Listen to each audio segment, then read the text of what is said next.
Michael, this is crazy, my friend Daisy Edwards whispered. We shouldn't be here. Too late, I whispered back. We're already here. Daisy was right. Sneaking into our teacher's house was probably a bad idea. But there we were, the three of us, me, Daisy, and our friend Dwayne Walker, standing in Mrs. Hardesty's kitchen. My eyes darted around, trying to see in the dim light. All the shades were pulled. Weird. She keeps her house as dark as our classroom, Dwayne said. The kitchen smelled of cinnamon. Mrs. Hardesty had a lot of snapshots on her fridge door. I glanced at them quickly. The faces all seemed blurry. An empty egg carton stood open on the sink. I led the way into the front room. The shades were down there, too. The couch and four chairs all matched. They were black leather.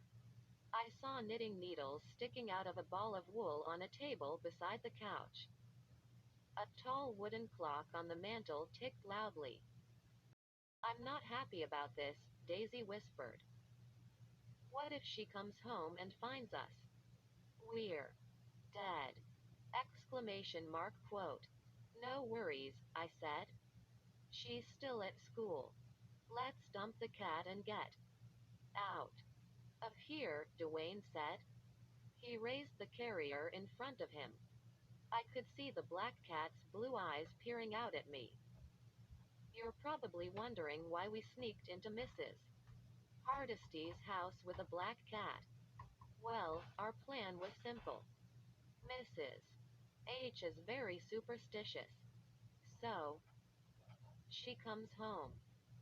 She looks down and sees this black cat rubbing against her ankles. And it totally freaks her mind. I wished I could be there when she went nuts. But I planned to be far, far away. The cat pawed the front of the carrier and meowed. I think it wanted out. Monster, just open the carrier, Dwayne said. Let it go, and we're outta here. My friends call me Monster. It's kind of a cool nickname. You see, I'm a big dude. I'm 12, but I look like a high school guy. I'm pretty strong, too. That's a good thing. But I guess kids also call me Monster because of my temper. That's a bad thing. My parents say I have a short fuse. That means I explode a lot. But, hey, I'm not angry. All the time. Just when someone pushes my buttons. Which is why my two friends and I were in Mrs. Hardesty's house. Our teacher had been pushing my buttons ever since she arrived at Adams Middle School. Let the cat out, Dwayne said, holding the carrier up to my face. Not here, I said. Mrs. H will see it too soon. That's no fun. How about the basement? Daisy said. Mrs.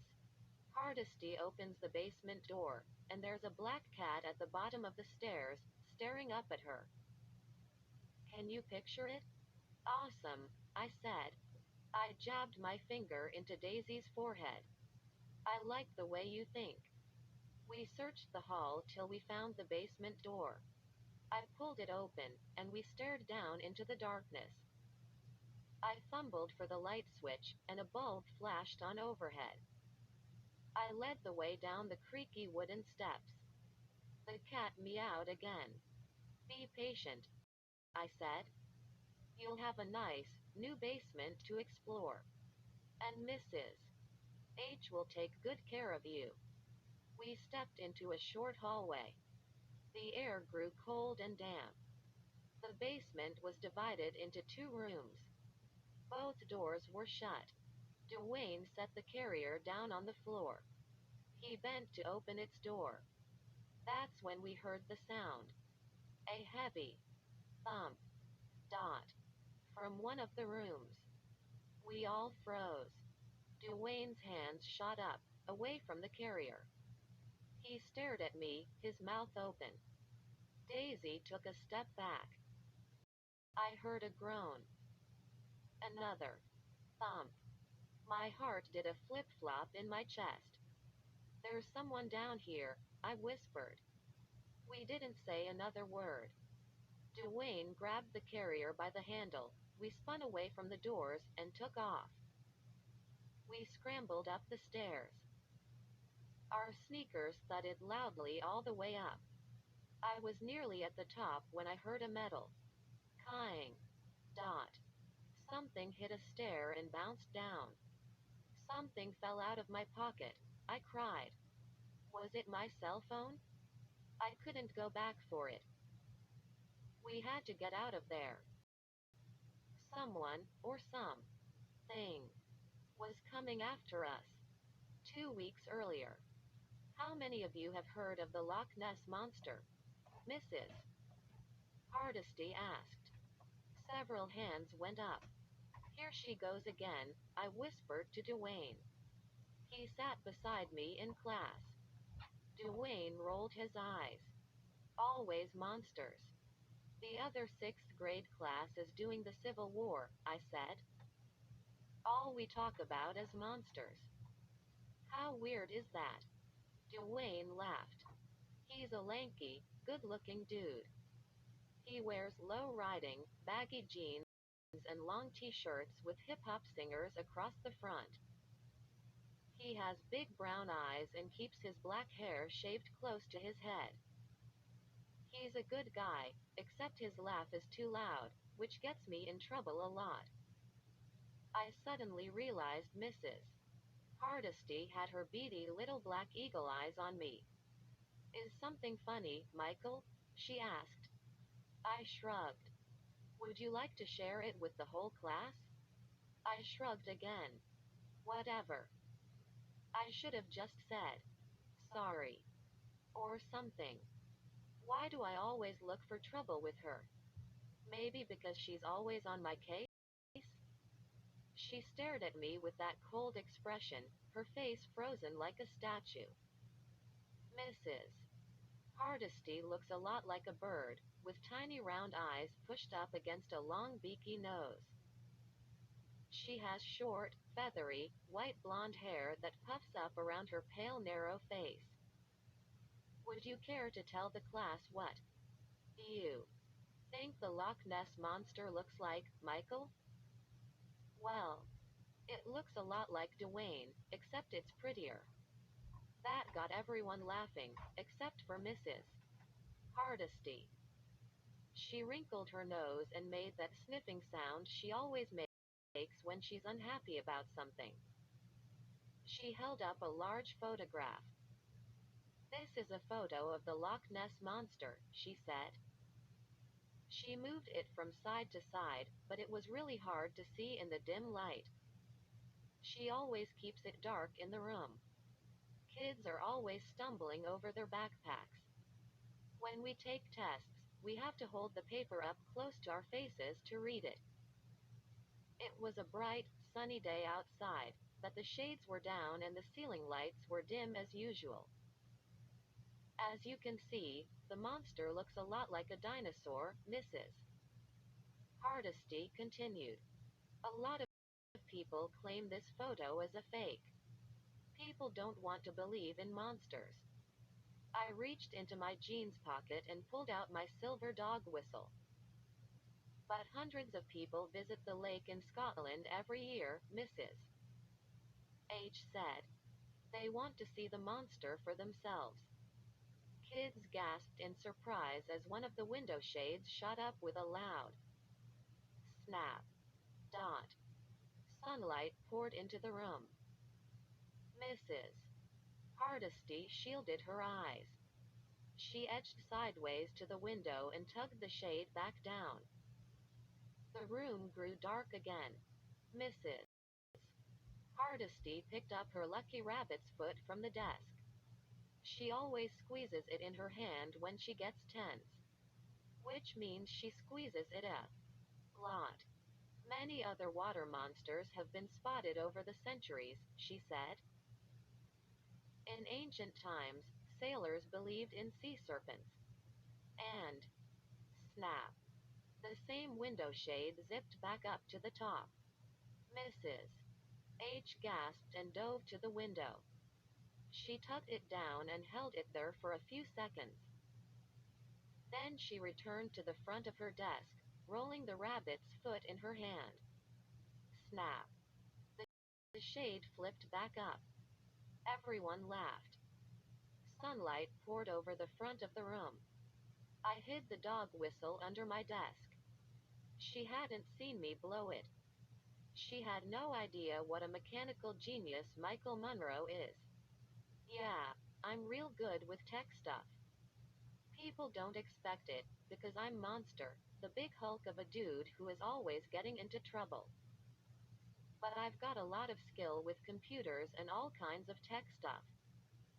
Before class, I rigged the window shade. I put a tiny receiver on it. The dog whistle sent high-pitched sound waves to the receiver. Sound waves that humans can't hear. And the sound made the window shade go flying up. Snap! I did it again. Just to upset Mrs. H and get everyone laughing. Then I hid the whistle behind my textbook. Mrs. Hardesty scratched her head. Why does that shade keep going up? She asked. Maybe an evil spirit is doing it, Dwayne said. He knew I was doing it. But he liked to torture her, too. Quote. Oh woo. He made a nice ghost howl. Mrs. Hardesty's mouth dropped open. She didn't think it was funny. She was squeezing that lucky rabbit's foot. Flat. One should never joke about evil spirits, she said. Her voice trembled. She kept a jar of black powder on her desk. She reached into the jar, pulled out a handful, and tossed it over her shoulder. Is she the weirdest teacher on earth or what? We're always trying to figure out what the black powder is. Daisy thinks it's ground up bat wings. Dwayne says it's powdered eye of newt. He learned about Eye of Newt in one of the scary books he's always reading. Mrs. Hardesty tugged the window shade down and examined it carefully. I hoped she wouldn't spot the little receiver I'd planted there. She returned to the front of the class. I raised my dog whistle and prepared to blow it again. Oops.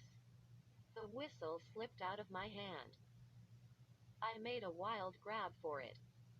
But it bounced off my desk, hit the floor, and rolled halfway to Mrs. Hardesty. Did she see it? Yes. She squinted at it, then raised her eyes to me. Ah. Am I in trouble? I asked. Yes, I was in trouble. She made me come back to class after school. Outside, rain clouds covered the sky. That made the classroom even darker than before. Mrs. Hardesty had two tall white candles flickering on her desk. She was leaning over them, whispering to herself, when I dragged myself in. Mrs. Hardesty, I'm sorry about the whistle thing, I said. But I can't stay after school. She kept whispering for a long while, her eyes shut. The candle smoke floated over her face, but she didn't seem to mind it. Finally, she looked up at me. Her skin appeared gray and powdery in the candlelight. Of course you will stay, Michael. No. Really, I said. I can't. I'll miss wrestling practice. Monster Munro is the captain of the wrestling team. Who else? Sit down, Michael, Mrs. H said. She pointed to a chair. I want you to wrestle with your thoughts. I let out a groan. I can't go to practice? She reached into her jar and tossed a little black powder over her shoulder. Sit down, she said. I sat down. I threw my backpack angrily to the floor. I muttered some bad words under my breath.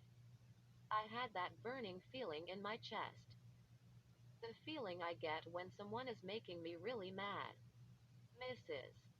Hardesty blew out the candles. She seemed to inhale the smoke. Michael, do you think it's smart to make a fool of your teacher? She asked. I really didn't have to try. I blurted out. Oops. I did it again. Why can't I ever shut my trap? I heard kids burst out laughing in the hall. I knew it was Daisy and Dwayne. Mrs. Hardesty leapt up from behind her desk. She strode to the classroom door and dragged my two friends in.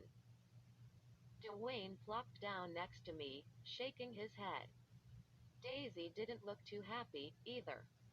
She never gets in trouble. She has this cute, innocent look. Curly carrot-colored hair, lots of freckles, and dimples in her cheeks even when she isn't smiling. So everyone thinks she's totally sweet and adorable. Of course, I know better. I know she has a wicked cold sense of humor. She could be a big problem child like me, if she put her mind to it. We didn't do anything, Daisy told Mrs. Hardesty. Why do we have to stay? The teacher waved for Daisy to sit down. Then she frowned at us one by one. You three need an attitude change, she said. She rubbed her pointed chin. I think I know what will help. Me, too, I said. Wrestling practice will help me. It'll change my attitude. Really? Dwayne grinned at Mrs. Hardesty. I got an A in attitude last semester, he said. You can check it out. Mrs. Hardesty rolled her eyes. We don't grade for attitude, she muttered. Dwayne squinted at her. You sure? He was goofing on her. But she never got a joke. I know what will help you, Mrs. H repeated. Some honest work. All three of us groaned. I'll give you a choice, she said. You can stay 2 hours after school every day for a week. We groaned again, louder. Or you can do some community service, Mrs. H said. We stared blankly at her. I had a sudden urge to take out my dog whistle and make the shade fly up again. I have a project that's perfect for you three, Mrs. Hardesty said. It's in the lot right by my house. You can come on Saturday. I can't, I said. My dad is taking me to the big computer tech show. I can't, Daisy said. I have my tennis lesson and Saturday, Mrs. Hardesty insisted. No excuses. I heard a cough behind us. I turned and saw Mr. Wong step into the room. Mr. Wong is our new principal. He's a little weird looking. He's not old, but he has these sagging cheeks and bulging eyes that make him look like a frog. I'll bet his nickname was Froggy or Toad Boy when he was a kid. He wears dark pinstriped suits, white shirts, and dark ties. He's a short dude, but he has a deep, booming voice. Kinda like a bullfrog. But he's a good guy. We never saw our old principal. She never came out of her office. Mr. Wong is always out in the hall, greeting everyone and slapping high fives. He likes hanging out with us. Mr. Wong pulled Mrs. Hardesty aside and asked what was going on. He kept glancing at the three of us. Mrs. Hardesty had a frown on her face and kept pointing a long bony finger at me. I couldn't hear everything they said, but I heard Mr. Wong say, I think you're being too hard on them. They were only having a little fun. I told you. The Wongster is a good dude. But Mrs. Hardesty kept shaking her head, making her feathery hair bounce up and down. Finally, Mr. Wong shrugged his shoulders and stepped back. Defeated. Mrs. Hardesty turned to us. You three will show up for community service at 2 o'clock on Saturday. No excuses. We will meet at my house. She walked back to her desk and started piling up papers. Mr. Wong walked up to us. My house is right down the street from hers, he whispered. I'll come out and check on how you're doing. He turned and left the room. The three of us started complaining to each other. Listen up, Mrs. Hardesty said. This is important. Be sure to wear work clothes on Saturday. And you'd better bring nose plugs. Huh? Nose plugs? What did she want us to do? On Saturday? Saturday was supposed to be totally fun. Dad promised to take me to the computer tech show at the convention center. I waited all year for this show. But where was I on Saturday afternoon? Standing with Daisy and Dwayne in back of Mrs.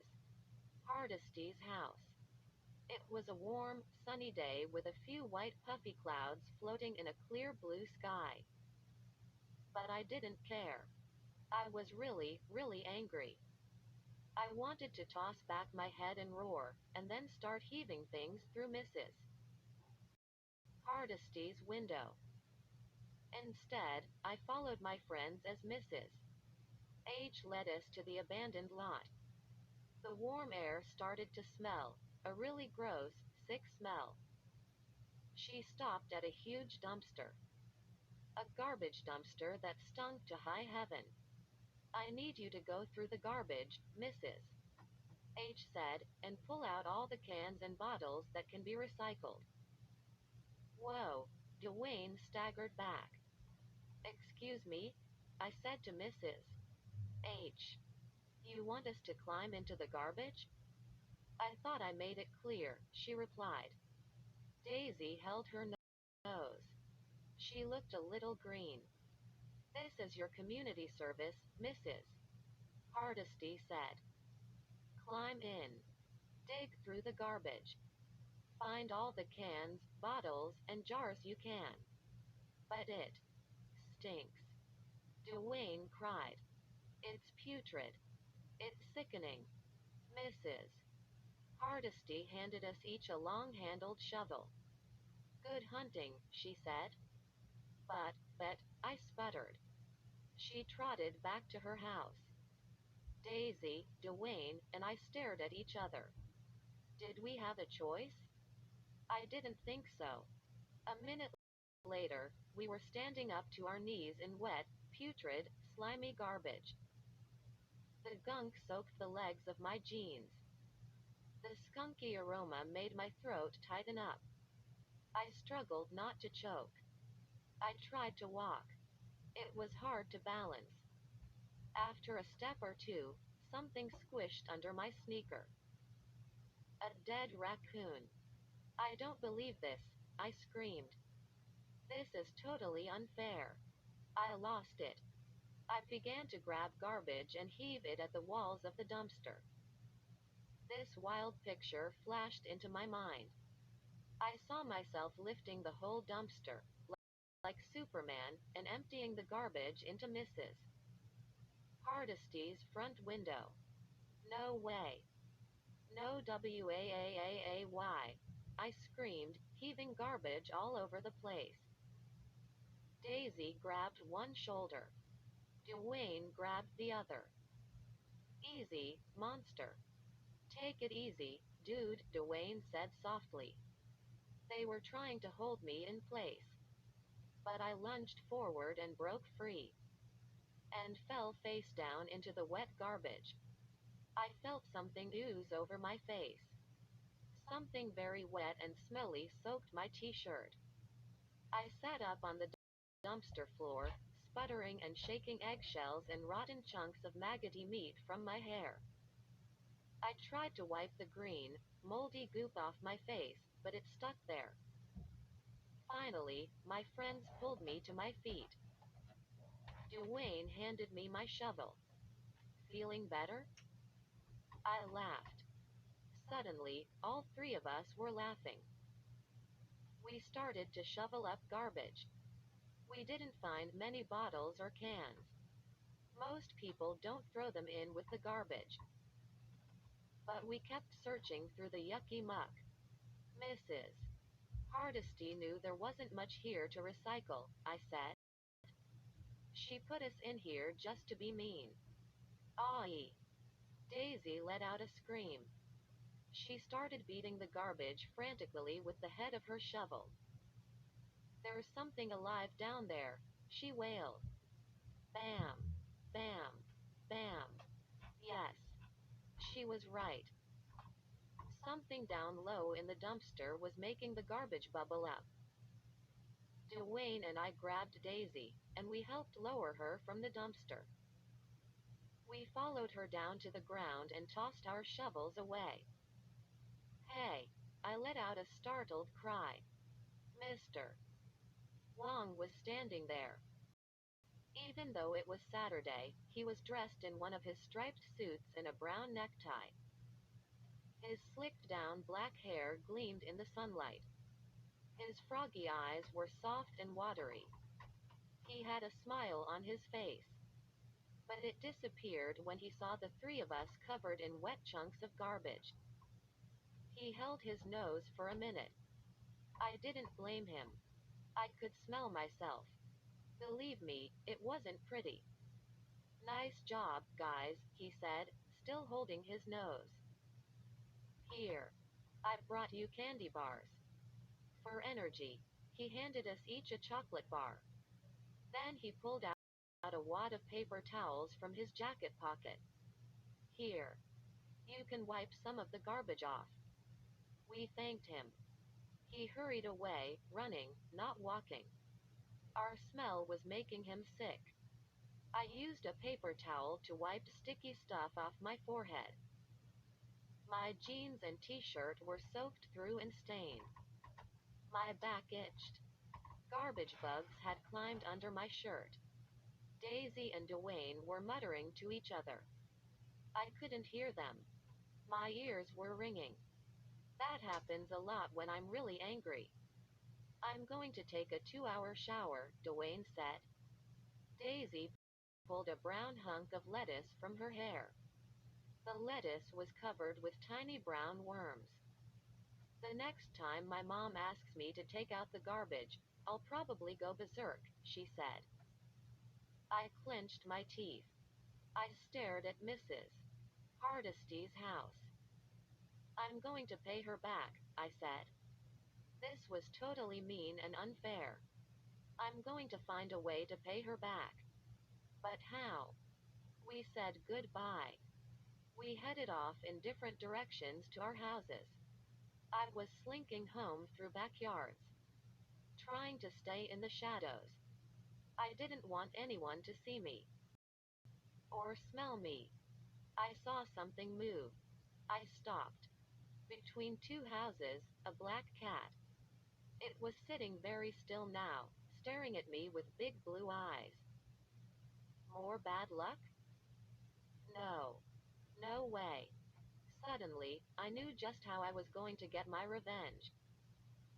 And that's how Daisy, Dwayne, and I ended up sneaking into Mrs.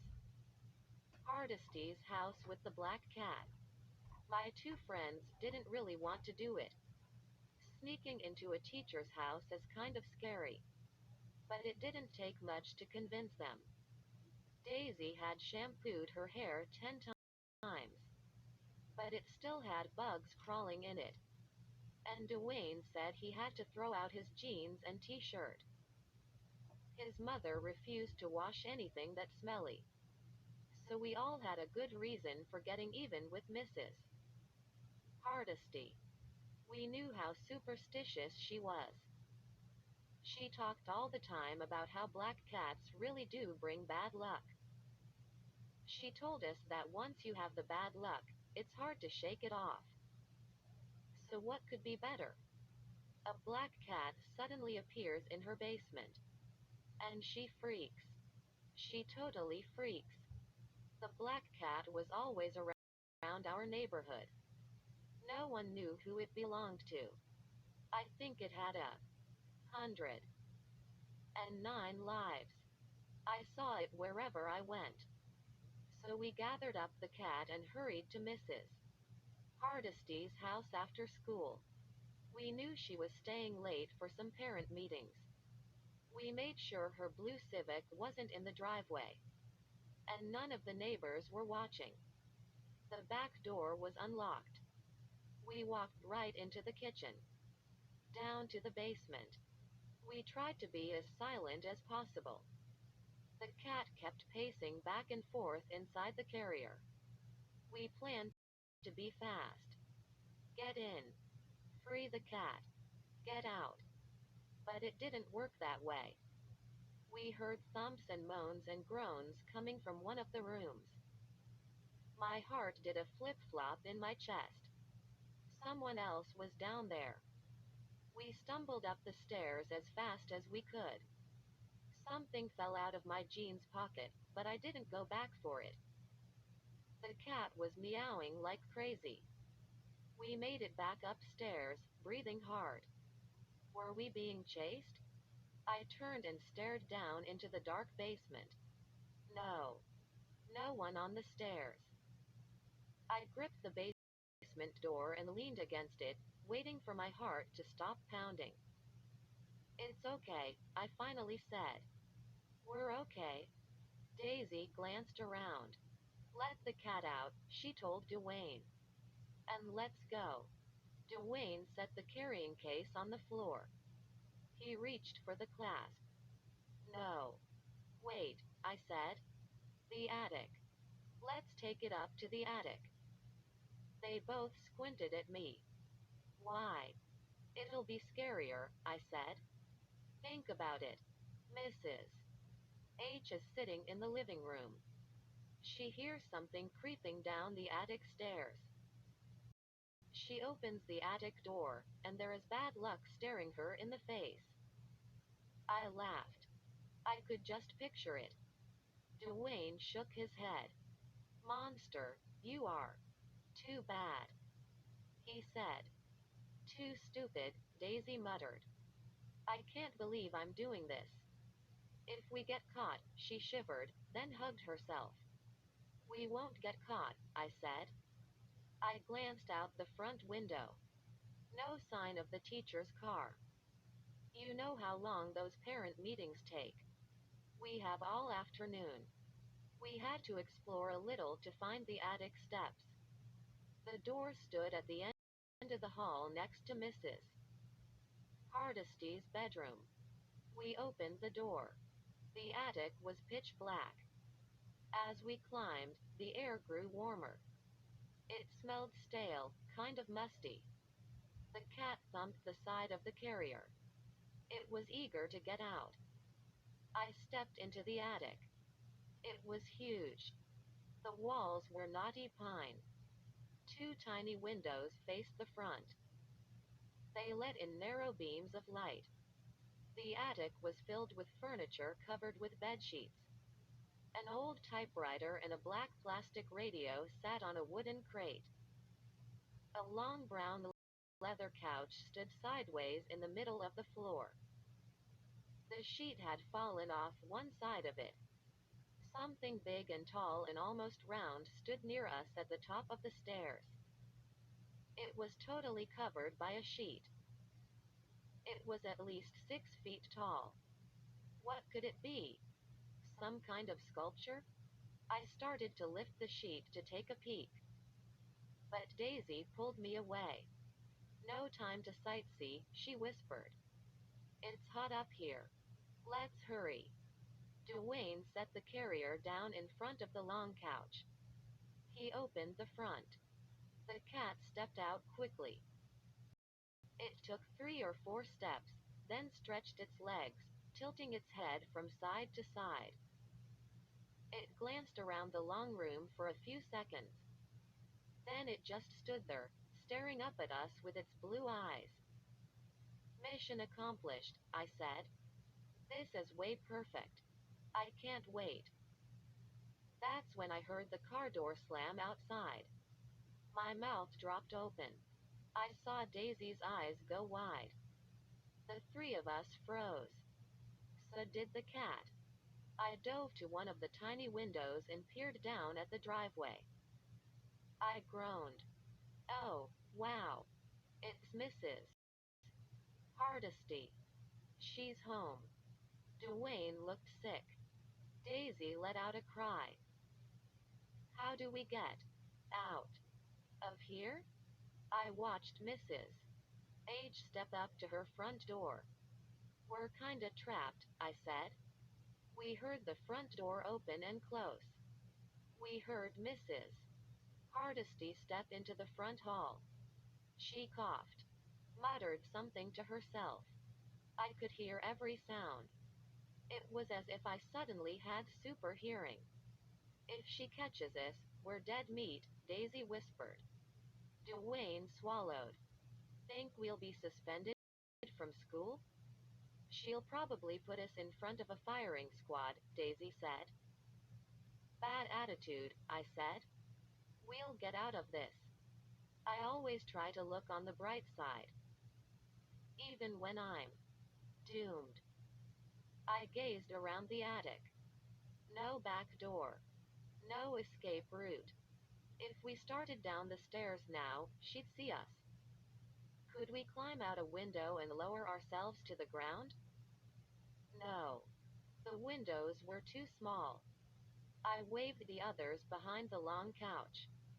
We crouched down on our hands and knees. Where was the cat? I poked my head out and searched. No sign of it. Was it already heading down the stairs? That could be trouble. I pressed my side against the back of the couch and listened. I couldn't hear Mrs. Hardesty. The only sound I heard was my own heavy breathing. Then I heard water running. Probably from the kitchen sink? It stopped. I could hear Mrs. Hardesty humming to herself. Then I heard footsteps growing louder. She's coming upstairs, Daisy whispered. Probably to her bedroom. To change out of her school clothes. Dwayne snickered. Do teachers have school clothes? Shish. Daisy gave Dwayne a shove. Want her to hear you? She whispered. More footsteps. Mrs. Hardesty coughed again. The sound floated up the attic stairs. She was too close. Too close. To us now. One sound, and she'd know someone was up there. I held my breath. All three of us froze. That's when the cat decided to meow. A long, shrill cry. I gasped and shut my eyes. Doomed. Doomed. I opened my eyes and saw the cat sitting beside me. Shish. I whispered. Do cats understand what shish means? I wrapped both arms around the cat and pulled it close to my chest. I held it there, praying it wouldn't make another sound. Mew. Another long howl. I gritted my teeth. Dwayne shut his eyes and crouched with his hands raised in a praying position. Daisy stared straight ahead. And we heard footsteps. The attic stairs creaked. The footsteps were coming closer. We were caught. Mrs. Hardesty was climbing the attic stairs. I hugged the cat even closer to my chest. Please, I whispered. Please be quiet. The attic stairs creaked and groaned. Keeping low, I poked my head out just enough to see. Mrs. Hardesty climbed into the attic. Daisy was right. She had changed her clothes. She was wearing a gray sweatshirt over baggy purple pants. Instead of her black pumps, she wore black sneakers. Please don't meow. Please don't make a sound. I silently begged the cat. Mrs. Hardesty glanced around. She took a few steps toward the couch. She wiped something off the old radio with one hand. Then she moved to a window and peered down at the street. Was it the longest, scariest moment of my life? Yes. But I knew it would get a lot scarier if our teacher caught us there. I heard voices. Some kids playing outside. I wished I was out there with them. I hugged the cat tighter. Was I smothering the poor thing? Mrs. Hardesty moved away from the window. She stepped up to the tall covered thing by the stairs. Still hugging the cat to my chest, I peeked out from behind the couch. She was pulling the sheet off. After a few seconds, I could see a little bit of what was underneath. It was smooth and white. She tucked the sheet away and folded it neatly. I stared at what she had uncovered. Stared at it in disbelief. It was an egg. A 6-foot tall egg. Daisy and Dwayne were crouched beside me behind the couch. They couldn't see what I was seeing. They stared straight ahead, afraid to breathe. Mrs. Hardesty walked around the egg a few times, inspecting it. She smoothed her hand gently over the shell as she circled it. She had a strange smile on her face. Her eyes sparkled with excitement. What kind of bird or animal could lay an egg that big? I asked myself. A few weeks earlier, I had seen dinosaur eggs on a cool show on the Discovery Channel. They were tiny compared to this giant egg. It can't be real. I decided. It's a sculpture. Yes, that's it. It's a piece of art. Someone made it out of plaster or something. That's why Mrs. Hardesty was acting so proud of it. While those thoughts whirred through my mind, Mrs. H stopped circling. She faced the egg and stretched both arms around its wide middle. Was she hugging it? No. I gasped as she pulled herself off the floor. Her sneakers pushed against the eggshell. She slid her hands higher, higher, and in seconds, she had climbed to the top. Then she turned to face the window. She was sitting on top of the egg. Wow. That shell must be really thick and tough, I thought. I watched her settle herself up there. She lowered her hands beside her on the shell. Daisy and Dwayne had to see this. Otherwise, they'd think I was making it up. Silently, I crawled backward and made a space for them. Then I waved for them to move and take a look.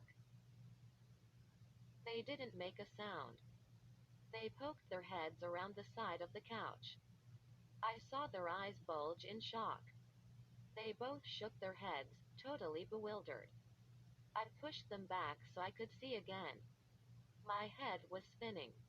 What on earth was our teacher doing up there? Was she hatching the egg? What would come bursting out of it?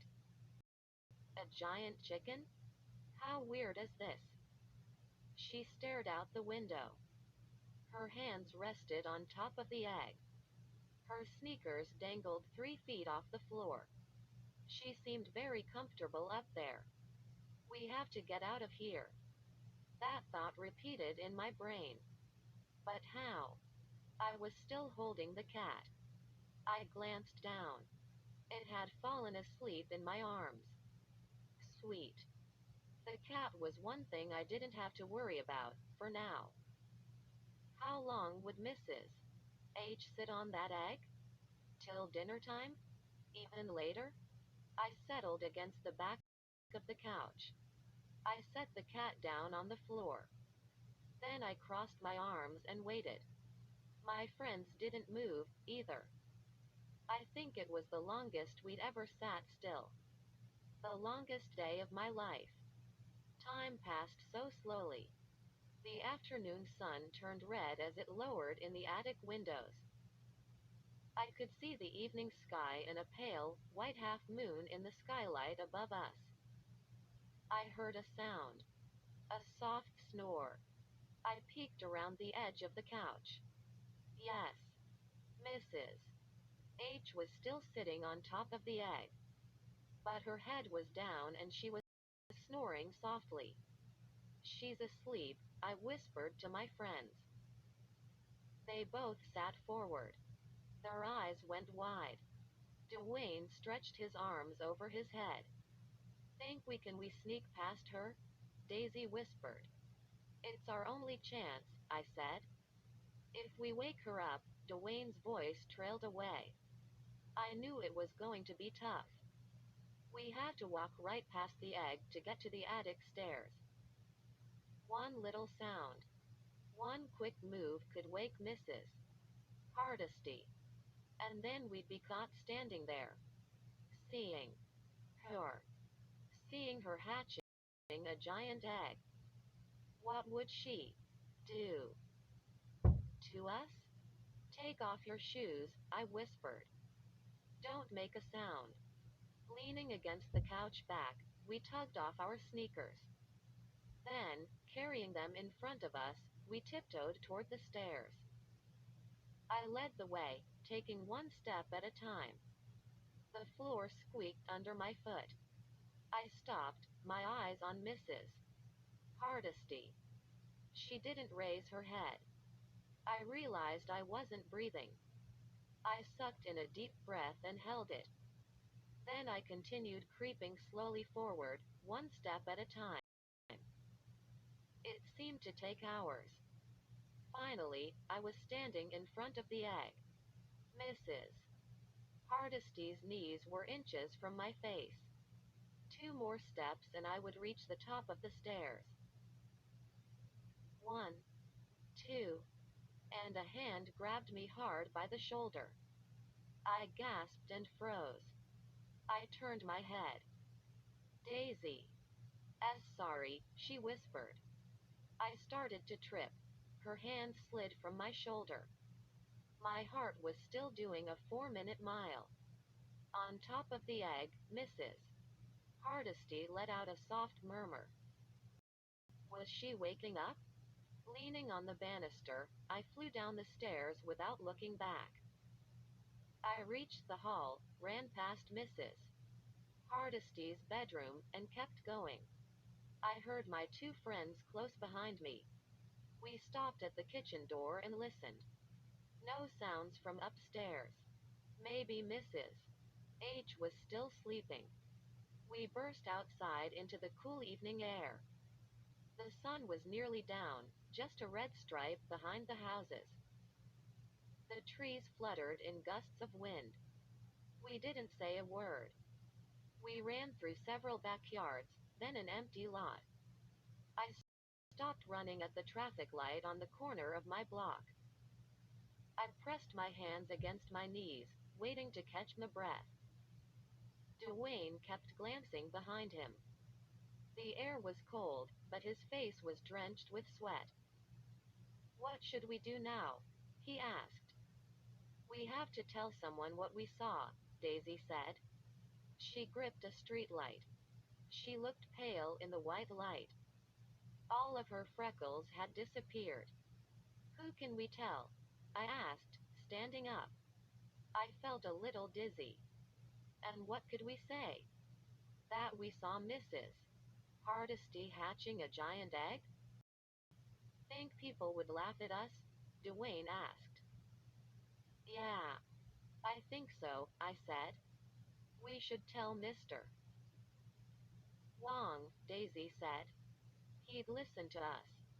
He'd listen to us, I said. But he wouldn't believe us.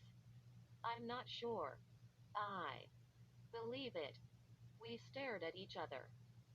A dark SUV rolled past with loud music blasting out the windows. Kids waved to us from the back. We didn't wave back. Let's go home and just think about this, Dwayne said. Daisy shuddered. I won't be able to think about anything. anything else, she said. Wait, I've got it, Dwayne cried. He tapped his head. The great brain strikes again. I squinted at him. What have you got? I asked. I can explain it, he said. I can explain everything. Spill, Daisy said. She turned to me. This should be good. Mrs. Hardesty saw us, Dwayne said. She knew we were hiding behind the couch. So she climbed up on the egg and pretended to be hatching it. Just to freak us out. Quote. I shook my head. It was all a joke? Then explain this. Why does she have a giant egg in her attic? In case some kids sneak up there and hide behind her couch? And why did she fall asleep if she was goofing on us? Daisy asked. And why did she let us get away so easily? Dwayne shrugged. Do you think I know everything? Quote. My stomach growled. Let's go home, I said. We're late for dinner. Let's go home and think about this. Catch you later. We headed off in different directions. Mom greeted me at the kitchen door. Michael, you're so late, she said. Where were you?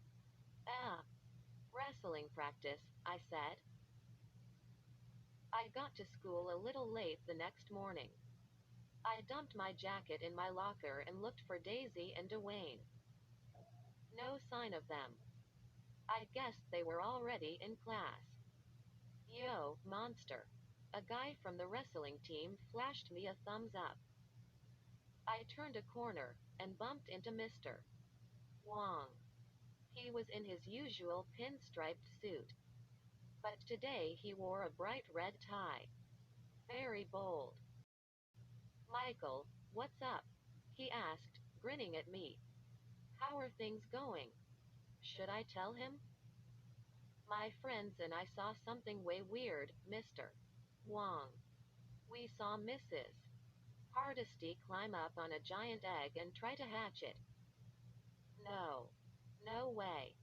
I couldn't say it. Things are okay, I guess, I said. He was so short, he reached up to put a hand on my shoulder. If you have any problems, you come to me, he said. And we'll talk about it, okay? My door is always open. I nodded. Thanks, I muttered. I didn't know what else to say. He hurried away. I stood there and watched him bounce down the hall. Weird. I thought. Does he suspect that something is wrong with Mrs. Hardesty? Is that why he said that to me? I started to walk into class. But Mrs. Hardesty stopped me at the door. She led me back into the hall and closed the door behind us. Her tiny round eyes stared into mine. Is anything wrong? I asked. I tried to keep my voice calm and normal. She didn't answer. Just kept staring at me. I gazed right back at her. If she wanted a staring contest, I was up for it. I've never lost a staring contest in my life. I once stared so long and hard at Dwayne, he went cross-eyed. I found something in my house last night, Mrs. H said finally. She blinked. I won the contest. I found a black cat in my bedroom, she said. Her teeth were clenched tight. Her cheeks turned red. Really? I said. Black cats are bad luck, aren't they? Was she buying my innocent act? I stayed up all night, Michael, she said. All night, trying to rid my house of the bad luck. I didn't reply. She brought her face close to mine, so close I could smell the coffee on her breath. Did you have anything to do with that, Michael? She asked. She said my name as if it was something disgusting. I backed up against the tile wall. She kept her face right above mine. Michael, tell me the truth. Did you have something to do with bringing that bad luck cat into my house? No way, I said. Of course not. Her eyes, cold as ice, sent a chill rolling down my back. She is dangerous, I decided. Why was she standing so close? Why was she staring so hard? Was she trying to read my mind? I have to tell someone about her, I thought. I have to get proof so they will believe me. I have to find out what she's hatching in her attic. I suddenly realized I had no choice. I had to sneak back up to that attic to see what came crawling out of that egg. No way, Daisy said. Ditto, Dwayne said. I had to chase them down the street. You won't come back to the attic with me? Do I look like I'm crazy? Daisy asked. Don't answer that. Monster, it's not our business, Dwayne said. If Mrs. H wants to hatch giant chickens in her attic, that's her problem. But, I sputtered. I couldn't believe my friends were refusing to come along with me. Quote, You're the giant chickens, I said. They both nodded. You got that right, Dwayne said. But don't you want to know the truth? I asked. Don't you want to be able to prove to people how crazy she is? Dwayne lifted 2 fingers to his ear. Call me, he said. Call me later and tell me what you found. Yeah. Call me, too, Daisy said. Long distance. I'm never going near that house again. They trotted away. Which is why I ended up in Mrs. Hardesty's attic that afternoon all by myself. The back door was unlocked, just like before. I sneaked into the house and made my way up to the attic without stopping. I didn't see any sign of the black cat. It was probably back outside, prowling the neighborhood. Dark storm clouds hung low in the sky. The attic was even darker than before. I stood beside the egg, waiting for my eyes to adjust. Should I lift the sheet? I wanted to feel the egg. Was it warm or cold? Did it feel like a regular eggshell? Could I feel a giant chicken growing inside it? I gripped the sheet and started to pull. No. I changed my mind. Mrs. Hardesty might notice that it was moved. I let go of the sheet and crossed the room. Dropping down behind the couch, I prepared to wait. This time, I brought 2 chocolate bars so I wouldn't starve. I was half finished with the second bar when I heard a car door slam out in the driveway. A few seconds later, I heard the front door open and close. My heart started to pound. My hands were suddenly cold and sweaty. I jammed the rest of the candy bar into my backpack. Then I pressed my back against the couch and made myself comfortable. After a short while, I heard Mrs. Hardesty climb the stairs to her room. She was in there a long time. I could hear her walking around. Maybe she isn't coming up to the attic today, I thought. Maybe I sneaked up here for nothing. But no. After a few more minutes, I heard the attic door open. Then I heard Mrs. Hardesty's footsteps on the creaking wooden stairs. I stayed frozen behind the couch until she stepped into the attic. Then I poked my head out just enough to see her. She had changed into the same gray sweatshirt and loose-fitting purple pants. She had her back to me. She was tugging the sheet off the egg. She folded it up and set it aside on the floor. Then, once again, she circled the egg slowly, running her open hand along the fat middle of the shell. I kept blinking in the gray light of the attic. I still couldn't believe what I was seeing. Will she hatch the egg today? Will it ever hatch? I had this sudden impulse.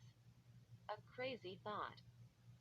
I pictured myself climbing out from behind the couch, walking over to her, very casual like, my hands in my pockets, a big smile on my face. And I'd say, "Hey, Mrs. H, what's up with that big egg? What have you got going on there?" And then I'd click a photo with my cell phone. Luckily, I held myself back.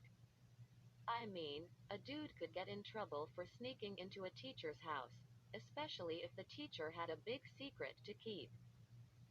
So I stayed on my hands and knees, kept myself as low to the floor as possible, and I stared in silence as my teacher climbed the egg once again and perched on top. She sat up there a long time without moving. I didn't move, either. My arms were getting sore, and my neck felt stiff. Raindrops pattered the roof, and I heard thunder in the distance. The sky darkened to black, and the blackness seeped into the attic. I hunched there, squinting through the dim light, watching, waiting, watching. My head jerked back when I heard the loud crack. My muscles tightened. I blinked several times, trying to wake myself up. Another crack. Dot. Louder this time. Mrs. Hardesty's eyes bulged, and a smile spread over her face. She turned her body around, wrapped her arms around the shell, and slid down to the floor. Crack. Mrs. Hardesty pumped her fists in the air. She let out a happy cheer. I could see that she was very excited. I heard more cracking sounds. Some soft thuds. A tap tap tap. Sound like a hammer against wood. A tiny wedge of the shell poked open and fell to the floor. I held my breath. It was so hard to stay still. This was the big moment. Another long crack. Another section of eggshell dropped off the egg. I could see yellow yolky stuff inside. And then, I slapped my hand over my mouth to keep from making a sound. And I stared in shock as a glistening, wet green arm poked out of the egg. Dripping with yolk slime, the scaly arm stretched itself out, then curled and uncurled its pointed claw. I couldn't breathe. I couldn't blink. The shell cracked open. Yellow goo drained onto the floor and formed a wide puddle at Mrs. Hardesty's feet. She had this strange smile frozen on her face. Her eyes flashed with excitement. As I stared in shock, she grabbed the wet green arm. Gently, she wrapped her fingers around its bony claw and tugged. I almost screamed as the creature came tumbling out of the egg. It was big as my neighbor's Labrador retriever. It had bumpy green skin covered in thick slime, like a layer of yellow mucus. The skin reminded me of alligator skin. Or maybe lizard skin. UNNNNNH. UNNNNNH. It made loud, disgusting choking noises as it tried to breathe.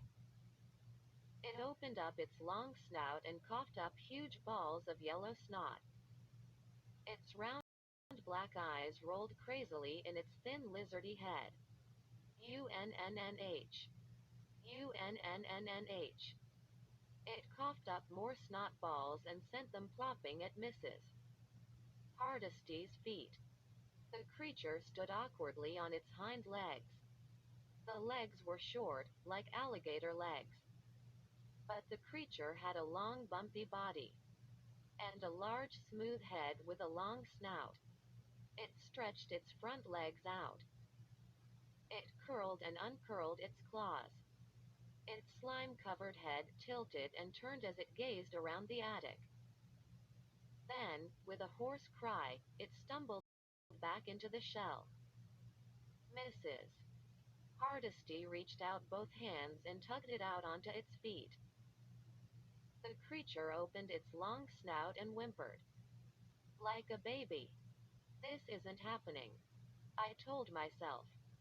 I'm not hunched here on my hands and knees in my teacher's attic, watching her hatch a giant green monster. UNNNNH. UNNNNNH.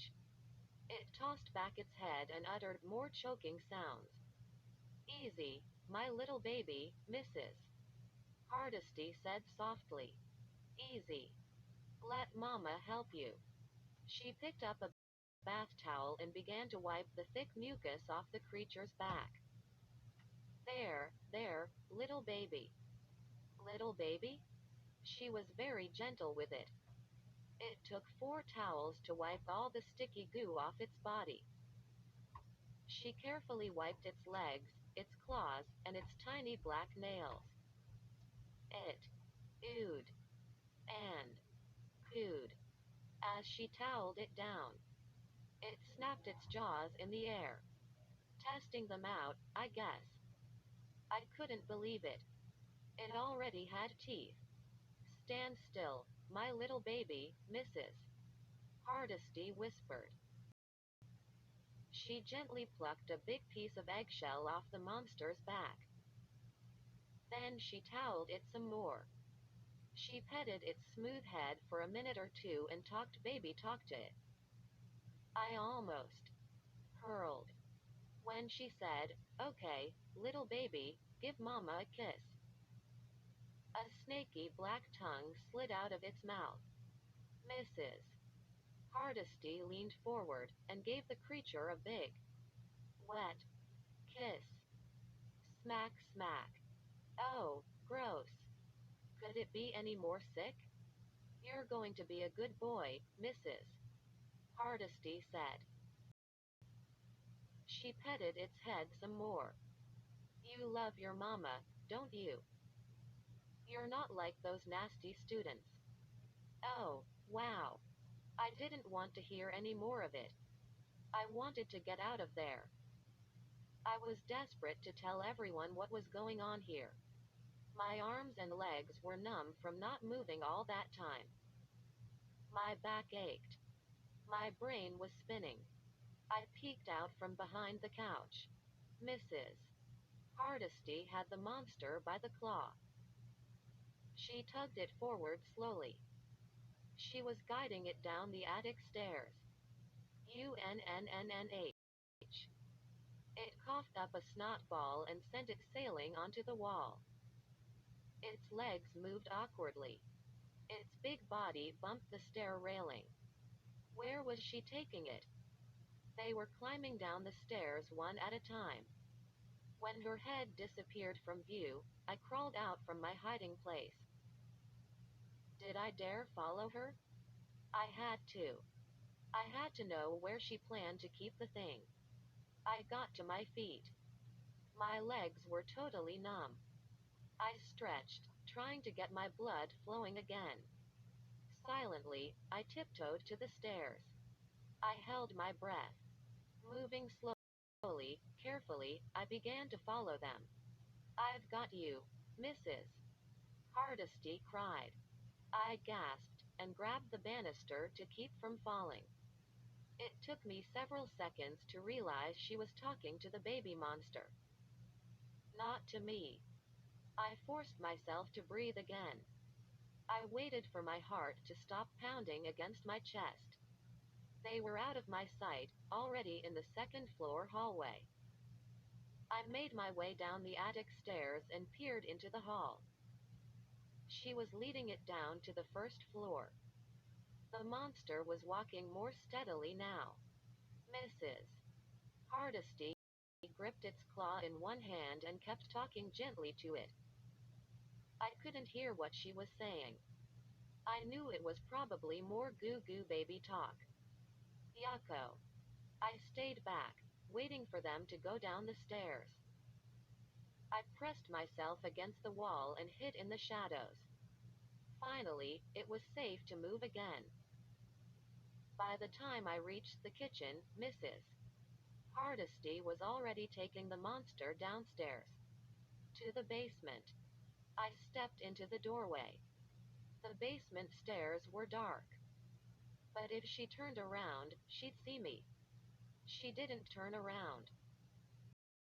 I remembered that her basement was divided into 2 rooms. She took the monster to the door on the right. She fumbled around in her pants pocket, then pulled out a key. I crept down 1 step. Then 1 more. I couldn't get too close.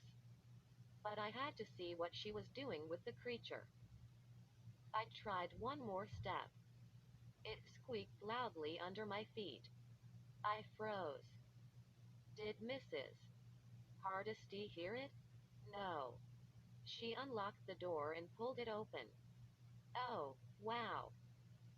I saw a dimly lit room. And at least a dozen green monsters. All of them stood on their hind legs. All of them turned to watch Mrs. Hardesty bring in the new baby. Mrs. Hardesty stepped into the room. They lumbered forward to greet her, grunting and mewing. Hello, my babies. My cute babies, she exclaimed. Cute babies? They were even taller than Mrs. Hardesty. Their dark green bodies were scaly and lizardy. Their jaws snapped excitedly. How are all my little babies? Mrs. Hardesty asked. She used a tender voice I'd never heard in class. The monsters formed a circle around her. One of them stuck its black snake tongue out and licked her face. She laughed.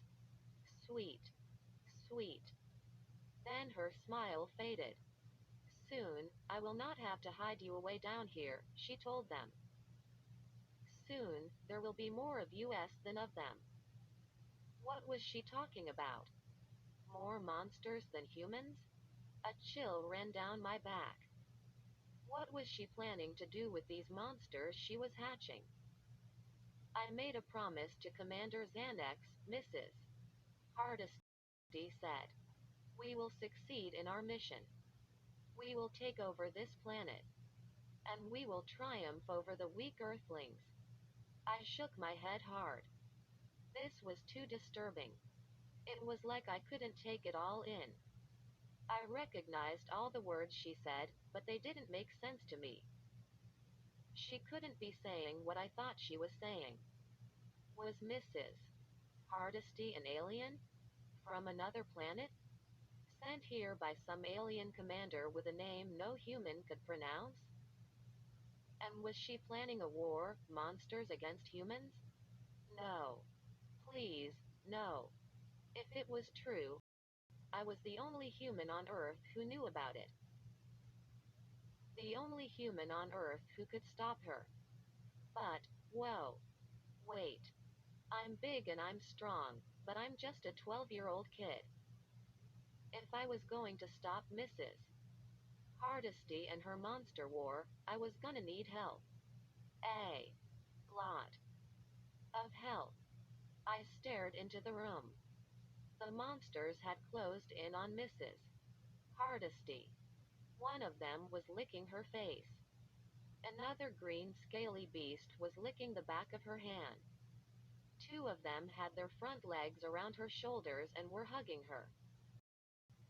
And she kept cooing to them and saying, my babies. My babies. I had to get away from there. I had to tell someone. Everyone. The main thing was to escape this house without being caught. I turned. I gripped the banister. I started to climb the stairs. I made it up 3 steps, and then I couldn't help it. I sneezed. Caught. There was no way.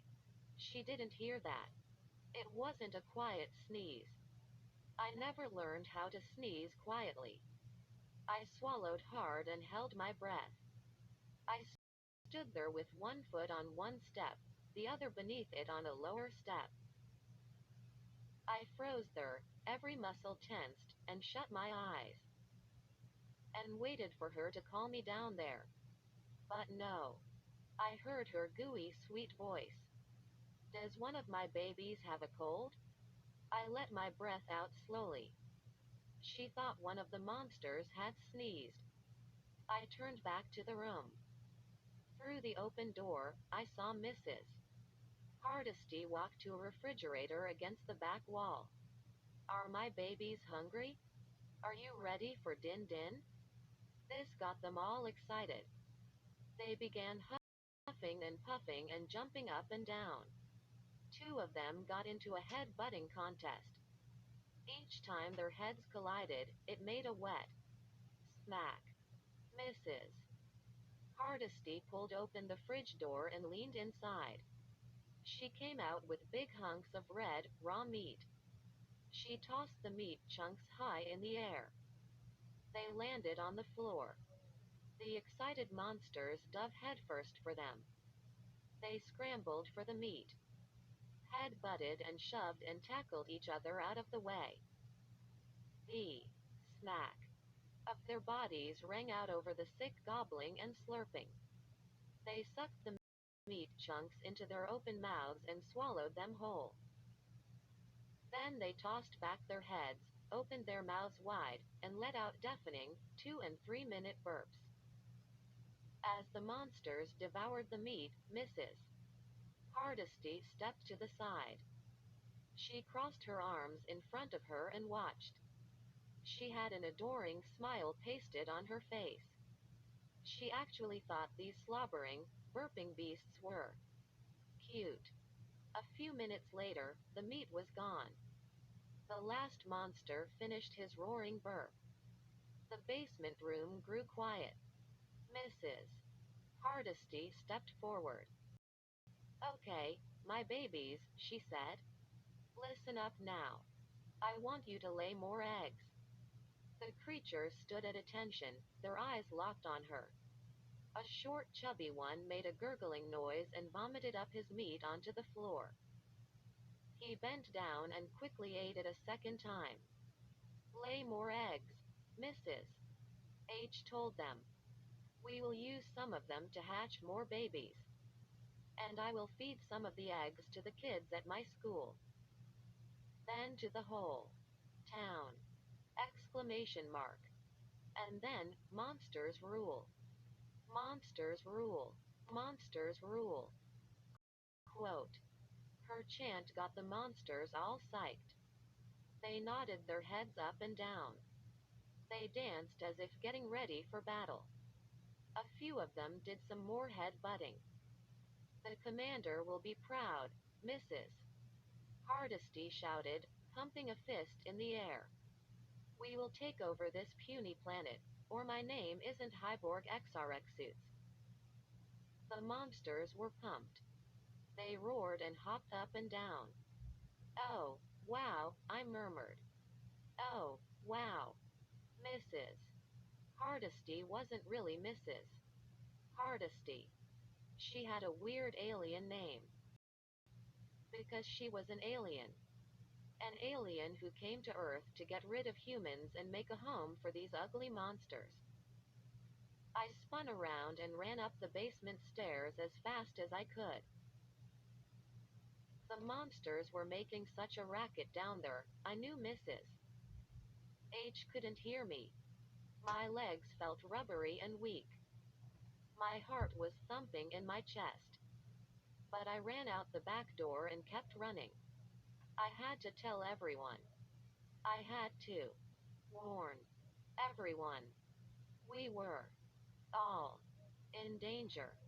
A horn honked and tires squealed as I ran across the street. I hadn't even looked to see if anyone was coming. I heard the driver shout at me from his open window. But I didn't stop. The houses and yards were a blur. I ran all the way home. Mrs. Hardesty's cheer rang in my ears. Monsters rule. Monsters rule.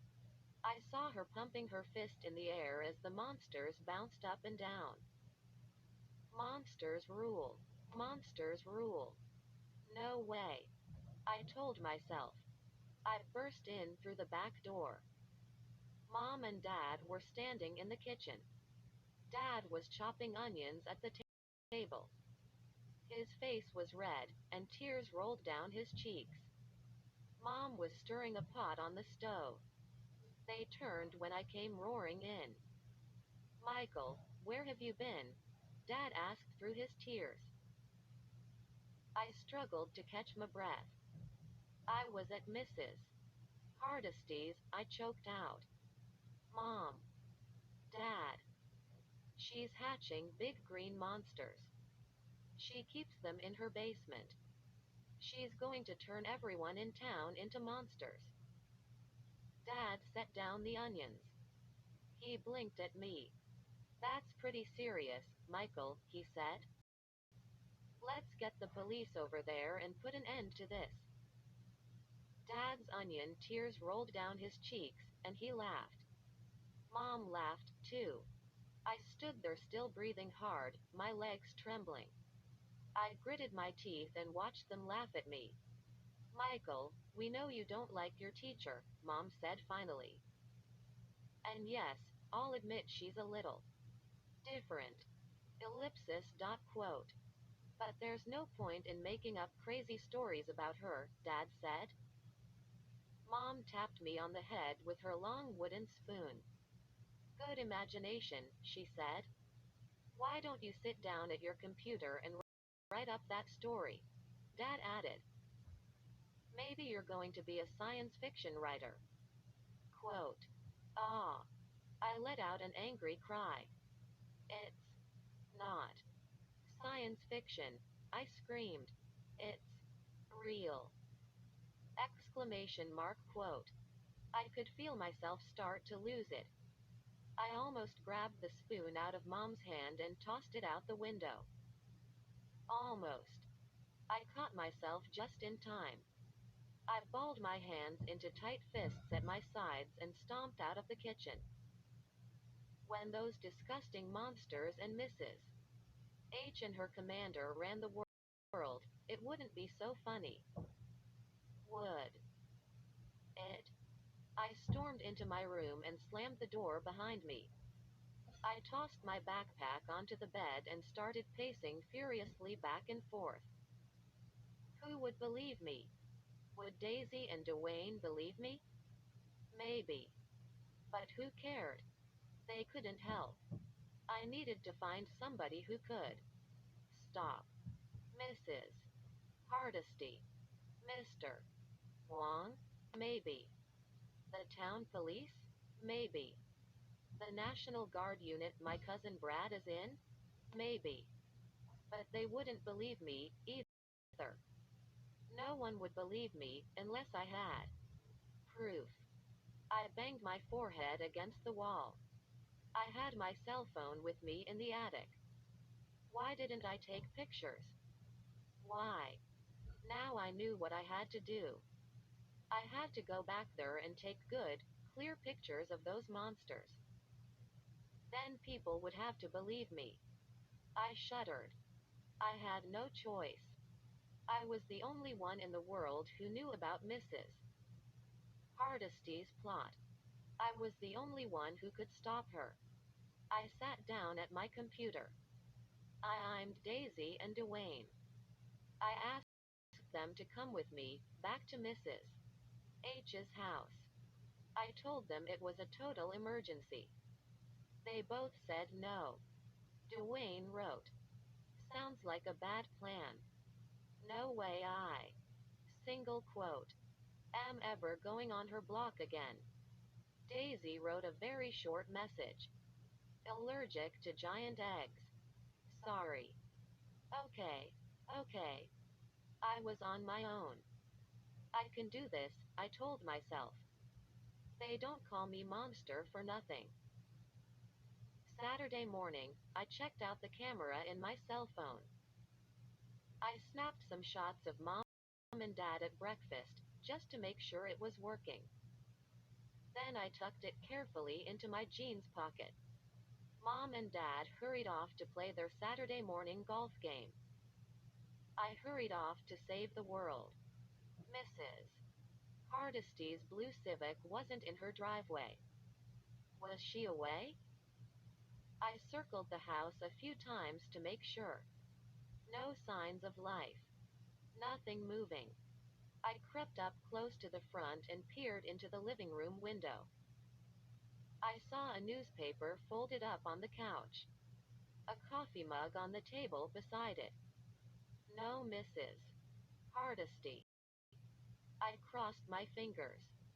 Maybe she was out shopping for more meat or something.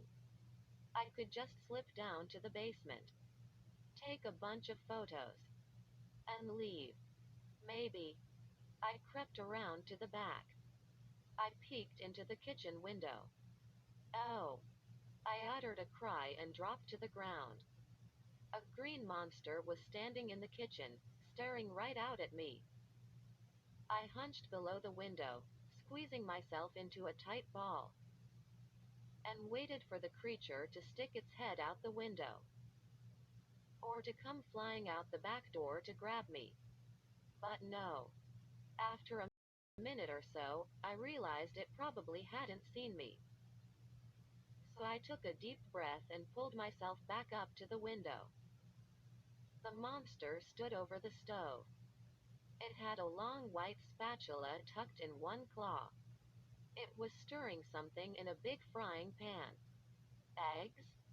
I squinted through the window. Yes, it was cooking up a big pan of eggs. Now it had its back to me. I straightened up a little higher to see better. How did it escape from the basement? And how did it know how to cook? 1,000 questions whirred through my mind. I shook them away and reached into my jeans for my phone. I raised the phone to the window and steadied it. No. No good. Too dark in the kitchen. I clicked the phone shut and shoved it back into my jeans pocket.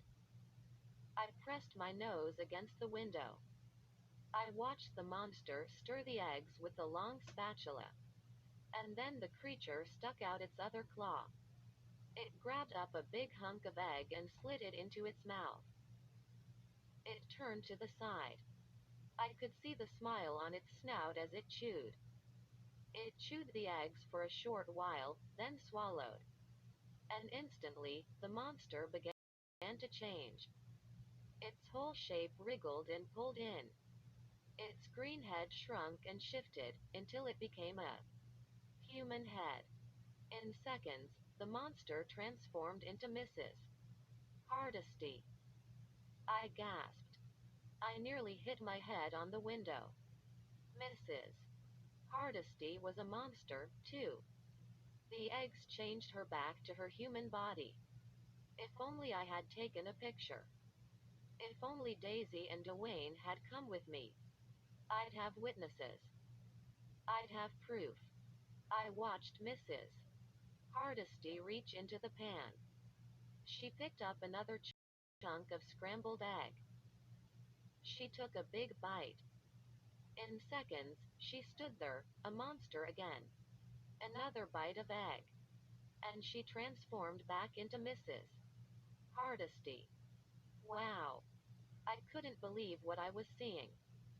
But I realized how powerful those eggs were. They could turn you from a monster into a human and back again, in seconds. No one will ever believe this, I muttered to myself. And she planned to bring these eggs to school and feed them to everyone. I slid down to the ground. I sat with my back to the wall, trying to think. Trying to make a plan.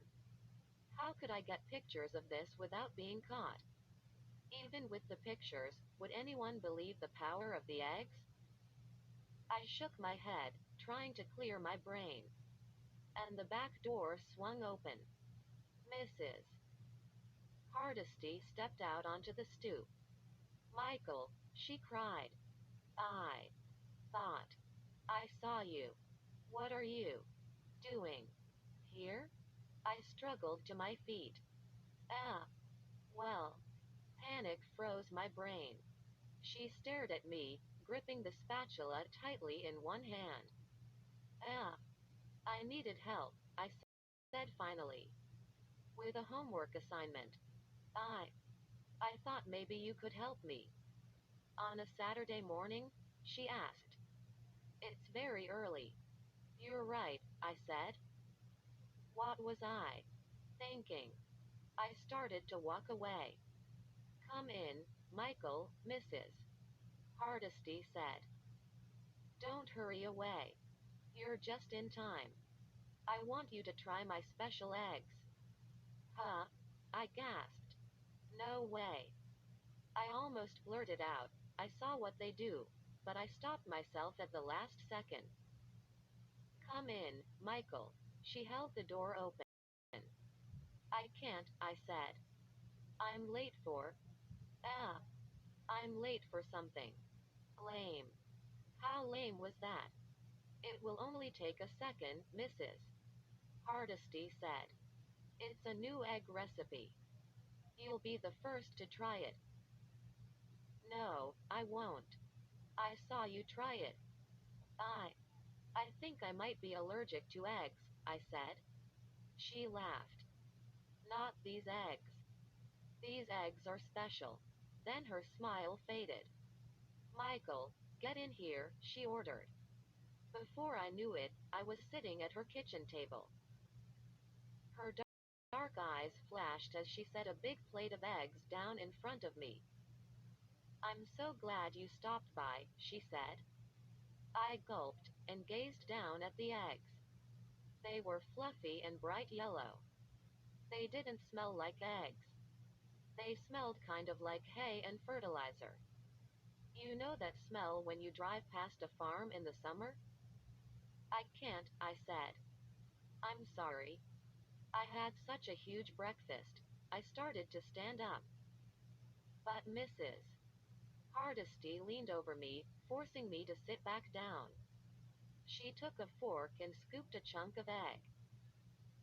Then she slid the fork into my mouth. Eat up, Michael, she said softly, her breath brushing my ear. Delicious, right? I didn't want to swallow. But the egg slid down my tongue. It tasted like chalk. Very dry. My heart started to do a tap dance in my chest. My ears tingled. Mrs. Hardesty forced another forkful down my throat. I was terrified and angry at the same time.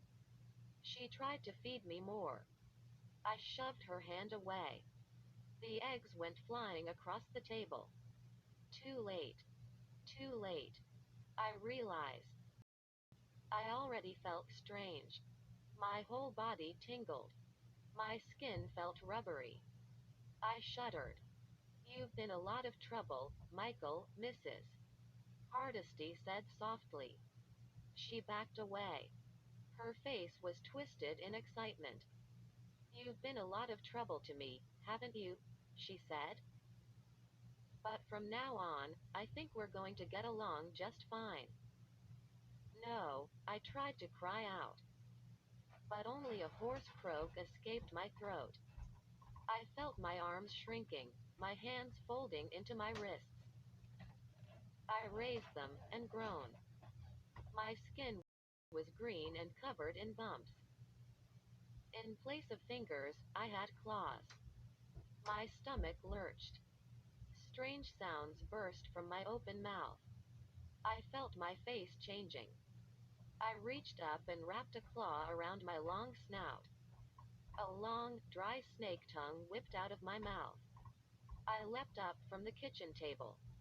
I jumped right out of my clothes. My chair went flying backward. I tried to run and tripped over my jeans. My lizardy body heaved in and out. I'm a monster. I realize. It took only 2 little forkfuls, and I'm a monster. I staggered back on my stubby legs. I felt sick. The room became a black and white blur. My tongue slid in and out. Mrs. Hardesty tossed back her head and laughed. You look wonderful, Michael, she said. She slapped my green bumpy back.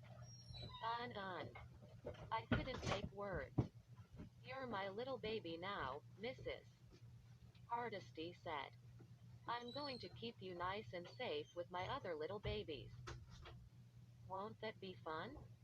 She dug her nails into my shoulders as she forced me down the basement stairs.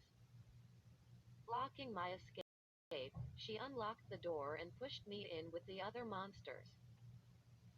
See you later, little babies, she cooed. Mama is going out to shop for supplies. I'm going to scramble up a big egg on Monday, big enough for the whole school.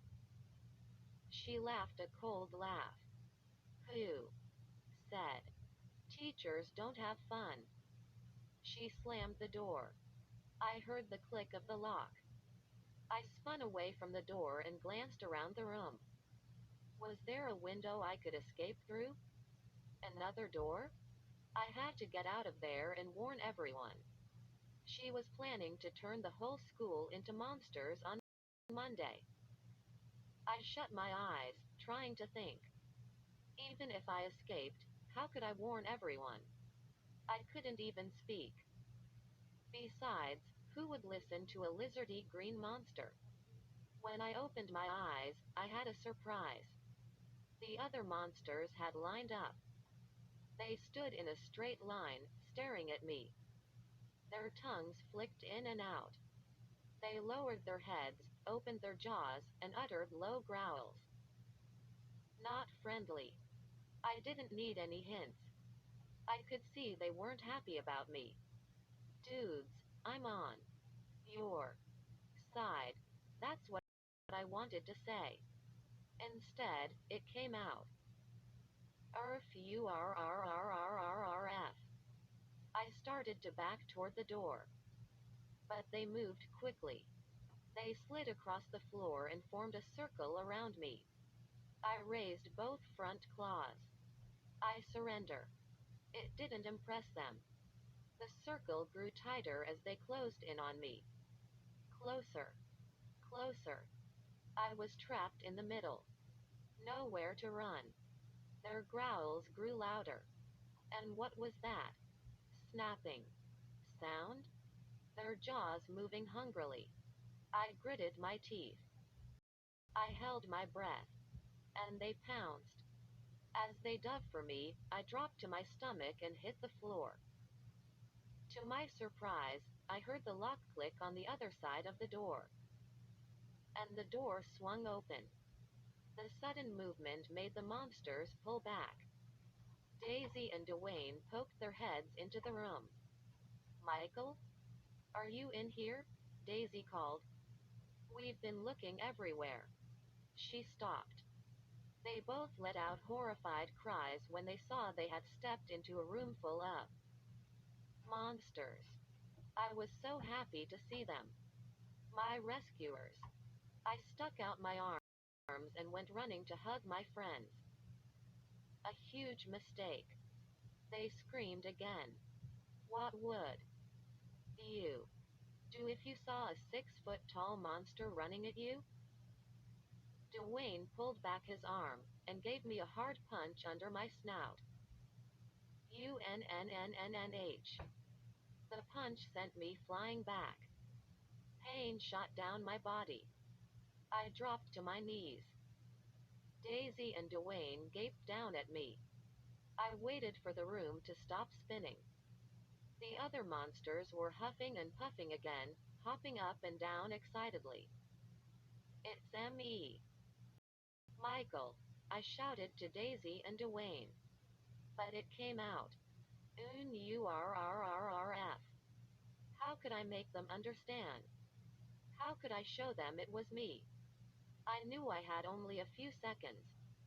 My two horrified friends were already backing out of the room. Once they closed the door, I'd be trapped. And no one would be able to stop Mrs. Hardesty and her egg plot. How could I let them know? Something gleamed on the floor right outside the door. I squinted at it. Something silvery. It took me a moment to realize it was my dog whistle. So, that's what fell from my pocket when we were down here with the black cat. I stood up and moved slowly to it. With a quick swipe of my claw, I grabbed the whistle off the floor. Please, I thought. Please, let Daisy and Dwayne figure out that it's me. I sucked in a deep breath, raised the dog whistle to my snout, and started to blow. Then I waved it in the air so they could see it. Then I blew it some more. Please, please. I waved the whistle at them. Did they recognize it? I blew it some more. Daisy and Dwayne had backed to the door. They stared at me, their faces scrunched up in confusion. I blew another long blast. To my shock, the monsters all started to whimper. They curled up on themselves, trying to cover their ears. All of them were shaking and quaking. Wow, I thought. They definitely don't like high-pitched sounds. It hurt my ears, too. But I blew the whistle again. The monsters hunched over, trembling, whimpering softly. Michael? Is that really you? Daisy called. Are you nuts? Dwayne snapped at her. That's not Michael. That's a monster. Waving a dog whistle at us. UNNNNH. I cried. I raised the whistle to Daisy. I pointed it at myself. Sign language. Desperate sign language. We're out of here, Dwayne cried. They're gonna eat us or something. But Daisy kept staring hard at me. Michael? I nodded. I took a bow. I nodded some more. I waved the dog whistle in front of her. We've been looking everywhere for you, Daisy cried. She realized it was me. Did Mrs. Hardesty do this to you? I nodded some more. Dwayne was starting to believe, too. He pointed to the others. Mrs. Hardesty hatched all these from giant eggs? I nodded again. I knew there wasn't time for any more questions. Mrs. H would be back from the store at any minute. I lowered my head and took off running. I burst between my two friends and out the door. My lizardy feet pounded the stairs up to the kitchen. Daisy and Dwayne followed after me. No sign of Mrs. Hardesty. Now what? I was free. Out of the basement room. But no way. I could tell the whole story while I was still a monster. My eyes darted around the kitchen. I saw my jeans and t-shirt piled in a corner. Then I gazed at the stove. The eggs. Were there any eggs left in the pan? I pushed my two friends out of the way and stomped to the stove. Michael? What are you doing? Daisy cried. I looked down at the frying pan. Just a tiny chunk of egg left. A teaspoonful, stuck to the bottom. Was it enough to turn me back into me? It had to be. I lowered my face into the pan, flicked out my snaky tongue and wrapped it around the little piece of egg. I pulled it into my mouth and swallowed it. Yes. Come on. Change, Michael. Change. I waited. Waited. Nothing happened. No. Wait. My stomach started to churn. The room tilted and swayed. My skin heated up. I felt as if my whole body was melting. Melting to the floor. I looked down. I still had claws. My lizard arms were green and bumpy. but my legs were back. My feet. I stomped hard on the floor. Yes, my feet were there. I hurried to the corner and pulled on my clothes. Then I trotted to the hall mirror and gasped. Michael, Daisy cried. You're back. Kinda, Dwayne added. I stared in the mirror. My face, my head, they were back. But my neck and chest were green. I still had monster arms and claws. Not enough eggs. The words burst from my throat in a growl. I need more eggs. I dove back to the stove. I scraped the bottom of the pan with my claws. I pulled the pan off the stove and flipped it upside down. No. None left. I turned and saw my two friends staring at me in horror. Michael, how did this happen to you? Daisy cried. No time to explain, I said. Mrs. Hardesty will be back any second. But, you're still half monster, Dwayne exclaimed. I rolled my eyes. Tell me something I don't know. But I don't understand, Daisy said, shaking her head. Are you? We'll talk later. We've got to get help, right away, I said. Mrs. Hardesty is a monster, too. She and her commander have a terrible plan. She's going to make a big batch of her eggs for the whole class. They, they plan to turn everyone in town into monsters. They both squinted at me. Everyone in town? Dwayne asked. I headed to the back door. Who can help us? I asked. Who? How about Mr. Wong? Daisy said. He lives down the street, remember? Yeah, Dwayne said. Wong said to come see him if we have a problem. And we definitely have a problem.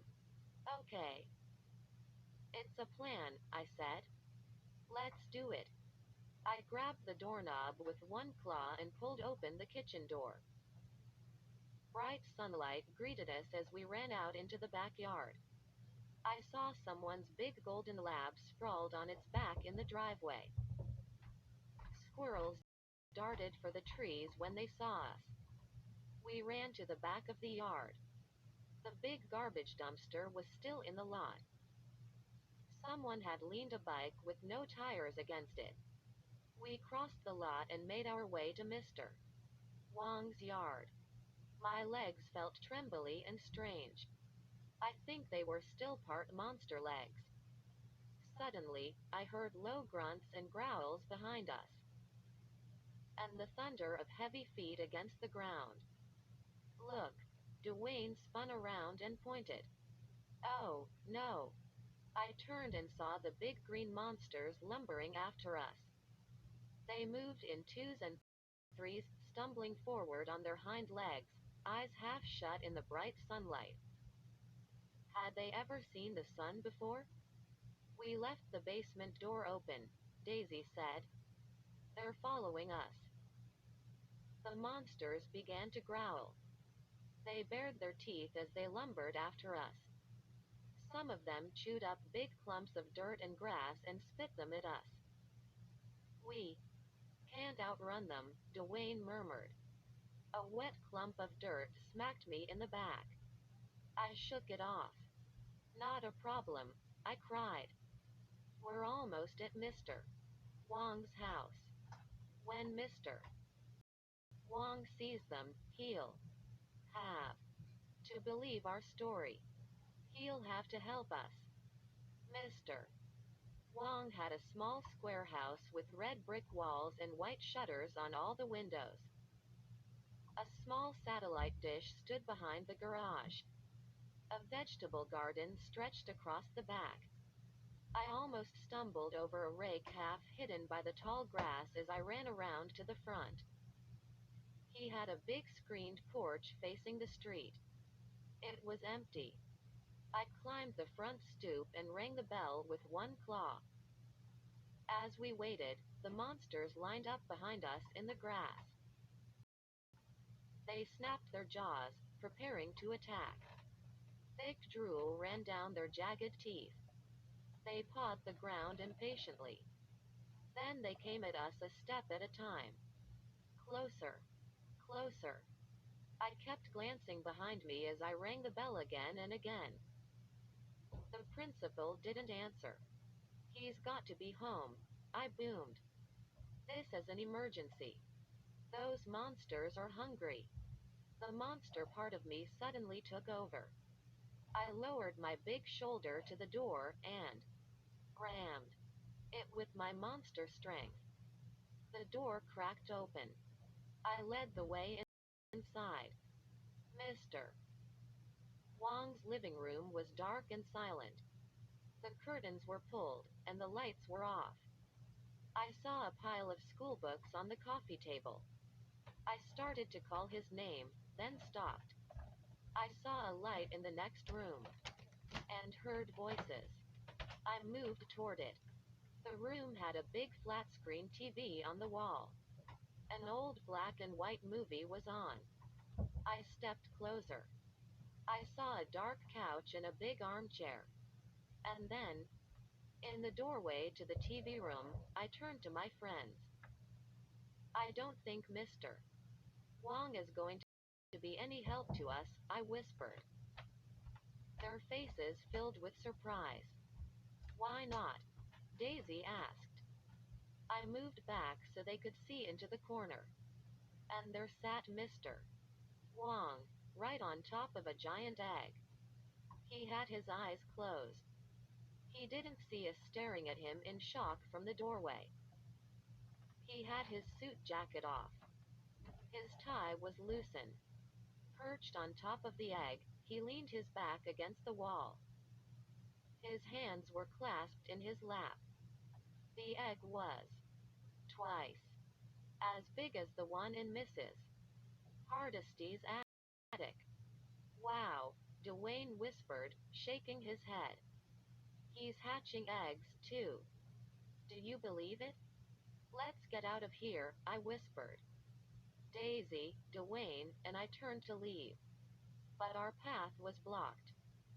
The snarling monsters had followed us inside.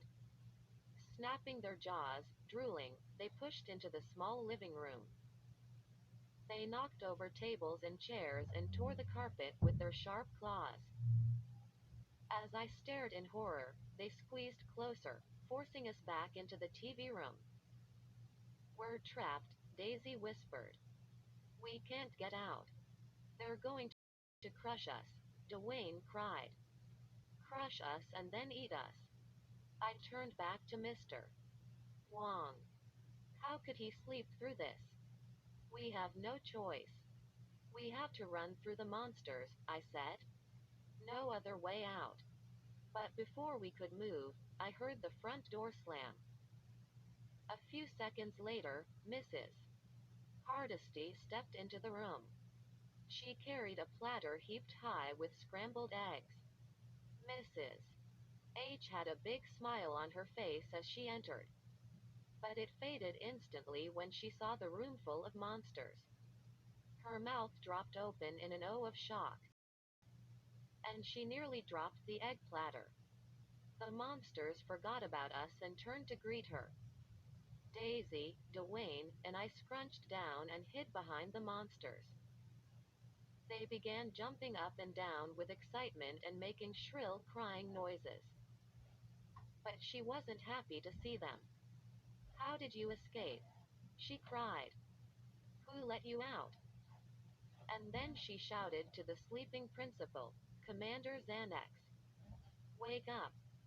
Behind us, on top of his egg, Mr. Wong blinked a few times. Commander, what is happening? Here, Mrs.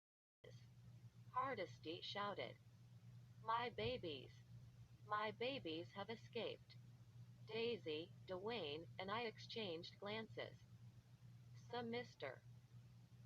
Wong was Commander Xanax. My babies. My babies, Mrs. Hardesty cried. How did you get over here? Daisy, Dwayne, and I tried to scrunch down even more. But it didn't take long for Mrs. Hardesty to spot us. Her pale face darkened. Her eyes narrowed. You, she screamed. You evil kids, let them out. Behind us, Mr. Wong shook himself awake. What is happening here? He called. Hyborg? Is that you? Balancing the egg platter in one hand, Mrs. Hardesty pointed to her monsters. Attack those kids, she ordered them in a deep growl. My heart skipped a beat. I glanced around quickly. How to escape? Mr. Wong behind us. Mrs. Hardesty and the monsters in front of us. It didn't look good. Attack those kids, Mrs. Hardesty screamed. Protect the commander. I order you to attack. The monsters tossed back their heads and roared. The noise shook the room. I felt weak, trapped, nowhere to move. Snapping their jaws, rolling their eyes wildly, they came for us. I felt something explode in my chest. Was it fear? Was it anger? I didn't have time to think about it. I only knew that I wasn't going to stand there and let Mrs.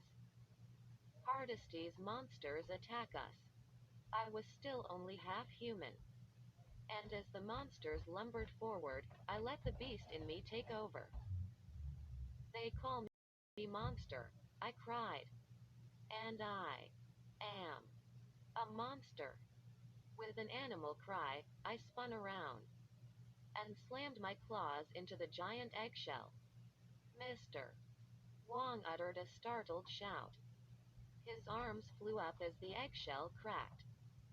The crack was loud enough to silence the monsters. I saw the jagged line spread down the egg from top to bottom. And then, with another loud crack, the top of the shell fell in. Mr. Wong uttered a cry. His hands shot straight up in the air and he dropped into the egg. He made a loud splash. He kicked out a small jagged piece of shell. I could see him thrashing and kicking under the thick yellow yolk. His head sank under the yolky yellow slime, then slid up again. He was sputtering and choking. He sank again, then pushed his face above the thick surface. I can't swim, he screamed. Get me out of here. I can't swim. Hyborg XRX suits, help me. Coming, Commander, she cried. She dove toward the egg. But the monster anger still burned in my chest. I lifted Mrs. Hardesty, or whatever her name was, off the floor with my claws. She squirmed and struggled, but I was too strong for her. I held her high and heaved her over the top into the giant egg. She made a big splash. She and Wong struggled, climbing over each other, twisting and kicking. Sputtering, they sank beneath the yellow yolk. Their mouths opened to scream. They swallowed egg yolk. As my friends and I stared in amazement, they both began to change. Their skin turned green. Their human faces shifted into green monster heads. Their bodies ballooned and twisted. And now we were watching two green monsters, slapping their claws at each other, wrestling, snarling like beasts. They floundered and thrashed inside the egg. In seconds, they pulled each other down to the bottom of the egg. I couldn't see them through the thick yellow goo. Daisy, Dwayne, and I stood gaping at the egg, watching for them. Watching. They didn't come back up. Phew. I breathed a sigh of relief. The evil aliens had been defeated. thanks to me, Monster Munro. Daisy and Dwayne flashed me the thumbs up sign. But we had no time to celebrate. The other monsters remained silent for a few seconds more. They stared at the egg as if waiting for their two leaders to return. And then they opened their mouths in one long angry roar. Their eyes turned red with fury. They raised their heads and snapped their jaws hungrily. And came at us, their feet thudding on the carpet.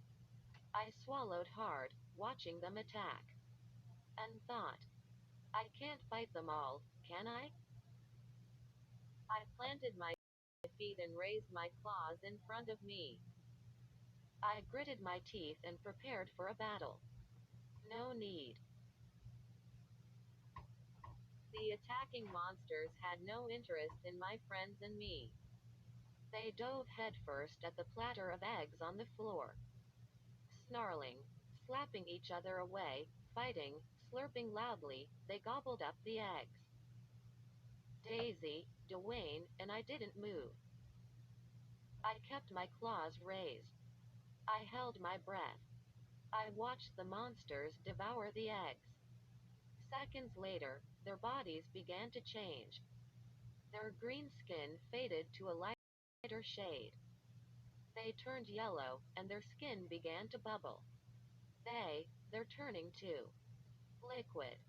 Dwayne cried. Yes. He was right. Their bones shrank. Their heads melted away. Their bodies plopped wetly to the floor. In seconds, they had become yellow puddles on the carpet. I knew what was happening. The eggs, they turn you back to what you were originally, I said. So, the monsters turned back into egg yolks! Exclamation mark quote. We won. We beat them, Daisy cried, pumping her fists in the air. I tried to slap her a high five. Then I remembered I still had monster claws. One more thing to do, I said. I lowered my face to the giant cracked egg. And I licked some yolk off the shell. Yuck. It tasted totally gross. Lumpy like sour milk. I almost hurled. But I choked it down. Then I stared at my claws. And waited. Yes. A few seconds later, my arms stretched out. My hands returned. My skin turned back to its original color. I'm a human. Again, I shouted, jumping up and down. I'm totally human. I don't want anyone to ever call me monster. Again. Stepping over the puddles of egg yolk, we started toward the door. Can you believe it? Daisy said. We just saved the world from evil aliens. No one will ever believe it, I said. Dwayne stopped me at the door. Yes, they will, he said. I've got proof. He held up his cell phone and grinned. I've been snapping photos the whole time. I've got Mrs. Hardesty, the monsters, Mr. Wong, everything. Got it all right here. You do? I cried. I gave him a hard slap on the back. That's awesome. Let me see. I took the phone from him and flipped it open. I scrolled through his snapshots. All feet. Just shoes. Dwayne's shoes. Picture after picture.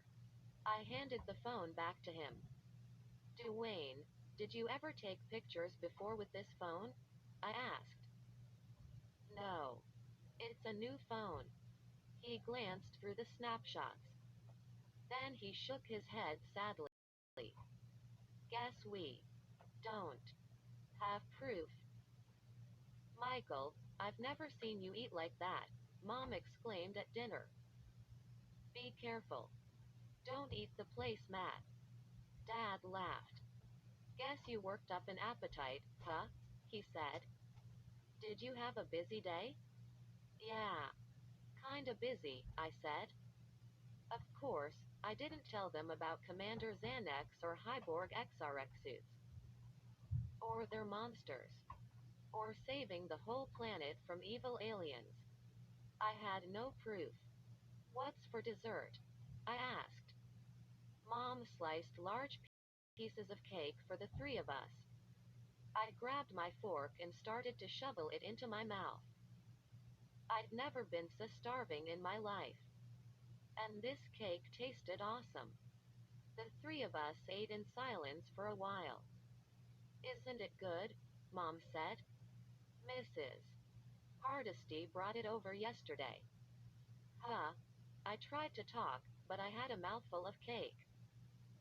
Wasn't that nice of her to bring us dessert? Mom said. She said she made it with her own special eggs. Several kids received mysterious invitations to be very special guests at Horrorland theme park. They looked forward to a week of scary fun. But the scares quickly became too real. When Slappy the Evil Dummy, Drive, Maniac, and other menacing villains started to appear.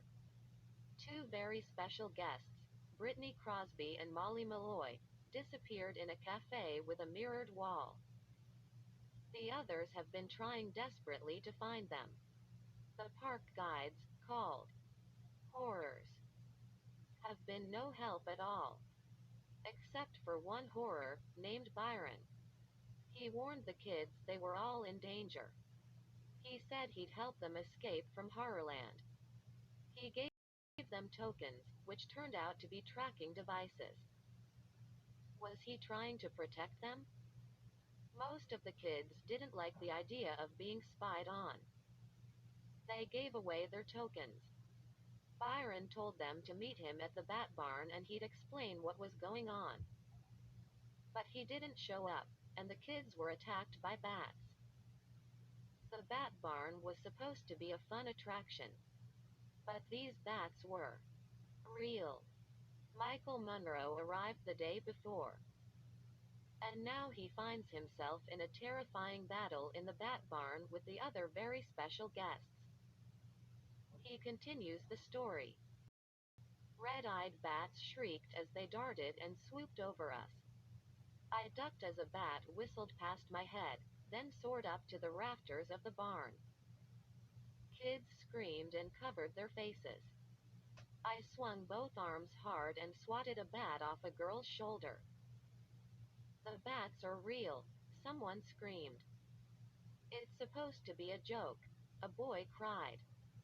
A fat creature thudded into my chest, wings flapping furiously. Sharp claws dug into my t-shirt. I gripped the bat with both hands and flung it off me. My new friend, Abby Martin, pressed her hands over her face. She screamed as a bat danced on her head, pulling at her hair. With a loud cry, I slapped it away. My second day as a very special guest at Horrorland. It wasn't exactly what I had imagined. Where was that horror, Byron? The tall one with the yellow horns? He told us to meet him here. We didn't have time to think about him. The screeching, glowing-eyed bats were out for blood. The barn was big and dark. The doors had closed behind us. The only light came from a narrow window high in the roof of the barn. In the darkness, it seemed like a thousand wings were beating around us. A thousand shrill creatures zooming low, tearing and biting at us. Abby screamed again. I lurched toward her and stumbled over a pile of straw. Suddenly, I had an idea. Could I stop the bat attack? The kids back home call me Monster.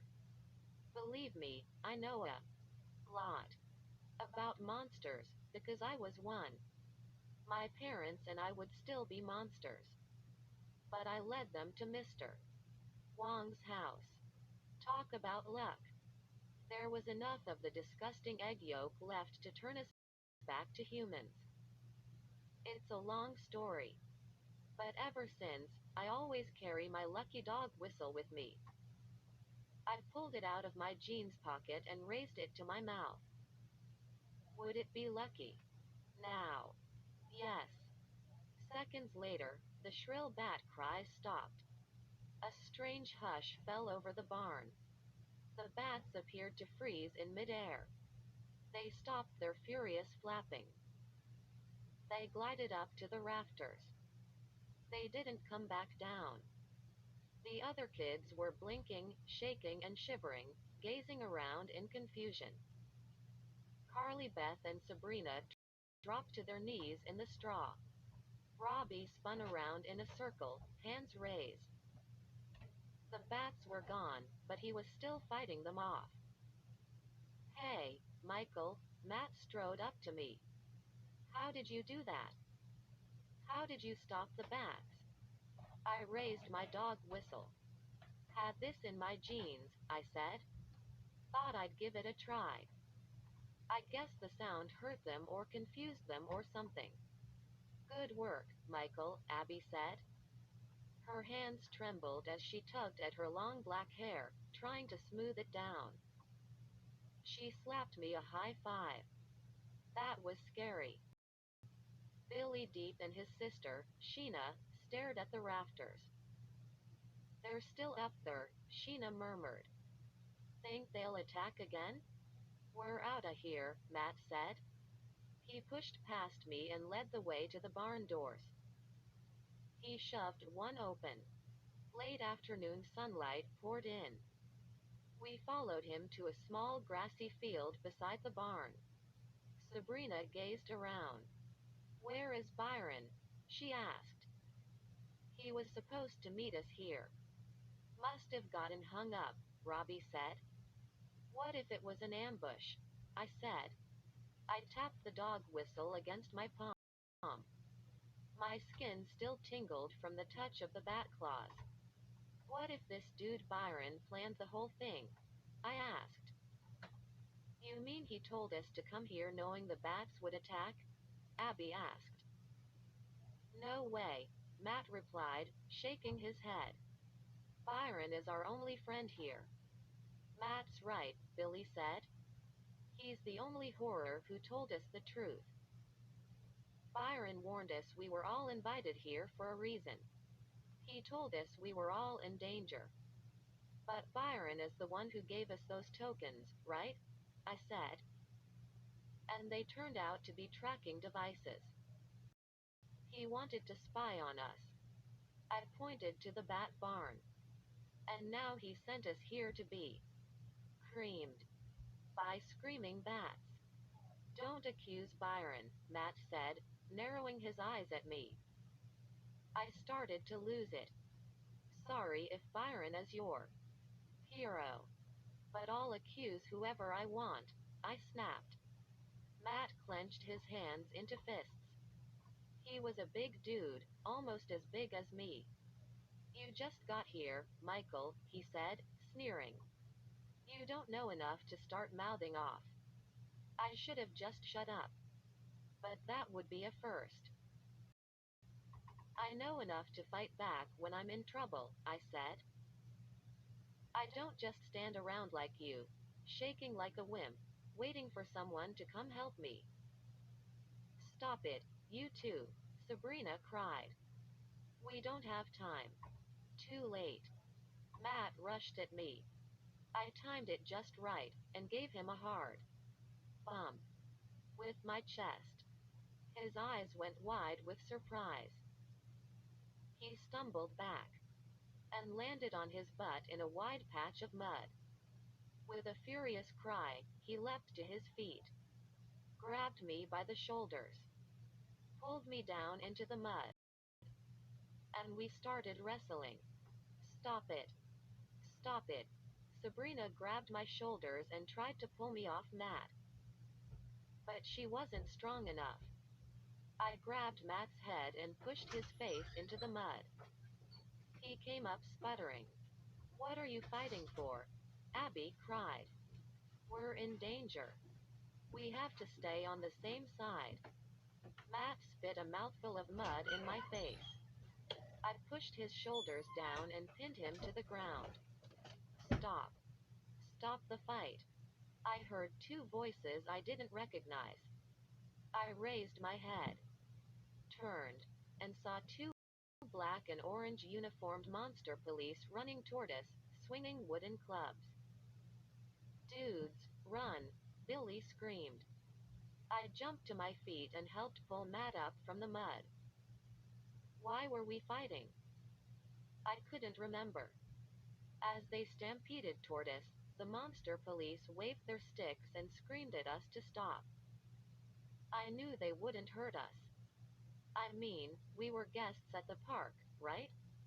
But I took off anyway. We all did. We ran in different directions. I was close behind Abby for a while. But then I lost her in the crowd. And then I lost myself in the crowd. Where was I? I was running full speed now along a wire fence. On the other side, I saw kids on a beach. The kids were screaming and laughing, sinking into the sand. Finally, I saw a sign. Quicksand Beach. Dot. Drop in anytime. It looked like fun. I spun around. I'd lost the two monster policemen. I took a few minutes to catch my breath. Then I made my way back to Stagger Inn. A short while later, everyone gathered in my room on the 13th floor. Matt and I stared at each other with our hands in our jeans pockets. Then we both apologized at once. We even shook hands. We're cool? I asked. We're cool, Matt said. Look, we're all scared and stressed out, Carly Beth said. But we have to stick together. She sighed and dropped down onto the edge of my bed next to her friend Sabrina. Sabrina and I didn't believe any of this, she said. You know, about the missing girls and the other park. But we do now, Sabrina said. Look, Abby and I just got here yesterday, I said. We don't know why everyone is so nervous. Tell us what's up. They all started talking at once. Finally, Matt said he'd try to explain everything. As soon as I arrived, he started, this horror named Byron runs up to me. He says I'm in danger. And he gives me this. Matt pulled a gray plastic card from his wallet. It's a room key card, he said. But it's not from Horrorland. And it seems to have special powers. It helped me win at the carnival games. And it opens doors that regular keycards don't open. Our first day, my sister, Sheena, and I met these two girls, Billy Deep interrupted. Molly Malloy and Brittany Crosby. Then they disappeared. Gone. Poof. Dot. We've been searching for them ever since. The horrors won't help us, Sheena said. They say the girls were never here. We saw them in a cafe with a big mirrored wall, Matt said. This keycard opened the door to the cafe. But when we went inside, the girls were gone. The mirror was soft, like liquid, Sheena explained. I stuck my arm into it, and I disappeared, too. It's all very hazy. But I think I ended up in a different park. Byron keeps leaving us hints about another park, Matt said. He held up the two pieces of an old park guide. One showed a carousel with flames shooting out of it. It was called the Wheel of Fire. The other showed a hall of mirrors, called Mirror Mansion. Strange characters keep following us here, Robbie said. Trying to frighten us. We've all had scary problems back home. And they've followed us to the park. When we looked into a piece of mirror, we saw Brittany and Molly on that burning carousel, Billy said. I think we're in real danger, Carly Beth said. We need to make a plan. We need to get out of this park. Whoa. Wait a sec, I said. Tell me more about the mirrors. All this stuff about mirrors is really interesting. I searched my whole room, Abby said. I couldn't find a mirror anywhere. Who ever heard of a hotel room without mirrors? Again, everyone started talking at once. None of us had mirrors in our rooms. This is totally disturbing, I said. It means we have to find a mirror. Mirrors must be a very important clue. We have to find Byron first, Matt said. He's the only one who can tell us what's going on. I didn't want to fight with Matt again. I could see he wanted to be leader of the group. And that was okay with me. But once I get something in my head, I can't get it out. And right then, mirrors were definitely in my head. So we split up.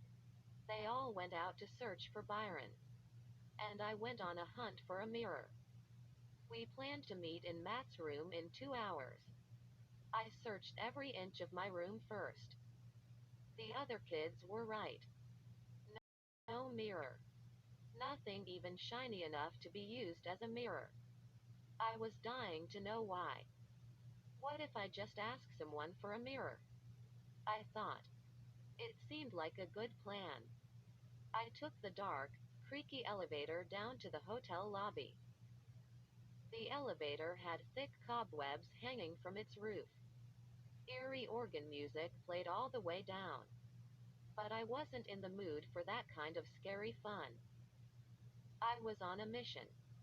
I stepped up to the front desk. A green-skinned horror with curly green hair and one brown eye and one blue eye stood behind the counter. He wore a bright purple tuxedo and lacy white shirt. A very colorful dude. His name tag read, Boomer. He looked up from his laptop. Help you? Yes, I said. Do you have a mirror I could borrow? A mirror? He replied, squinting at me with his brown eye. Yes, do you have a mirror? I repeated. He smiled. Sure thing, he said. No problem. I blinked. That was easy. Then Boomer's smile grew wider. He leaned closer over the counter. With your face, Sonny, are you? Sure. You want a mirror? He burst out laughing. Ha ha. I didn't crack a smile. Yes, I said. I couldn't find a mirror in my room. Of course not, he said. I don't get it, I said. Why aren't there any mirrors here? Boomer lowered his voice to a whisper. Because a lot of our guests are vampires, he said. It makes them sad to pass a mirror and not see their reflection. We're just trying to be considerate, see? I felt myself start to get steamed. Boomer, I said, I'm not going to get a straight answer from you, am I? He shook his head. No, you're not, he replied. Well, can you tell me where I might find a mirror? I asked. He thought for a moment. Have you tried Mirror Lake? Excuse me, I said. Mirror Lake? Is that in this park? He shrugged. I don't know.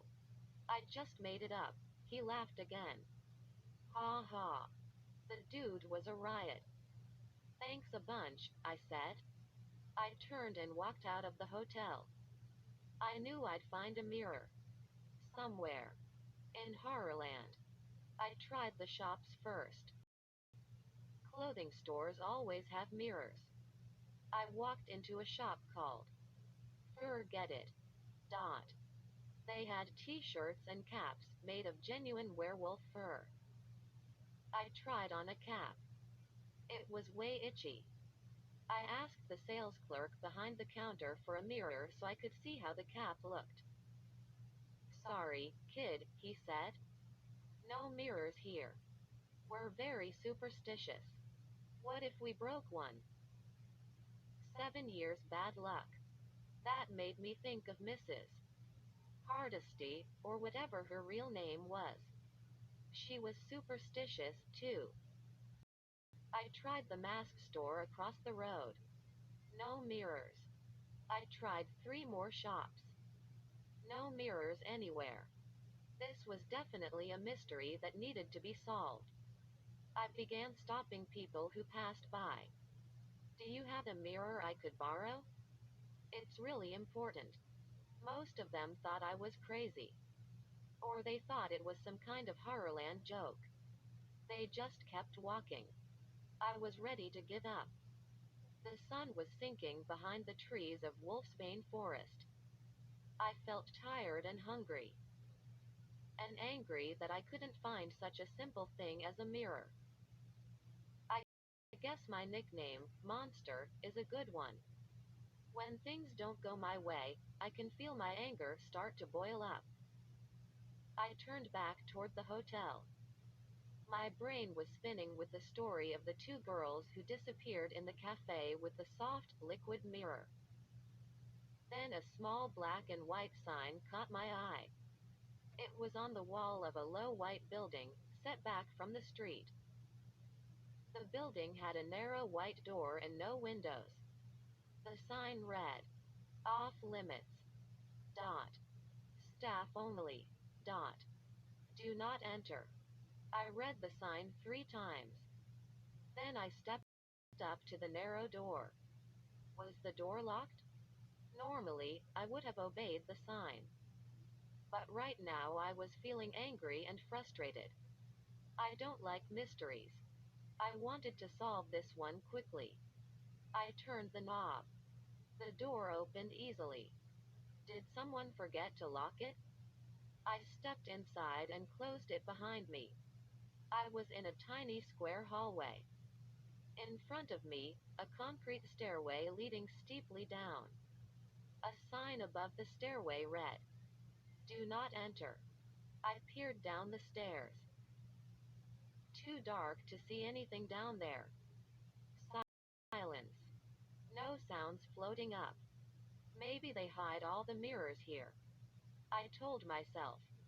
Maybe I'll find stacks and stacks of mirrors. I knew that was dumb. But I had to find out what was down there. I took a deep breath and started down the stairs. My shoes thudded on the concrete. The stairs seemed to go down forever. I stopped halfway and squinted into the dim light.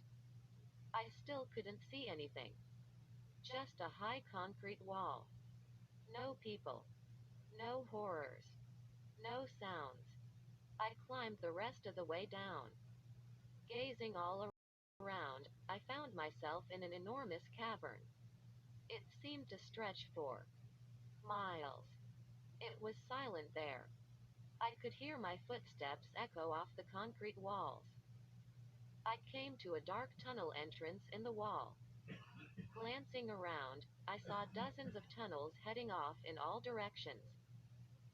Fat pipes and electrical cables stretched down the tunnels.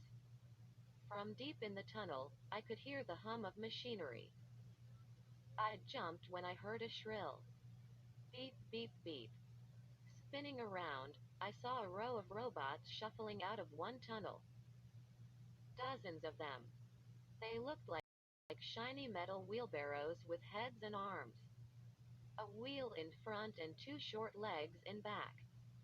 Their heads were round and covered in control buttons and dials. The heads were spinning and beeping as the wheelbarrow bodies rolled across the floor. Each wheelbarrow carried a large wooden crate. I stood frozen, watching them. Finally, they disappeared into another tunnel. Alone again, I moved to the next tunnel.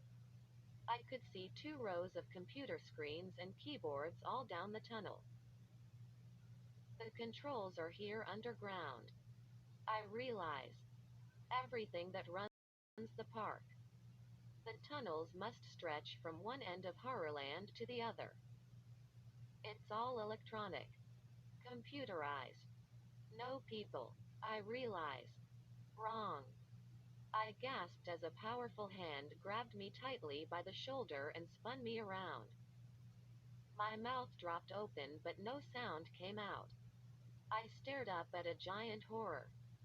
He must have been at least 8 feet tall.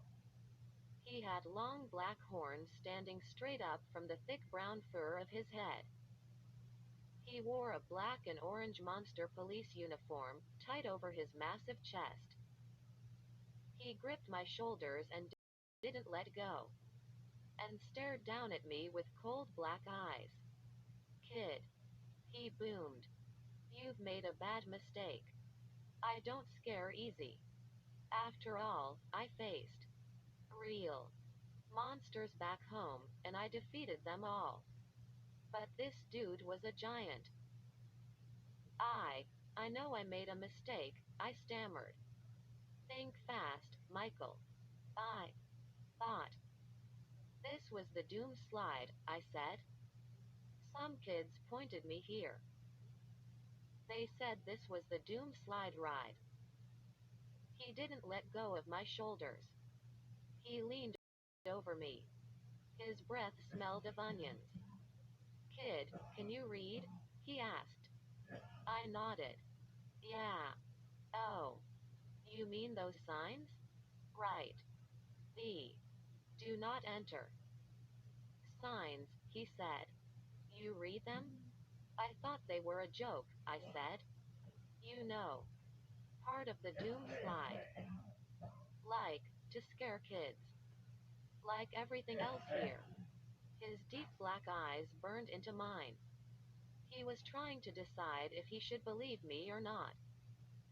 "You could get lost down here," he said in a low whisper. "You could get lost in these tunnels. Forever." Quote. A chill tightened the back of my neck. Was he threatening me? He let go of my shoulders. He stepped back. His shadow on the floor stretched for miles. "The signs were real," he said. "Go back outside, kid. Walk straight to Zombie Plaza. Then follow the signs to the doom slide." "Okay. Thanks," I said. I turned and hurried to the stairs. "Sorry if I scared you," he called after me. Was he kidding? I didn't wait to find out. We met in Matt's room a short while later. The other kids had no luck, either. No sign of the horror named Byron. We were all hot and tired and jittery. We weren't having any fun. And we weren't getting anywhere. What was going on in this creepy park? We still didn't have a clue. But we couldn't stop discussing it. "I had that golden token," Robbie said. "It said, Panic Park. Remember? In the vampire restaurant, I stared into the token," Abby said. "And I started to feel strange.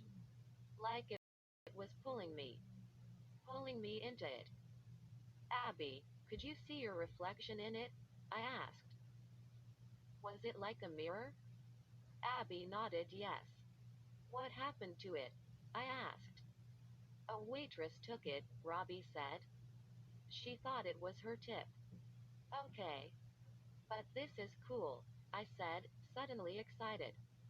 "A coin can act like a mirror, right?" "It has to be real shiny," Robbie said. "Come on," I said. "Who has a shiny coin? Get 'em out." We all searched our pockets. I pulled out 5 or 6 coins from my jeans. They were all rubbed dull. No shiny ones. Angrily, I tossed them onto the floor. "Anyone?" I cried. No. We had only old scuffed coins. Lots of groans of disappointment. "Don't give up," Matt said. "We can't give up. We're really in danger here. And Byron is gone.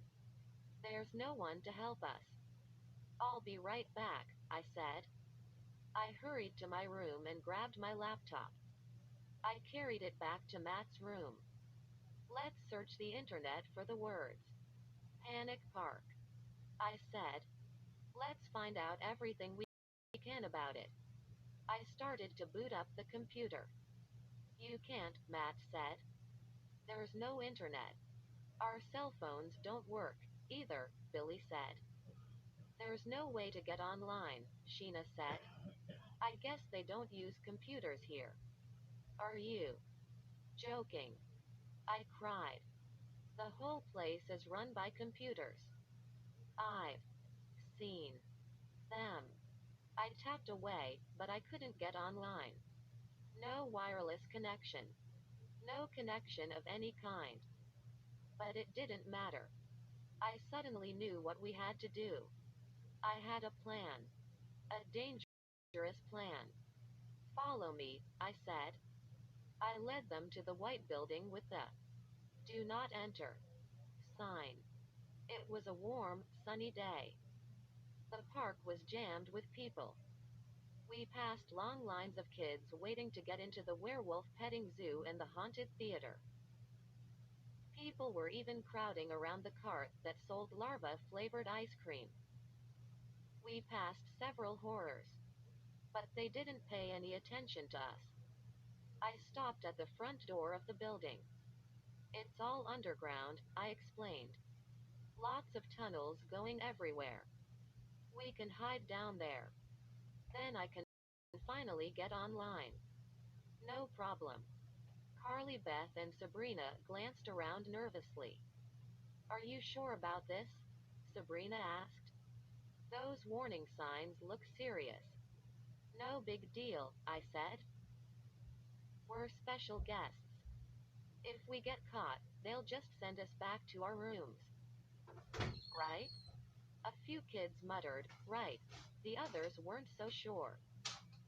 I grabbed the knob and tried to pull the door open. Locked. I tugged harder. No way. This time, someone had remembered to lock it. That was a long walk for nothing, Billy grumbled. Matt shoved me out of the way. Let's try this, he said. He raised his strange keycard to the door, and it swung open. We touched knuckles. Hey, I'm impressed, I said. It's all in the wrist, Matt said. He tucked the card back into his wallet. That was the last joke anyone made. Everyone turned very serious as we made our way down the steep steps and into the huge concrete cavern. The air grew warmer, heavy and damp. In the far distance, I could hear the roar of machinery and the beep beep of the wheelbarrow robots carrying their packages. The sounds echoed in the vast cavern. I stopped at the bottom of the stairs and glanced around. No guards. No sign of that 8-foot tall dude.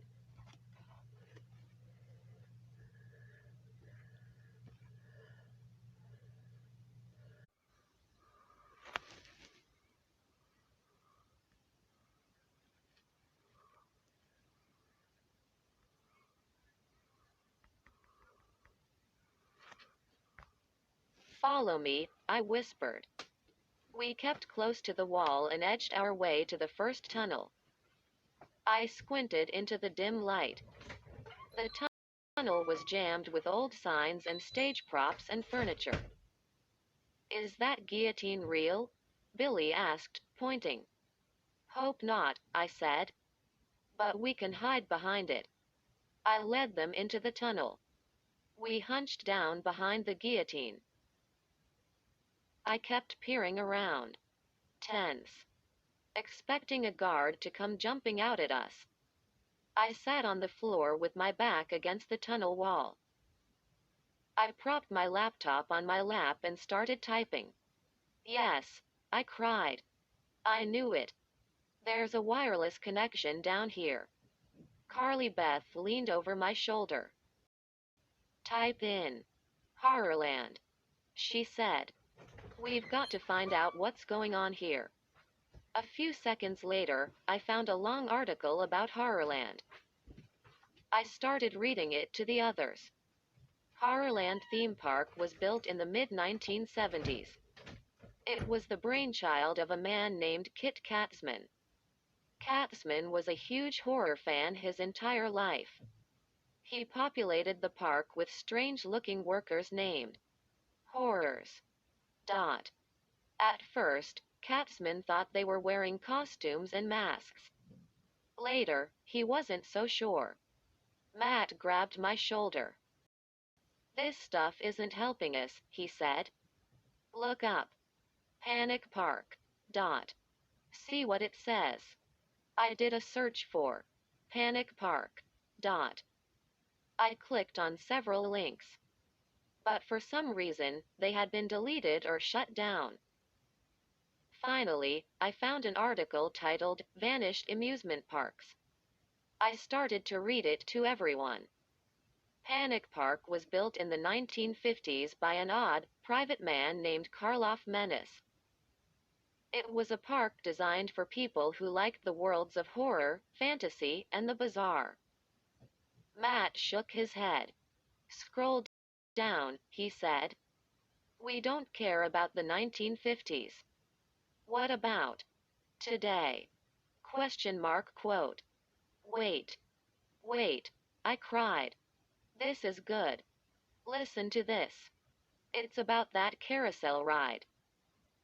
The one that's on fire." I read from my laptop screen. The Wheel of Fire was one of the most popular rides at Panic Park. People loved twirling around while their horses flamed. "So, that page Byron left us," Sheena said. "It was definitely from Panic Park. Byron was leaving us clues about Panic Park," Matt said. "He must want us to find out more about it." We saw Brittany and Molly on that ride," Billy said. Robbie stared at the screen. "And that golden token I had, it came from Panic Park," he said.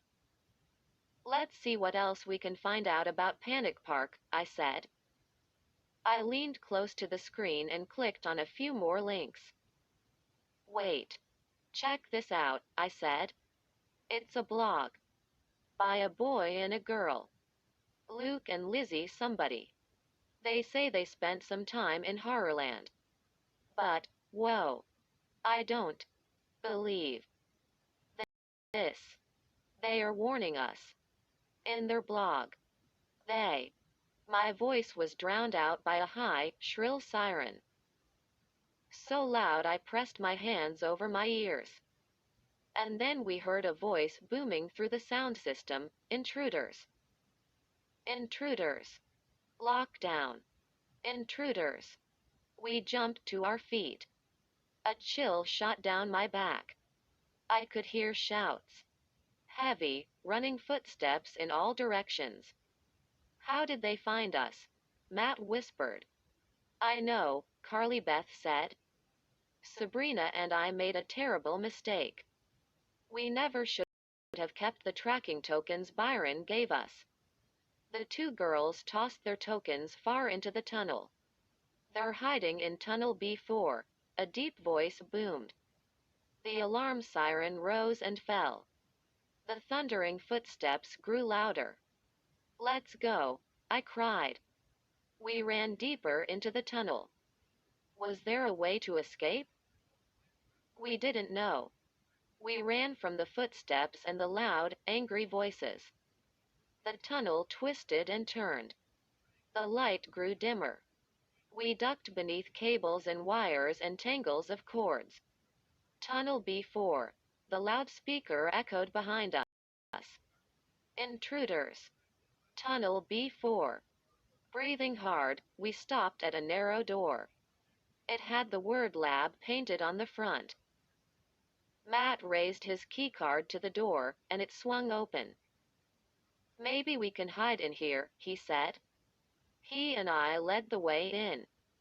The room was long and narrow, lit by a row of dim fluorescent lights on the ceiling. I waited for my eyes to adjust. Then I saw a long row of lab tables. Behind them, tall cabinets lined the wall. "Are those cages?" Carly Beth pointed to the big boxes in the center of the room. We took a few steps toward them, then stopped. Oh, wow. I don't believe this. Are they real? We all gasped in shock and stared at the ugly creatures inside the barred cages. They were dark and furry, like gorillas. Except their faces. Their faces were almost human. They had bald heads with long pointed ears. And they all had bright blue eyes. Human eyes. But their fat bodies were covered with black fur. And they had big paws with curled claws, like bears. They gnashed their teeth. Drool spilled from their mouths. They stuck their long furry arms out through the bars and swiped at us. Gorilla creatures, Sheena cried. Are they real? Are they robots or something? They sure looked real. Maybe they are some kind of lab experiments, I said. The ugly creatures grunted and gnashed their teeth. They pushed against the bars of their cages, trying to get at us. We can't stay here, I said. We have to. The door burst open. 10 or 12 monster police came running in. Shouting, they waved wooden clubs above their heads. Freeze, one of them boomed. If you move, you'll be gorilla food. I glanced around. No other door. No way to escape.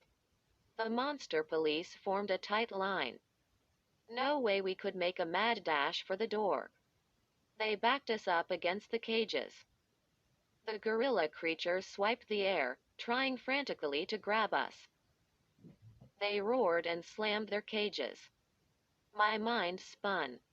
I had an idea. I turned to Matt. Quick, hand me that keycard. He started to reach into his jeans pocket. What are you going to do with it, Michael? He whispered. Try to open some cages, I said.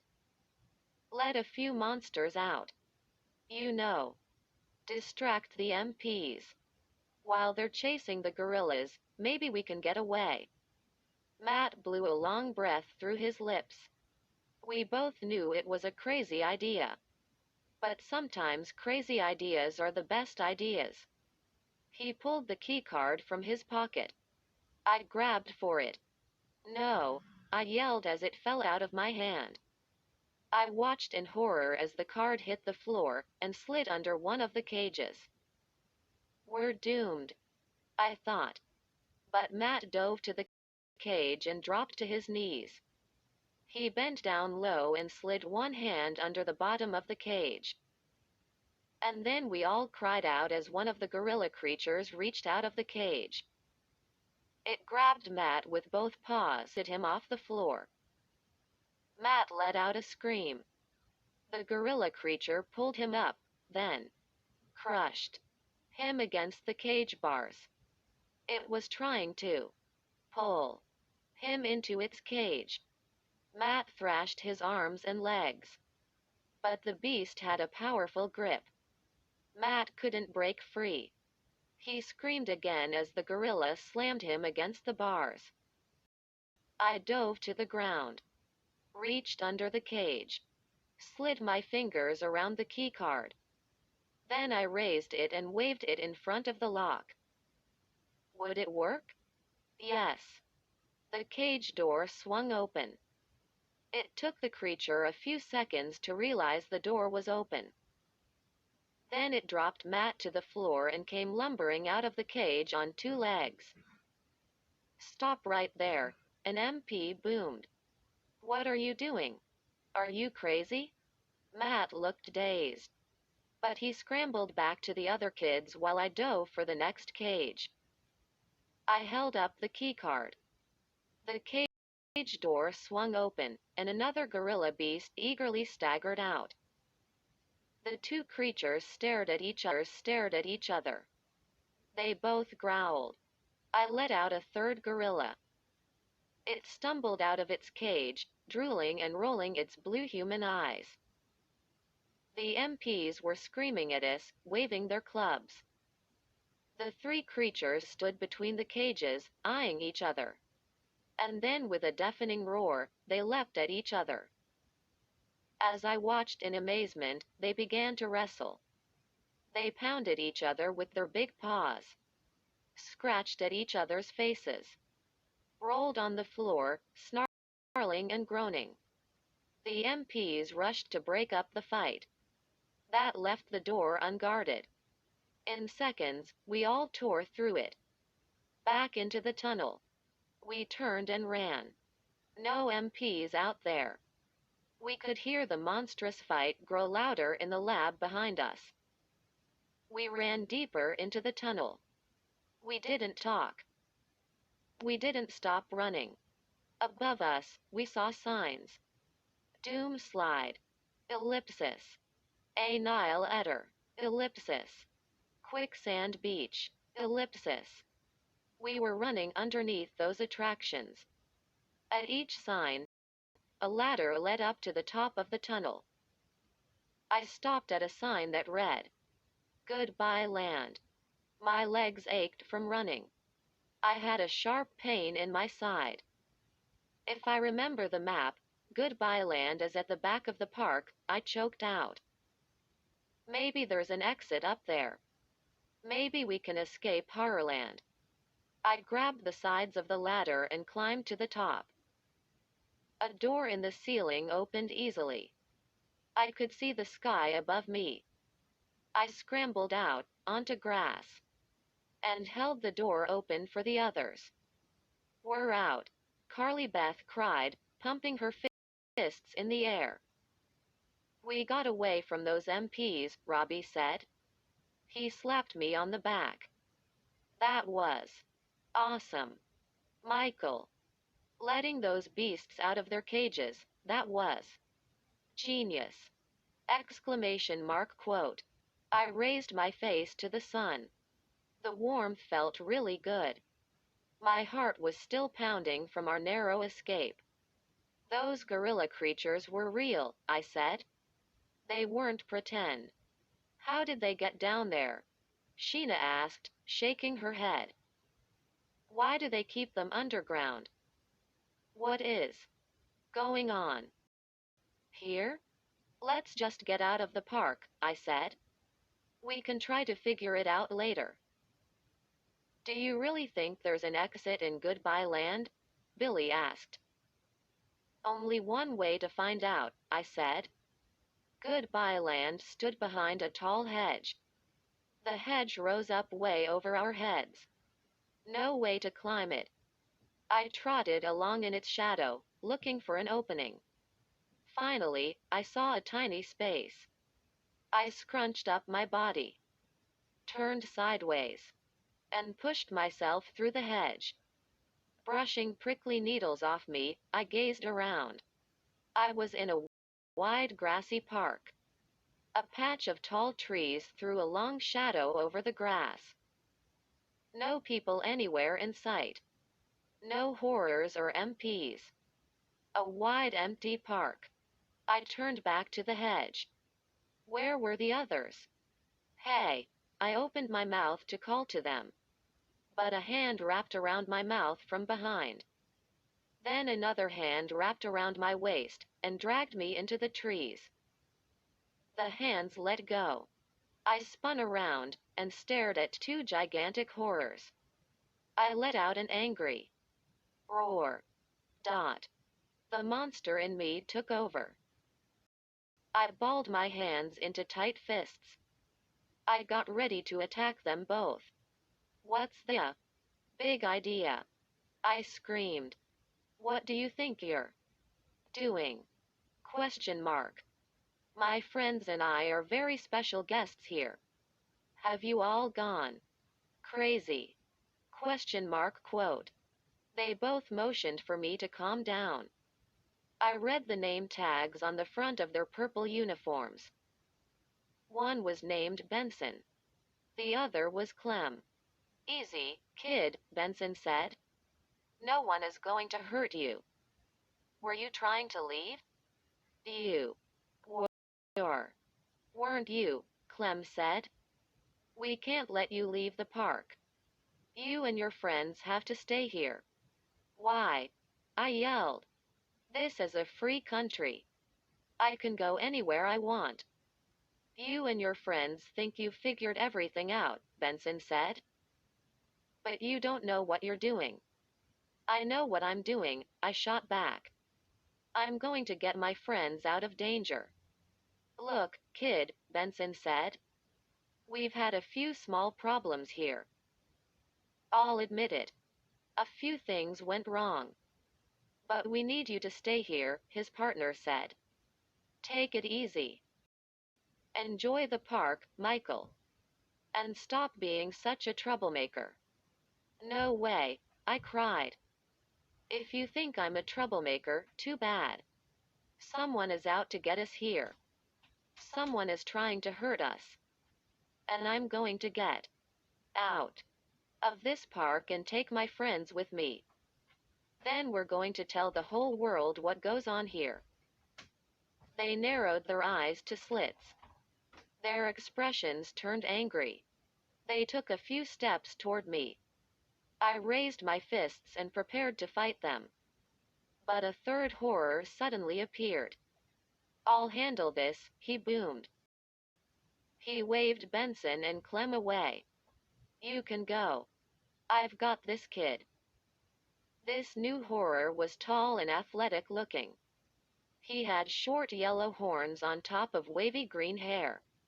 His fat nose and tiny chin made him look a lot like a pug dog. He waited for the other two to leave. Then he turned to me. I saw that he had taken off his name tag. Michael, he said, you want out of Horrorland, don't you? I didn't answer his question.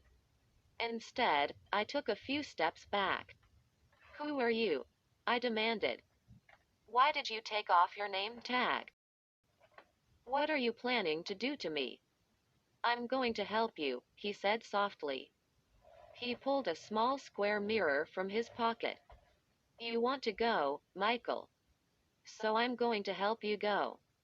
Huh? I squinted at him. Then I gazed into the mirror. I suddenly felt strange. Off balance. I felt a strong pull from the mirror. As if I were being drawn to it by a powerful magnet. Go ahead, the horror urged. Don't fight it, Michael. You want to leave, remember? I'm helping you leave. Go with it. Go with it. His voice faded as I was pulled. Pulled toward the glass. Pulled to my reflection in the little mirror. Strange. I could feel the smoothness of the glass. The cool liquid feel of it. Deeper into the glass. Deeper. And then, through it. Through the mirror. A rush of cold air blew over me. It made me shut my eyes. I felt myself falling. I struggled to catch my balance. When I opened my eyes, the horror. The trees. The grass. All had disappeared. Hey, where am I? I cried out loud. I gazed around. I was standing in a huge amusement park. But I didn't recognize anything. I squinted, waiting for my eyes to focus. I saw roller coasters high in the sky. And a Ferris wheel with cars shaped like sharks and alligators. And then, my eyes stopped at a red and white sign. It had big blood-red letters across it, phosphorus monophosphide. PP? Panic Park? Was this really Panic Park? Hey, I'm in Panic Park. I found it. I found Panic Park, I shouted. Then I felt a wave of fear slide over me. I glanced around, my heart pounding.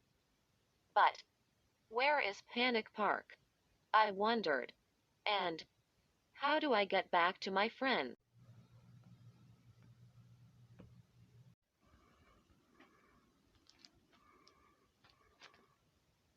Julie, wait up. My best friend, Rena Jacobs, ran across the school hallway toward me. Her blonde ponytail bobbed behind her. Is that a new camera? I shook my head. It's one of my old cameras. It swung from a strap around my neck. Dad says he'll buy me a new one if I get the big assignment from Mr. Webb. Rena blinked her green eyes. Big assignment? I gave her a shove. Rena, I've only been talking about it for months. Remember? To shoot the entire student body for the big 2-page spread in the Tiger. That's the name of our yearbook. Rena scrunched up her face. I thought Mr. Webb already chose David Blank for that. Well, you thought wrong, I said. That's why I'm hurrying to the Tiger office. I've got an awesome idea. No way Mr. Webb can say no to it. David can sit on his butt and watch me take the photo. Rena laughed. You don't like David, do you? I rolled my eyes. Does a lettuce like a goat? She frowned at me. Goat? I don't get that, Julie. With her light blonde hair and big green eyes, Rena is very pretty. I think she's the prettiest girl at Twin Forks Middle School. And she's smart, too. But she only understands straight talk. I meant David tries to gobble up everything, I explained. He wants to be the only star. Mr. Webb asked me to shoot the bake sale in the gym last week. And when I showed up, guess who was there? David? You got it, I said. He's very competitive, Rena said. Then she grinned. But I think he's kind of cute. Cute? I stuck my finger down my throat. With that bright orange hair and those orange freckles? He looks like a carrot. Exclamation mark quote. You have vegetables on the brain, Rena said. No, I've got pictures on the brain, I said. I can be just as competitive as David. I really want to take that big photo. That's why I want to get to the yearbook office before David does. I turned and started to jog down the hall. It was nearly 3:30, and the school had emptied out. Julie, Rena called after me. Are we still going bike riding on Saturday? I've got to watch Sammy in the morning, I said. Sammy is my little brother. We can ride all afternoon. I turned the corner and bumped right into the Sneer sisters. Actually, Becca and Greta aren't sisters. They're best friends. I've never seen them apart. I call them the Sneer sisters because they both always sneer when they see me. Like I smell like rotten meat or something. And they're always so totally mean to me. They even look a little alike. They are both tall and very skinny, and they both have long noses and kind of pointy chins. Like which chins? Hi, Juju, Becca said, sneering. I gritted my teeth. She knows I hate to be called Juju. That's what I called myself when I was too little to say the name Julie. Greta pointed at my mouth.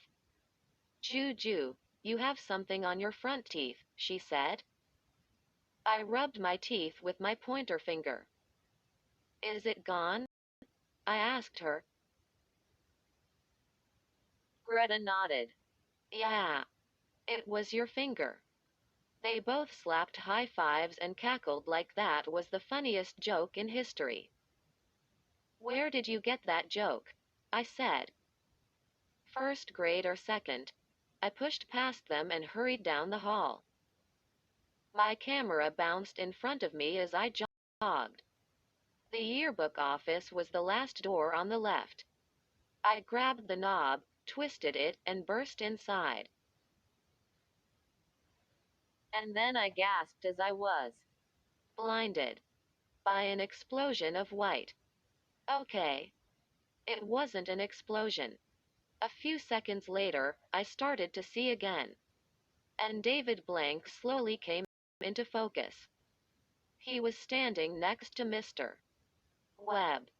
He had his camera raised and a big grin on his carroty face. That's a lesson for you, Julie, he said.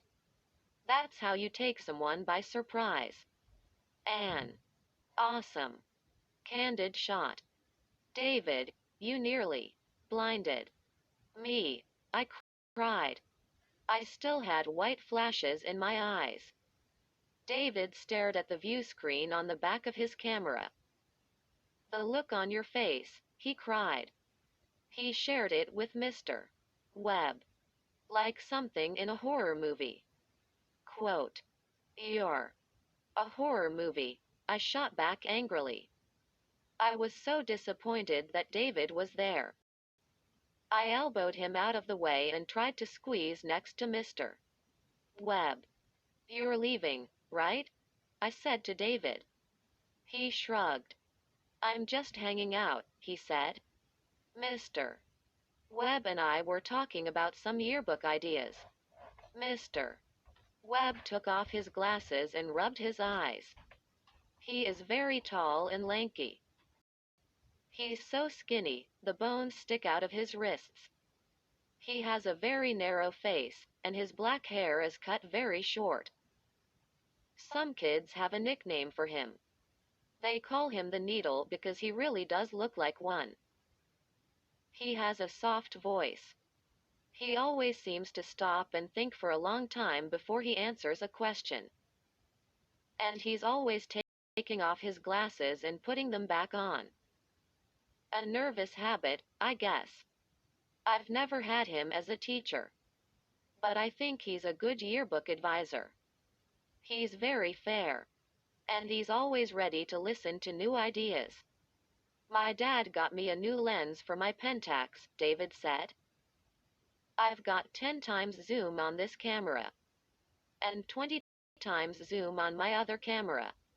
Don't brag or anything, I said. He thinks he's way cool because his dad is manager of Camera World, the camera store at the mall. Mr. Webb pushed his glasses up on his nose and turned to me. Julie, you got some nice shots of the wrestling team last week, he said. Then he added, so did David. I bit my lip. I thought the wrestling team was my assignment, I said. David grinned. Just thought I'd back you up, he said. You know. In case that little camera of yours broke or something. Couldn't you clobber that kid? You said you have an idea you want to show me, Mr. Webb asked. I reached into my backpack and pulled out the plans I had drawn. If only David would disappear in a flash of white light. It's for the picture of the whole student body, I told Mr. Webb. I had this idea about using the new swimming pool. David laughed. You want to take the picture from underwater? That's awesome! Exclamation mark quote. Give me a break, I moaned. You know they haven't filled the new pool yet. There's no water in it. I spread my drawing out on the table and Mr. Webb bent over to study it. He scratched his head and squinted at it. Is that you on the high diving board? He asked me. I nodded. Yeah. See? We get everyone standing in the pool. 5th grade in front. Then 6th. Then 7th in back. And I use a wide angle and shoot down at everyone from the high board. David giggled. And then you dive into the crowd? Awesome. I ignored him. Mr. Webb studied my drawing for a long moment. There might be some safety problems, he said finally. The high diving board is. It's a very wide platform up there, I said. With railings on both sides. No way I could slip. David leaned over the drawing, blocking Mr. Webb's view. I think Julie and I should both go up there and shoot, he said. She can use her old-fashioned wide angle. And I'll use my Konica square shooter.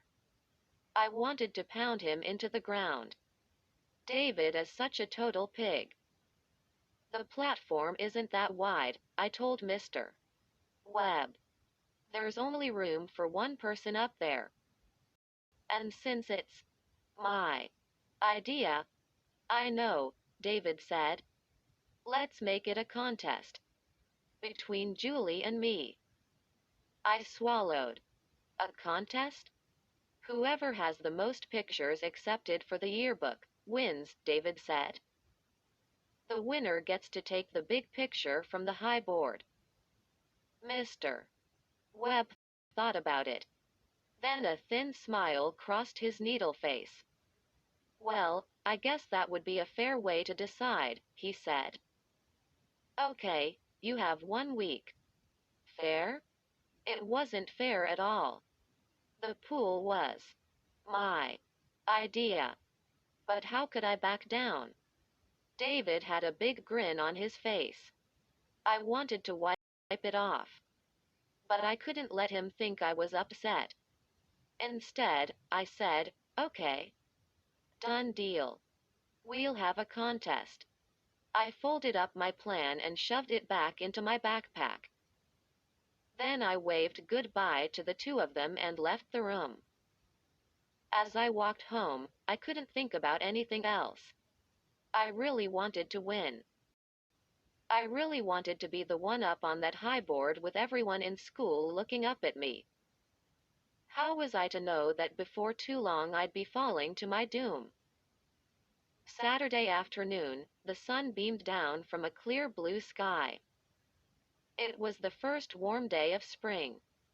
Rena and I couldn't wait to climb on our bikes and ride all around town. We pedaled past the school, then turned right and coasted downhill toward Fairfax Park. We were both in shorts and t-shirts. It felt great to pretend it was summer. We had to brake to slow down at the bottom of the steep hill. How was Sammy this morning? Rena asked. The usual, I said. He was Sammy. What else? Rena laughed. Your brother is a little spoiled. And a little whiny, I added. And a little obnoxious. Mom always says he's just being Sammy. I guess that means he can get away with anything. Baby of the family, Rena said. We rode through the park, in and out of the shade from the old tangled trees that hang over the street. Then we rode past houses where some of our friends live. Some kids were washing a car with a garden hose at the corner. We turned, and a red SUV pulled up beside us. The back window rolled down. And who should poke their heads out but my best buddies, Becca and Greta. Juju, they both called. Juju. You got rid of your training wheels, Becca shouted. Greta spit her bubble gum at me. Missed. Bye, Juju. The SUV roared away with the girls laughing wildly. I rolled my eyes and started pedaling hard. Rena raced to catch up to me, her blonde hair flying behind her.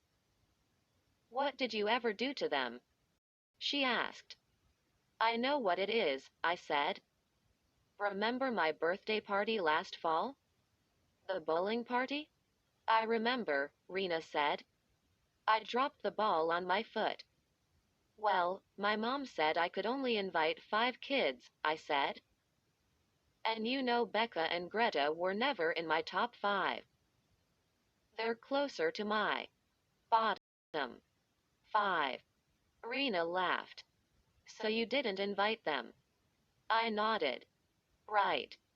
They've been horrible to me ever since. I slowed to a stop at a corner. The street sign was lying on its side on the grass. Where are we? I asked. We both squinted into the afternoon sun. I saw tiny houses jammed close together on both sides of the block. The front yards were small squares, mostly of tall weeds. One house had cardboard across all its windows. The yard was cluttered with tin cans and other garbage. A mean-looking dog, tall and scrawny, barked at us from a dirt driveway, tugging at a chain leash. Two young boys were tossing stones against the side of a little shingled house. I don't know this neighborhood, I said. We never rode this far before. It's kind of creepy, Rena said. But then her eyes grew wide. Hey, check it out. A garage sale. She didn't wait for me. She pedaled up the pebbled driveway where red and blue balloons bobbed in the wind. Rena can't resist a tag sale. She's totally into old shoes and hats and vintage clothes. I don't know what she does with all the stuff she buys. It's lucky she has big closets in her room. The red brick house was small and square. The screen door was ripped and hung half open. A stuffed monkey stared out of the dusty front window. A huge red-faced woman in a tight-fitting yellow dress sat in a beach chair in front of the garage. She waved to us as we climbed off our bikes, but she didn't get up. She fanned herself with a folded-up newspaper. Then she used it to point to the tables of stuff. Everything is half off, she said in a hoarse voice. I didn't have time to tag it. Just ask me the price. We set our bikes down on the pebble driveway. No one else was around. Down the block, the angry dog kept barking. Rena walked over to a rack of old dresses and coats. It all looked pretty ragged to me. But Rena likes pawing through that stuff. I stopped at a table in front of the open garage door. It was stacked high with yellowed, old Time magazines and sheet music. I picked up some sheet music and looked through it. My dad plays the piano, and he collects old songs. But these were too smelly and falling apart. Yuck. I dropped them back on the table, but my hands still smelled skunky. I turned and saw Rena trying on straw hats. She's so awesome looking, hats look great on her. Whenever I try one of hers on, I look like a little girl playing dress up. There were shelves of old board games and action figures in the garage. I checked out an old werewolf card game called Bite My Face. Really dumb. Then in the gray light at the back of the garage, I spotted something on a low shelf. A camera. I bent and picked it up. Weird, I muttered. It was definitely old. It was square, like an old box camera. Bigger than my digital camera and heavier. It was metal, covered in black leather. I turned it over and saw a built-in flash at the top. Wonder what kind of film it takes, I muttered. I'd never seen a camera like it. I had $5 or $10 in my backpack. Would that be enough to buy the old camera? I carried it up to the woman in the beach chair. Is this for sale? I asked. The woman's eyes bulged. Her chins trembled. No, she screamed. Put it down. You don't want that. Put it down, now. And no problem, I stammered. The woman was waving me away with both hands. Her face was beet red. I turned and trotted back into the garage, the camera still in my hands. What's up with this camera? I wondered. I bent to set it back down on the low shelf and felt a tap on my shoulder. Huh? I let out a startled cry, turned, and saw a girl standing behind me. She was about 12 like me, big and red-faced like the woman outside. Her scraggly brown hair fell over her eyes. She wore baggy jeans and a pink sweatshirt that said, "Mommy's Princess," on the front in sparkly letters. "You want that camera?" she whispered. "Well, I don't know," I murmured. "If there's something wrong with it." She shoved it against my chest. "Go ahead. Take it." "How much?" I asked. The girl shook her head. "No charge. Just take it away before my mom sees." She gave me a push toward the driveway. I picked up my bike and stuck the old camera into my backpack. The woman didn't see. She was pouring herself a tall drink from a big plastic pitcher. Rena ran over and lifted her bike from the driveway. "Nothing good here," she whispered. "Let's go." We called "bye" to the woman and pedaled away. At the street, I turned and looked back to the garage. The daughter was standing there stiffly, just staring at us. I waved to her, but she didn't wave back. Mom greeted us as we stepped into my house. My mom is dark-haired like me, except she wears hers the length of bristles on a hairbrush. She's short and a little chubby and has non-stop energy. I mean, she never sits down. "Rena, would you like to stay for dinner?" she asked. "Sure, thanks," Rena replied. "What are we having?" I asked. Mom shrugged. "Just pizza. I've been cleaning the attic all day. No time to prepare a feast." That's the other thing about my mom. She never sits down, and she never stops cleaning out rooms. No peppers this time. Sammy came bursting into the room, whining as usual. I hate peppers. Even if you pull them off, you can still taste them. Sammy looks like a junior version of Mom and me. He's short with dark hair and has brown eyes and a gap in his front teeth, like I had before my braces. "Okay. No peppers," Mom promised. I pulled the old camera from my backpack. I was eager to check it out. "Where'd you get that?" Sammy asked. He made a grab for it, but I swiped it out of his reach. "Take my picture," he demanded. He posed against the fireplace, stuck his tongue out, and crossed his eyes. "Hurry. Take my picture." "It doesn't have any film," I said. "I just got it. Besides, when I do get film, I'm taking Rena's picture, not yours." I turned and aimed the lens at Rena. Then I pretended to take her picture and pushed the shutter button.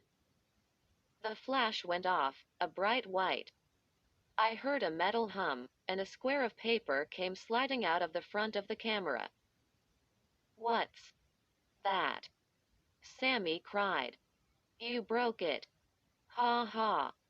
You broke your new camera." He did a little dance around Rena and me. I pulled out the square.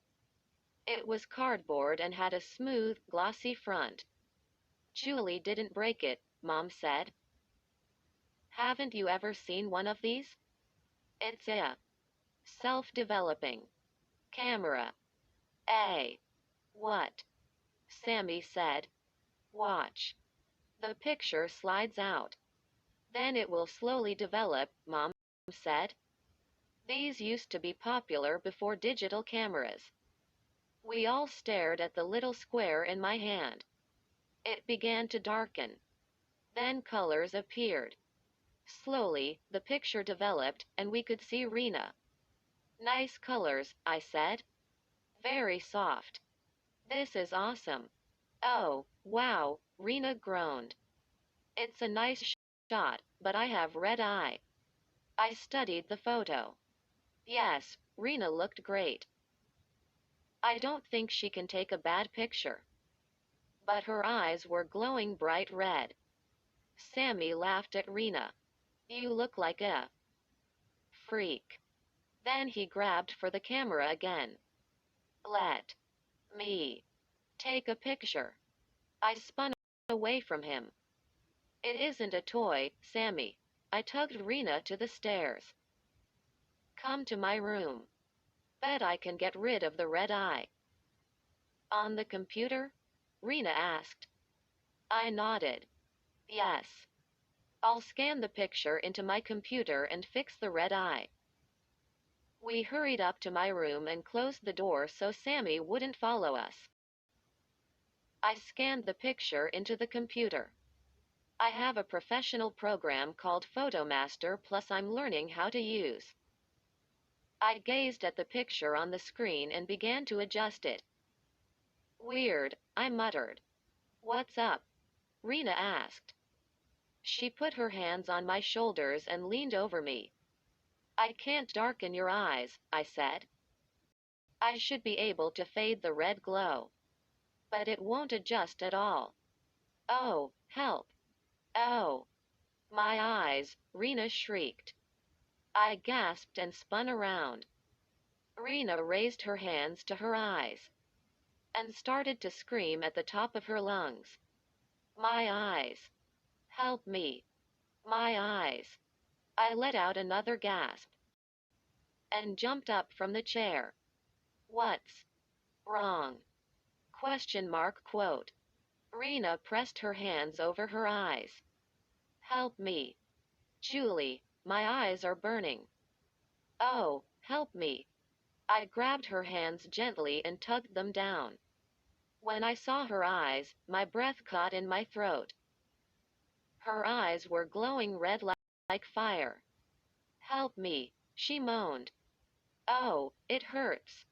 It really hurts. Maybe the flash was too bright, I stammered. You were standing so close to the camera. I pulled Rena into my bathroom. I soaked a washcloth with cold water and pressed it over her eyes. It isn't helping, she shrieked. My eyes, they're burning. It hurts so much. I took the cloth away. Her eyes were still glowing bright red. Here. More cold water, I said.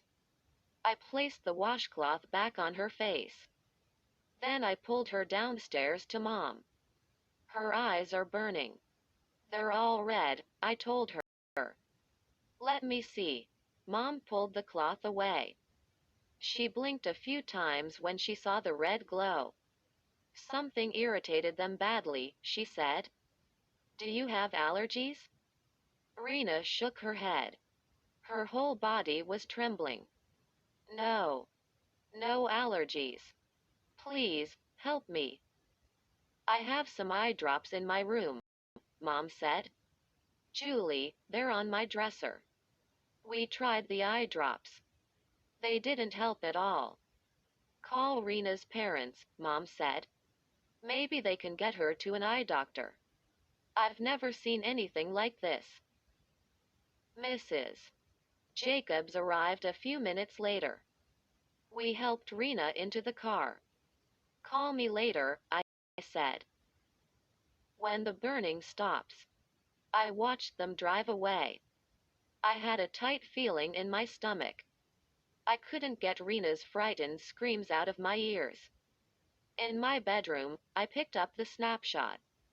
I stared at Rena's smiling face with the red, glowing eyes. How totally weird, I thought. After dinner, I was still thinking about Rena. I suddenly remembered I had an assignment from Mr. Webb. I was supposed to be at the gym, shooting the girls' basketball game for the yearbook. I grabbed 2 of my cameras and stuffed them in my bag. Then I jumped on my bike and raced to the gym. I got there just in time. The game was nearly over. Our Tigers were losing to the Bay Meadow Stingrays. I saw Carla Mayer, our best player. She stole the ball and dribbled down the floor. She stopped at the line and sent up an easy three-pointer. The bleachers were about half full of kids. Most of them started to stomp their feet and chant, "Carla kills! Carla kills! Carla kills!" I decided to take some shots from the top of the bleachers. I took out my best digital camera and hurried up the steep steps. I let out a sharp cry as a red and white sneaker stuck out and tripped me. Ow! I fell and banged my knee hard. I turned and saw who was wearing the sneaker, Becca. She and Greta grinned at me. "Not too klutzy, are you?" Becca said. She laughed.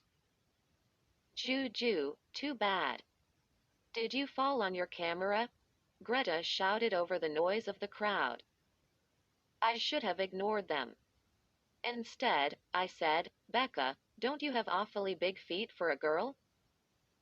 Then I glanced at my camera. Oh, wow. I really did fall on it. The lens was cracked. Shaking my head, I climbed to the top of the bleachers. I gazed at the scoreboard. The Tigers were losing 36-45. Carla would have to go to work. Good photo ops. I reached into my bag for the other camera and let out a cry. Oh, no, the weird, old camera. I didn't mean to bring it. Well, I had no choice. I had to use it. I knew I couldn't snap dozens of shots with the old thing. I needed to wait for one or two great moments. I had to get a long shot of Carla running down the floor. Could the old camera do it? I raised it to my face, then groaned. David Blank. He had a blue baseball cap pulled down over his red hair. But I still recognized him easily. What was he doing here? David was on the floor next to the players' bench. He had two cameras strapped around his neck. And he was snapping photo after photo. "You creep," I shouted out loud. He knew. This was my assignment. David would do anything to win our contest. But this just wasn't fair. The Stingrays scored again. The crowd grew quiet. Everyone was waiting for Carla to make a move. I glanced down the bleachers. Becca was on her cell phone. Greta was searching for something in her bag. They weren't even watching the game. I held the old camera ready. A few seconds later, Carla came dribbling full speed down the center of the floor. This was my shot. I kept her in the view screen as she flew toward the basket. She leapt high and sent a layup to the hoop. I pushed the shutter button just as her feet left the floor. The camera flashed. The square of film came sliding out. I gazed at the photo, watching it develop. Weird, I cried. How did I mess up? The picture showed Carla's arm all by itself. Where was the rest of her body? Her face? How could I just capture her arm? A loud "Craack" made the kids in the bleachers gasp. And rising over that, I heard a high wail, a long, shrill scream of pain. I turned and saw Carla dangling from the basket rim, hanging by her arm. Carla shrieked and cried. Tears rolled down her face. Even from the top of the bleachers, I could see that her arm was horribly broken. It hung there at a totally strange angle. Players from both teams stood beneath her, screaming and crying. Kids were covering their eyes.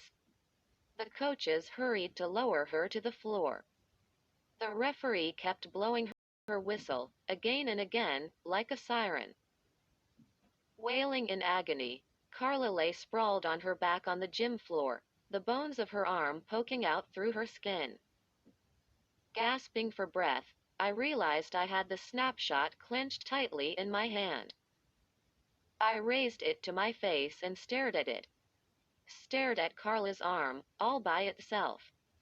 And suddenly, I felt sick. 4 paramedics in white uniforms arrived a short while later. They couldn't keep the shock off their faces when they saw Carla. Coach Ambers was down on the floor beside her, trying to hold Carla still. Carla was silent now. I thought maybe she was in shock or something. The gym had emptied out. Both teams had been sent to the locker rooms. The medics lifted Carla onto a stretcher. I could see that her arm was bent almost backwards. I tucked the photo into my bag. The referee had left the gym. But I could still hear her shrill whistle ringing in my ear. I thought about Rena. About her red eye. And then I pictured Carla's arm again. A deep shudder ran down my body. Maybe I should have listened to that woman's warning. Maybe I should have left the camera in her garage. This can't be a coincidence. There's something evil about this old camera. Ellipsis dot. I didn't see David until he was right in front of me. He grabbed the old camera from my hand. Hey! I cried out and tried to take it back. But he swiped it out of my reach. Whoa! This is totally awesome, he said. Where did you get this? Let me try it. No, I screamed. I made another grab for it. Too late. David aimed the camera at me and flashed it in my face. I shut my eyes. I could still see the white flash with my eyes closed. I heard the film slide out from the camera. When I opened my eyes, David was staring at the camera. He laughed. Is this a toy? This is Sammy's camera, right? It's very old, I said. I have to take it back. There's something wrong with it. David rolled it around in his hand. Look. Something popped out of it. Does it squirt water, too? You're not funny, I said. And then I saw what he was looking at. The square of film. It didn't slide all the way out. It was stuck halfway in the camera. See? It's broken, I said. I'm going to return it. I stopped. My breath caught in my throat. A sharp pain wrapped around my middle. It felt as if I were wearing a heavy belt. And the belt kept tightening and tightening. And tightening. I made a groaning sound. I couldn't breathe. I doubled over. The pain shot around me. I felt as if I'd been cut in half. Julie? Julie? I felt David's hands on my shoulders. Are you okay? What's wrong? I couldn't straighten up. I couldn't talk. Or breathe. Cut in half. Cut in half. Suddenly, I realized what I had to do. Fighting the pain, I struggled to raise myself. I grabbed the camera. The pain tightened around my middle. Julie? Do you need help? I could hear David's voice. It sounded far away. Julie? Does something hurt? He cried. Should I get someone? I couldn't answer. The pain tightened my jaw, tightened every muscle. I saw red. Then black. I knew I was about to pass out. Gritting my teeth, I grabbed the film square. And I tugged it hard, pulled it the rest of the way out of the camera. Will it work? Will the pain go away now? I gritted my teeth and waited. Waited. No. The photo fell from my hand. I bent double, squeezing my sides. The pain tightened tightened around me. It felt like a hot wire burning into my skin. And then, the pain vanished. It didn't fade away slowly. It just disappeared. So suddenly, I gasped and jerked up straight, blinking in surprise. I took in a long, deep breath, then another. I rubbed a hand around my waist. It felt perfectly fine again. "Are you okay now?" David asked. He had gone so pale, his freckles had faded into his skin. "Julie?" I didn't answer. I gripped the camera tightly against my chest. Then I spun away from David and ran across the gym floor. "Hey!" David shouted after me. "What's your problem?" I didn't answer. I kept running until I was outside in the parking lot, breathing in the cool, fresh night air. I knew what my problem was. It was the camera. First Rena, then Carla, then me. The camera was evil. It hurt people. I had to get rid of it. I had to take it back to that strange woman. I held the camera tightly against me and pedaled my bike home, riding with one hand. A car rolled past with loud music pouring out of the open windows. A girl waved to me from the passenger seat. But I didn't wave back. I tossed my bike against the side of the garage. Breathing hard, I ran into the house through the kitchen door. I planned to hurry up to my room and hide the camera before anyone saw me. But Sammy jumped out as I stepped into the living room. He had an ugly rubber skeleton mask over his face. "Take my picture, or you die," he rasped. He struck a pose with both hands raised and curled like claws. "Sammy, since when is it Halloween?" I asked. "I'm not Sammy. I'm the Silver Skull. Take my picture, or I'll crush you with my skull vision." I shuddered. Poor Sammy. If I took his picture with this evil camera, he probably would become a skeleton. Out of my way. I didn't mean to push him so hard. But I was desperate to get the camera hidden away in my room. "Hey, you're skeleton meat," Sammy shouted, waving his fist angrily. "You will feel the wrath of the Silver Skull." That made me laugh. He's a spoiled brat, but he's cute. I crossed my room and pulled open the closet door. In the back, I had a tall heap of dirty clothes that I'd forgotten about. I buried the camera under the mountain of jeans and shirts. No way. Sammy would find it there. My heart was pounding like a drum. I knew I wouldn't feel normal again until I returned the evil thing. At least it couldn't do any more harm buried under a ton of smelly clothes. I dropped onto my bed with a weary sigh. I pulled my cell phone out, clicked it open, and called Rena. "Are your eyes better?" I asked. "No, they're not," Rena answered sharply. "All thanks to you." "Excuse me?" "You heard me," Rena snapped. "My eyes are still glowing like a freak.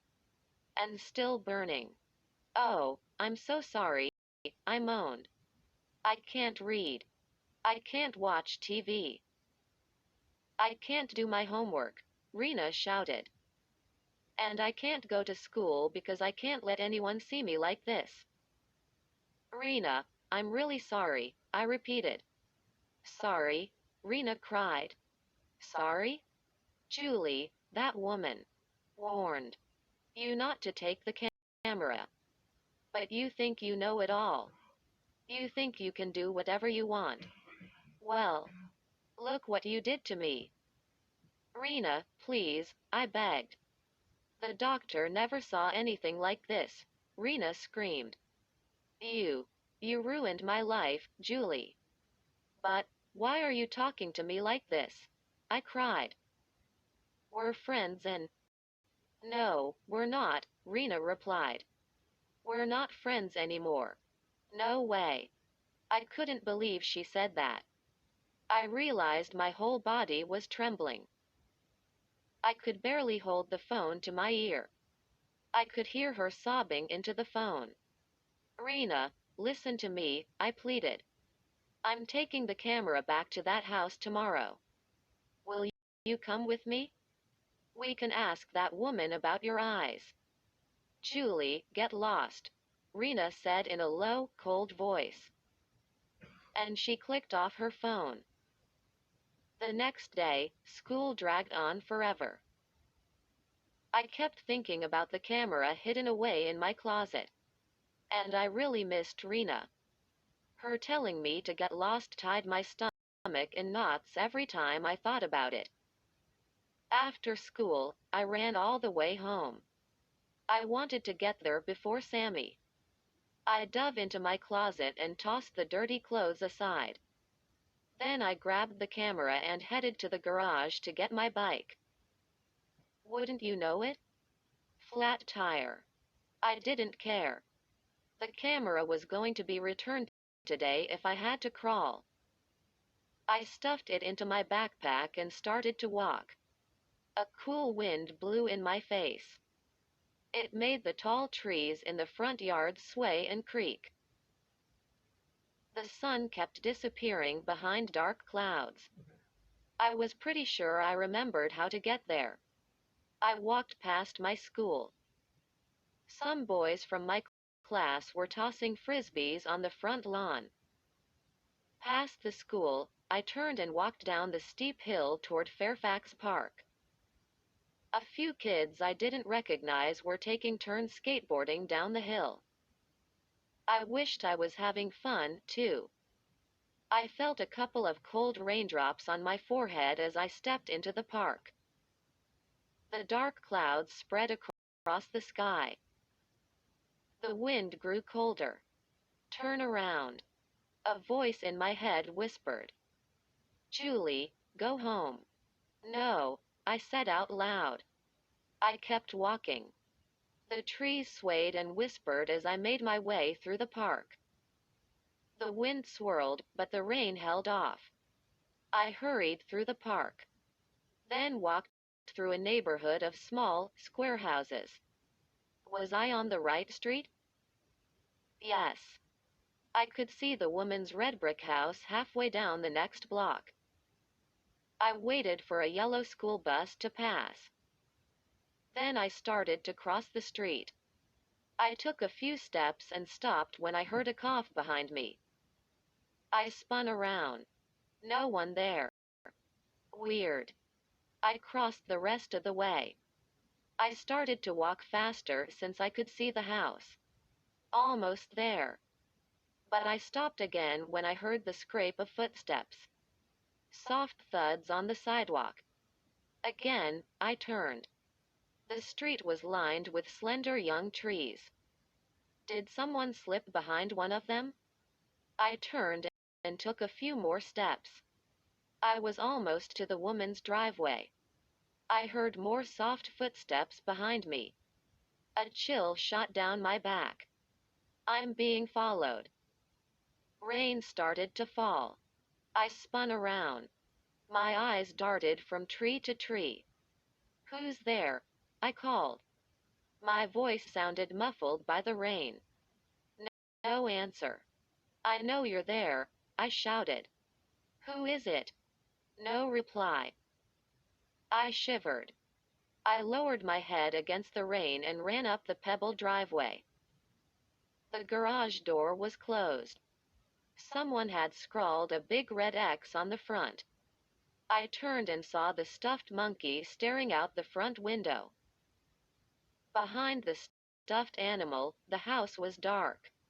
Raindrops pattered the window.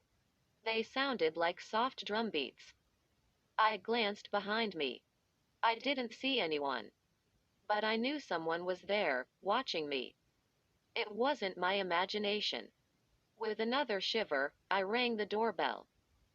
I could hear it echo inside the house. I waited a few seconds. Then rang it again. No answer. I pulled open the torn screen door.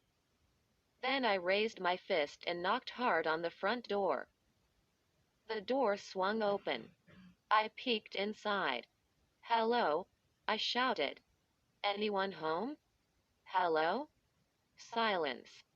Just the patter of rain behind me. I stepped inside into the small, square living room. I squinted into the darkness and gasped. The room was totally bare. No furniture at all. The stuffed monkey sat on the windowsill. Nothing else in the room. Not even a rug on the floor. "Hello?" I shouted. "Anybody here?" My voice echoed in the empty room. I jogged into the kitchen. Nothing in there, either.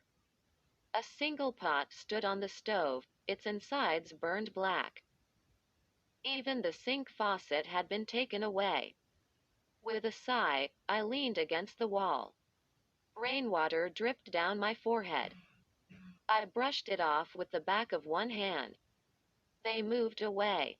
I realized. The woman and her daughter had a garage sale and then cleared out. Now what? I asked myself out loud. I gripped the evil camera in both hands. No way I could return it to them now. So what should I do with it? I can't take it home, I told myself. It didn't take me long to decide to leave it there. I started to feel better as soon as I made the decision. Back in the living room, I turned the stuffed monkey around. And I lowered the camera to its lap. I backed away. I had a smile on my face. It felt so good to leave the camera. The monkey's stare seemed to follow me as I backed out the door. I closed the front door and then the screen door. The rain had stopped. The sun was breaking out through the clouds. Things were looking better already. Back home, I had a couple of hours before dinner time. I felt too restless to sit down and do my homework. I grabbed my digital camera, my extra lens, and headed to school. I needed to take some interesting shots for the yearbook. No way. Was I going to let David win our contest? I found some kids rollerblading to loud hip-hop music in the teacher's parking lot. I took some good shots of them. I tried to capture how much fun they were having. Then I photographed a bunch of 7th graders playing a kickball game on the soccer field. It was a pretty out-of-control game. The grass was still wet from the rain, and they kept slipping and sliding and falling on their butts. Some good snaps. "David, you're toast," I muttered to myself as I headed home. I couldn't wait to download the photos onto my computer. Then I'd print them and bring the best ones to Mr. Webb tomorrow. Mom and Dad were in the kitchen. Dad was at the sink, peeling carrots. Mom was stirring something on the stove. "What's up?" Dad asked. Then he let out a shout. "Ouch. Can't they make a carrot peeler that doesn't scrape your fingers to shreds?" He raised his hand. "Look. I'm bleeding. Dad isn't real good in the kitchen. I don't know why he keeps volunteering to help." "About 10 minutes till dinner time," Mom said. "No problem," I said. "Dad, do you need a Band-Aid?" "I need 10, he cried. But he kept scraping away. I hurried up to my room. I carried the digital camera to my desk and set it down next to my computer. Something caught my eye. I spun around and uttered a shocked cry. No. The stuffed monkey. It sat on my dresser with the evil camera on its lap. "But that's impossible," I cried. I shut my eyes tight, then opened them again. The monkey and the camera were still there. How did they get there? How? My chest felt fluttery. My heart was racing. I grabbed the camera and bolted down the stairs with it. I burst into the kitchen, breathing hard. Mom? Dad? Was someone here? I cried. They both looked up from the counter. Someone? In my room, I said. Was someone in my room? Sammy poked his head out from under the table. Yeah. The silver skull was there, he exclaimed. The silver skull goes everywhere. Give me a break, I snapped. I'm serious. Mom shook her head. I've been here all afternoon, Julie. I didn't see or hear anyone. Were you expecting someone? No, I said. It's hard to explain. No way I could expect them to believe me about the camera. They're both accountants for an insurance company. Know what that means? It means they're the kind of people who don't believe in evil cameras. Sammy jumped out from under the table. He dropped the two action figures he'd been playing with. He tore over to me and tried to grab the camera out of my hands. Give it, he said. Give it up. I want to try it. I used the camera to push him away. Here's a new concept for you, I said. It's called mine and yours. Dot. Do you know the difference between mine and yours? Question mark. Did they ever teach that to you on Sesame Street? Question mark quote. You're a jerk-face baboon, Sammy said. Don't call names, Dad told him. Why won't you let Sammy try your camera? Mom asked. He isn't going to break it. Yes, I am, Sammy said. Talk about a jerk-face baboon. I didn't answer Mom. I spun around and ran back up to my room with it. I hid it again under the pile of dirty clothes. But I knew that wasn't good enough. My little brother is a terrible snoop. I knew he'd find it. I knew that sooner or later, he'd get into terrible trouble with it. I had to get the evil thing out of the house. I had to put it someplace where it couldn't magically return. But where would that be? Where? It was nearly bedtime, but I wasn't tired. I kept picturing the camera on the floor of my closet. I couldn't stop thinking about Rena and Carla. About the horrible pain the camera had given me. I knew I wouldn't sleep until the evil thing was removed from the house. I tiptoed to the closet. I didn't want Mom or Dad to hear me. The floor creaked under my feet. The only sound except for the swish of the filmy white curtains fluttering at my open window. I peered out at a purple sky with no moon or stars. A soft breeze made the dark trees shiver. Somewhere down the block, a cat cried. A mournful sound. Poor kitty probably wanted to go inside. I didn't want to be outside, either. But I knew what I had to do. I had a plan. I crossed the room in the dark, got down on my knees in the closet, and grabbed the evil camera. My hands were trembling, and my knees felt weak as I sneaked down the stairs. A few seconds later, I silently closed the kitchen door behind me. I waited for my eyes to adjust to the dark. The cool, damp air felt good on my face. The neighbors' houses were all dark. Down the block, the cat continued its sad cry. Again, I searched the sky for the moon. But it was hidden behind a heavy blanket of clouds. I crossed my backyard and followed the narrow dirt alley behind the houses. The ground was soft and muddy from the rain. My shoes splashed into shallow mud puddles. I pressed the camera against my chest and kept walking. A few minutes later, I stopped in front of Alley Pond. That's what everyone calls it.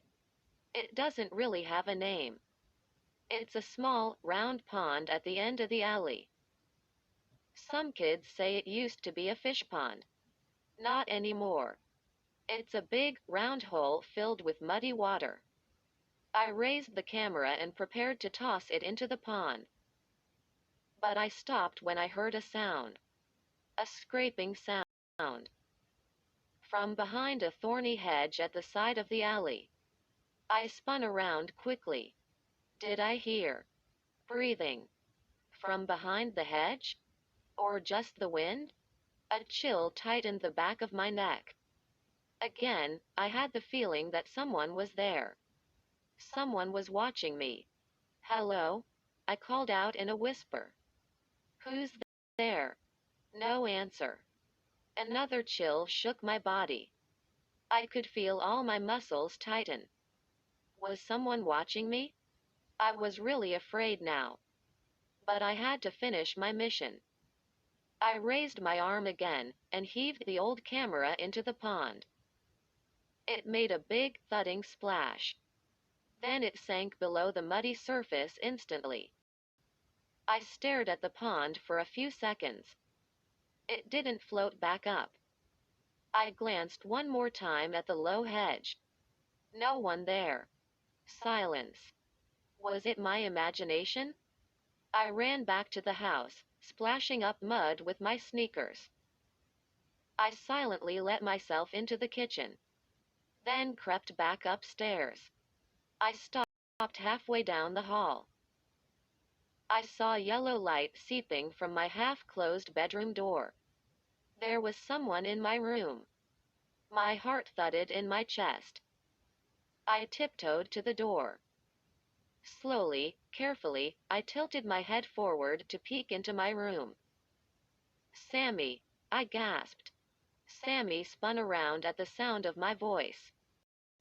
He was in his pajamas, on his knees in front of my dresser. He had the bottom dresser drawer pulled out. I stepped into the room. What are you doing in here? I cried. I heard you go out, he replied. I wanted to look at your camera. I slammed the dresser drawer shut.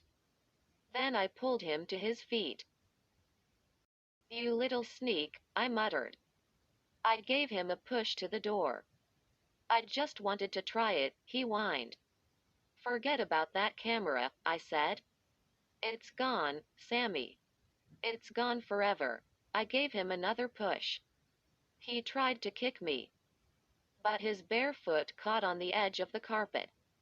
If you didn't want it, why didn't you give it to me? He asked. It was broken, I told him. I had to throw it away. He started to argue, but I closed the bedroom door in his face. I yawned. I suddenly felt totally exhausted. All my muscles ached. My head felt like a heavy rock. It still took a long time to fall asleep. And when I finally did, I had a disturbing dream. I dreamed I was on the high diving board at the new swimming pool. Everyone in school was jammed into the pool, staring up at me. I was ready to take the big yearbook photo. I raised the evil camera in both hands. It didn't feel like a camera. It felt soft and warm. As I gripped it, I could feel it moving in my hands. Throbbing. Breathing. The camera was alive. I held it in front of my face. I tried to look through the viewfinder. The camera began breathing harder. In and out. Something splattered onto my shoes. I glanced down. I saw drops of blood. The camera lens was bleeding. Bright red blood. Drip after drip. But I still kept taking pictures. I aimed the camera down at the kids below. And I clicked the shutter. I held the film in my hand and watched as the picture developed. It took a long, long time. I gasped when the shot finally came into focus. In the picture, the kid's skin had vanished. Their skulls gleamed in the sunlight. They were all skeletons. What have I done? I screamed. Have I killed everyone in my entire school? I woke up drenched in sweat. I tried to blink the dream away, but the grinning, glowing skeletons stayed in my mind. Only a dream, I muttered. Take a deep breath, Julie. It was only a dream. I shut my eyes and settled back on the pillow. I couldn't stop shivering. I knew I wouldn't fall back to sleep. I just lay there staring up at the ceiling. After a while, the sun started to rise outside my window. It sent a warm, rosy color over the room. I climbed out of bed and crossed to the window. I watched the sunrise, letting the warmth flow over me. I started to feel better. I got dressed for school. Then I made my way downstairs for breakfast. I was the first one in the kitchen. I started for the fridge to pull out the orange juice, but I stopped halfway across the floor and stared at the evil camera, sitting by my place at the breakfast table. The camera was dripping wet. The lens was covered in mud. I wanted to scream. I wanted to heave the thing against the wall again and again. Jump up and down on it. Crush it with a hammer. But I knew it was no use. I left it in that houseway across town. I tossed it into the pond. But here it was. No way. No way to get rid of it. I snatched it off the table. Then I ran upstairs and hid it in my closet before anyone came down to breakfast. I couldn't think of anything else all day. At noon, the Sneer sisters, Becca and Greta, tripped me and made me spill my lunch tray on the floor. Laughter rang out in the lunchroom. Watch where you're going, Becca said with a sneer. I didn't pay any attention. I didn't even look at the two of them. I just walked out of the lunchroom without eating. I kept picturing the camera on the breakfast table. My stomach felt tight, as if it were twisted into a dozen knots. I could barely swallow. How could I eat? I knew I had to get help. After school, I loaded the camera into my backpack. I rode my bike to the mall. I parked it in a bike rack and trotted to the Camera World store on the second floor. The bell over the door chimed as I stepped in. I saw David's dad standing behind the glass display counter. He wore a blue and white striped shirt and khakis. He was polishing a big camera lens with a soft white cloth. He smiled when he recognized me. Julie? How's it going? Mr. Blank is short and thin. He has a narrow, almost bald head with a fringe of black hair at his ears. He has brown eyes, a nice smile, and a black mustache that looks like two tiny straight lines under his nose. I want to show you something, I said. I tugged the camera from my backpack and set it down on the glass counter. Can you tell me anything about this weird old camera? He set the lens down carefully. Then he folded the cloth and tucked it into a drawer.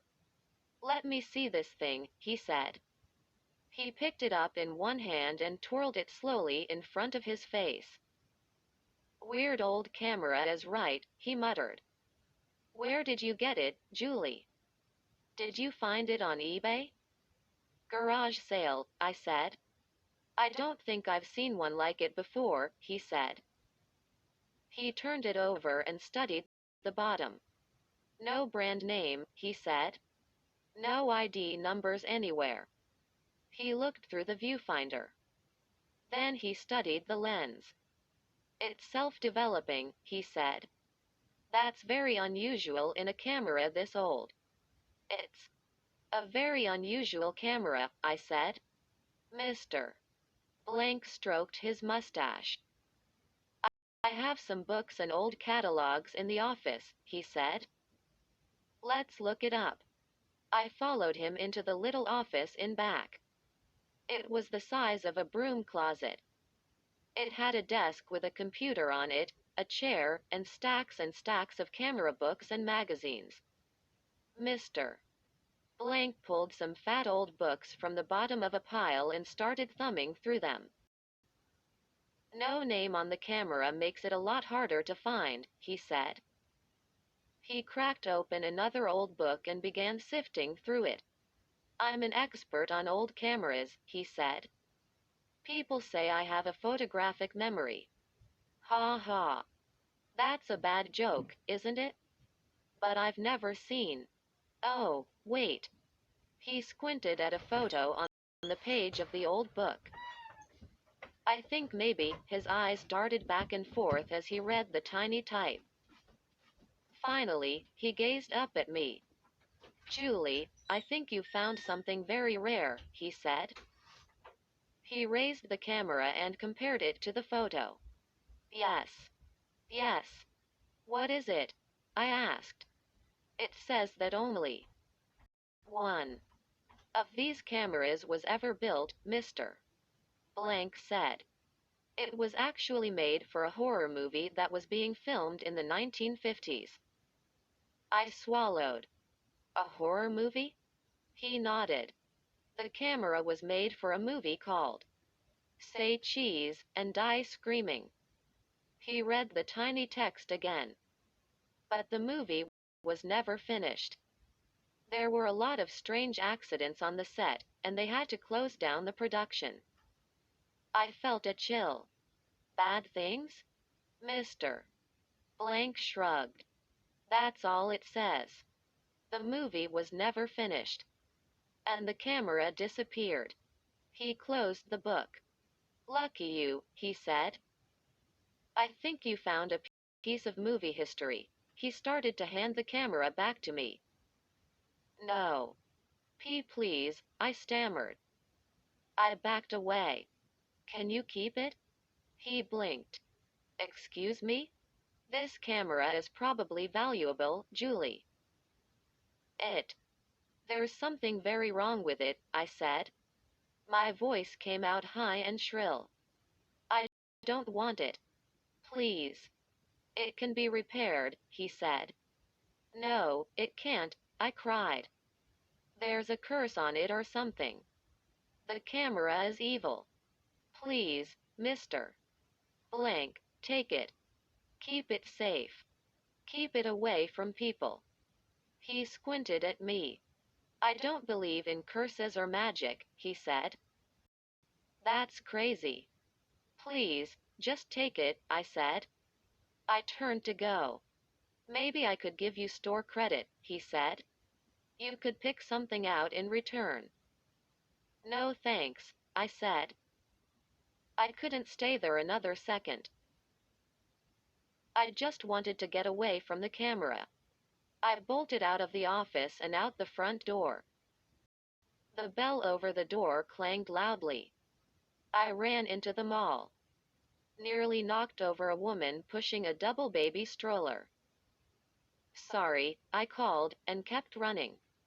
Did I actually get rid of that evil thing? I wondered. Will it be safe with Mr. Blank? Or will it come back to haunt me again? After school the next day, I pulled my digital camera from my locker. Then I hurried to the auditorium. Kids were rehearsing a play. Bye Bye Birdie. And I planned to photograph it for the yearbook. Everyone was huddled in front of the curtain. Mrs.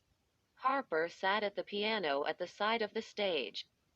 She was banging out a number from the show. She is the new music teacher. She told us all she wants to shake things up around our school. Bye Bye Birdie is the biggest musical our middle school ever tried. I planned to take hundreds of shots, from the beginning rehearsals to opening night. But as I hurried toward the stage, I let out a groan. I'd totally forgotten that Becca and Greta were in the play. They stood in the middle of the stage, arguing with each other about something. But as soon as they saw me, they both turned and made ugly faces. I made a face back at them. Then I heard heavy footsteps behind me. Shoes thudding on the concrete auditorium floor. I spun around. David, I cried. What are you doing here? He had a big grin on his face. He swung his hands from behind his back, and I stared at what he was carrying. The evil camera. He raised it to his face, turned to the stage, and aimed it up at Becca and Greta. Say cheese, he called up to them.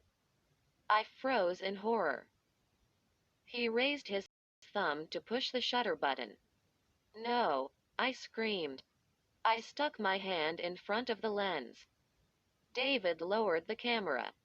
Why did you do that? He cried. What's your problem, Julie? I didn't answer. I stomped toward him and made him back up in the aisle. What are you doing with that camera? I demanded. David shrugged. What's the big deal? My dad let me borrow it. He said you didn't want it anymore. But, I sputtered. No. You tried to get rid of it, David said. Huh? My breath caught in my throat. How do you know that? He shrugged again. I watched you, he said softly.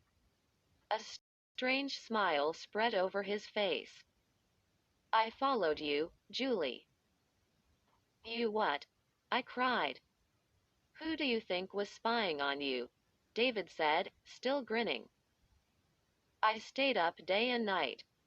I watched you leave it in that little house. And I watched you toss it in the pond. Who do you think returned it to you both times? My mouth hung open. How did you get it from the bottom of the pond? I asked. I reached in and pulled it out. David laughed. That pond is only a foot deep. I just stared at him. I couldn't speak. You sneaked into my house? You returned it? You spied on me? But why? I cried. Just to mess with your mind, David replied. I really want to win our contest, Julie. I wanted to get you totally stressed so I could win it easily. I gave a bitter laugh. Well, you got me totally stressed, David, I said. Good work, dude. And then I added, but I'm still going to win the contest. He started to say something. But Becca interrupted from the stage. David, take our picture for the yearbook. Becca and Greta both started waving David to the stage. I stepped in front of David and raised my digital camera. I'll do it, I said. I was here first. But we don't want you to snap us, Greta said nastily. Yeah, Juju. You don't know how to snap. Bubblegum. Becca exclaimed. They both laughed and slapped high fives. Like that was some kind of hilarious joke. Go away, Juju, Greta said. David has the cool camera. I turned to David. Don't use that camera, I said. I'm warning you. He laughed. Warning me? I had a good reason to get rid of it, I said. David, listen.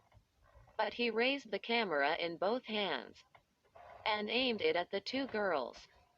No, I dove forward. Tried to grab it away from him. Too late. The camera flashed. The film slid out. An instant classic. David cried. He handed the picture up to Becca. She and Greta leaned over it, watching it develop. They had smiles on their faces. But the smiles quickly faded. Oh, gross, Becca cried. Greta groaned, too. Oh, that's totally sick. The two girls squinted at the photo. What's wrong with your camera, Juju? Becca asked. The color is all messed up. Huh? My camera? I cried. David was the one. Your camera stinks, Greta said. Like you. Juju. Why are you blaming me? I said. I didn't. But Becca shoved the picture into my face. David and I stared at it. In the snapshot, both girls had green faces and arms. And their skin was all cracked and spotted. Like alligator skin. I gasped. Was that going to happen to Becca and Greta? Were they both going to get green alligator skin in a few minutes? A shudder shook my body. I nearly lost my lunch. David had snapped the picture. But the two girls blamed me. Dot. They blamed my camera. Not David. If the picture came true. I shuddered again. I knew I had to get help. But who could help me? Mom and Dad would never believe a wild story like this. I grabbed the camera from David. And I ran up the aisle to the exit. I could hear the two girls making jokes about my camera. Then suddenly, the jokes stopped. I reached the auditorium doors. I started to push one open. And I heard two shrill screams of horror. From the stage. I didn't have to turn around. I knew what I would see. My knees felt weak. I grabbed the door handle to hold myself up. Another shudder ran down my body. I turned slowly and saw Becca and Greta screaming and tugging at their faces. Even from the back of the auditorium, I could see their dry green skin. All cracked and lined and lumpy. I swallowed hard. I forced myself to breathe. Becca shook a fist at me. You did this to us, she shrieked. You're a witch. Why do you hate us so much? Greta wailed. Mrs. Harper jumped up from the piano. She stared at me sternly with her hands at her waist. Everyone in the auditorium was staring at me. Becca and Greta screamed and cried, tugging the green skin on their cheeks. We know what you did to Rena, Greta cried. We'll sue your family, Becca shouted. We'll have you arrested. The whole school will know you're a witch. I could only stammer. No words would come out. My panic quickly turned to anger. This camera was ruining my life. I swung it high and smashed it against the back wall. Smashed it hard. Smashed it again. And again. Gasping for air, my arms aching, I raised the camera to examine it. It wasn't hurt at all. Not even a tiny dent. I opened my mouth in a scream of rage. Pushed the door open and ran from the auditorium. I was halfway to the front exit when my cell phone rang. I fumbled in my bag and pulled it out. Mom. Hi, Julie. I just wondered if. Mom, I'm so glad you called, I said in a trembling voice. You've got to listen to me. I don't know what to do. I leaned against the wall and pressed the phone to my ear. I told her the whole story. I started with Rena. Then I told her about Carla and her arm. I told her everything. Mom listened without making a sound. I ended by telling her what just happened to Becca and Greta, and how they blamed me and called me a witch. Wow, Mom muttered in a low voice. Wow. What can I do, Mom? I cried. You've got to help me. Julie, Mom said, I know exactly what you need to do. I gasped. Huh? You do? Question mark. Tell me. Type it up, print it out, and give it to your creative writing teacher, Mom said. It's in. Excellent. Story. Very clever. Really. My mouth dropped open. No, Mom. You got it wrong. Listen to me. I like the supernatural part, Mom said. Of course, your dad likes that sci-fi stuff more than me. But I've always said you have a great imagination. I think you take after your Aunt Jenny. I gritted my teeth. I tried not to explode into a million pieces. It's not a story, I said slowly. What did you say? Mom replied. My phone is beeping. I'm getting another call. I'm still at work. Dinner may be a little late. Bye, dear. She clicked off. I heard voices. 3 cheerleaders in their red and gold uniforms came skipping past me. They practiced a cheer as they moved down the hall. They seemed so happy. I slumped against the wall and watched them till they turned into the next hallway. I never felt more frightened. I'd lost my best friend. I'd injured poor Carla, who was still in the hospital. And Becca and Greta were going to turn the whole school against me. Everyone would soon believe I was a witch. A sob escaped my throat. I bit my lip. I didn't want to cry. I shoved open the doors and ran outside. Into a cool, gray afternoon. A few raindrops were in the wind. I didn't care about the weather. I didn't care about anything but getting rid of the evil camera. I ran all the way home. I didn't stop at corners. I didn't look for oncoming cars. Houses and yards and streets passed me by in a gray blur. Like an out-of-focus photo. I pulled open the front door and heard a cry. Julie. Sammy ran up to greet me. His face was pale. His eyes were big and frightened. Help me, he cried. There's a bee in the house. It's going to sting me. Sammy was stung on the nose when he was 3. He's been terrified of bees ever since.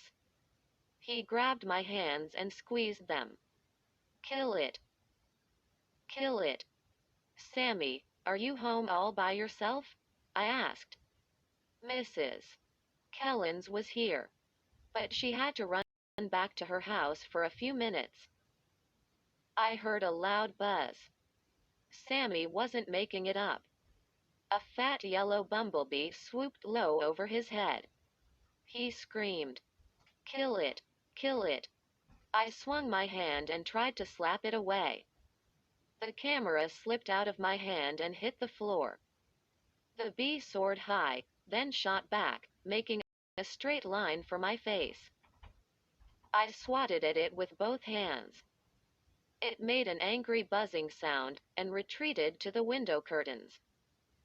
I turned and saw Sammy pick up the camera. "No," I shouted. "Drop it. I mean it. Drop it." I saw the bee bounce off the front window. Then it came darting toward my little brother. I swiped the camera out of Sammy's hands. And it flashed. Sammy grabbed the film as it slid out of the camera. He raised it close to his face to watch it develop.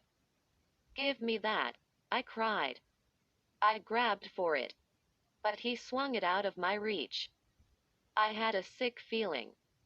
What have I done to my little brother? The bee flew out the front window. That didn't make me feel any better. "Awesome shot," Sammy cried. He laughed. "Totally awesome shot of the bee." He handed the photo to me. My hand shook as I raised it to my face. It was a close-up of the bee. Sammy's face was completely hidden behind it. "Weird," I muttered. The bee looked gigantic, like something out of a horror movie. And it appeared to be perched on Sammy's shoulders, in place of his head. Hey! I cried out as another bright flash made me blink. Oh, no. Ellipsis. As the explosion of color faded, I saw Sammy holding the camera. Another square of film came sliding out. Did you just take my picture? I stammered. He giggled. It was my turn. You idiot. You idiot, I cried. He laughed and danced around me. What's your problem, Julie? Let's see how it came out. He pressed next to me as we watched the picture develop. Totally awesome, Sammy declared as it slowly came into focus. At first, I thought I was holding it upside down. But I wasn't. The photo showed me falling headfirst. Where was I? I squinted hard at the picture. The background was a total blur. But I could see my face so clearly, screaming my head off as I fell.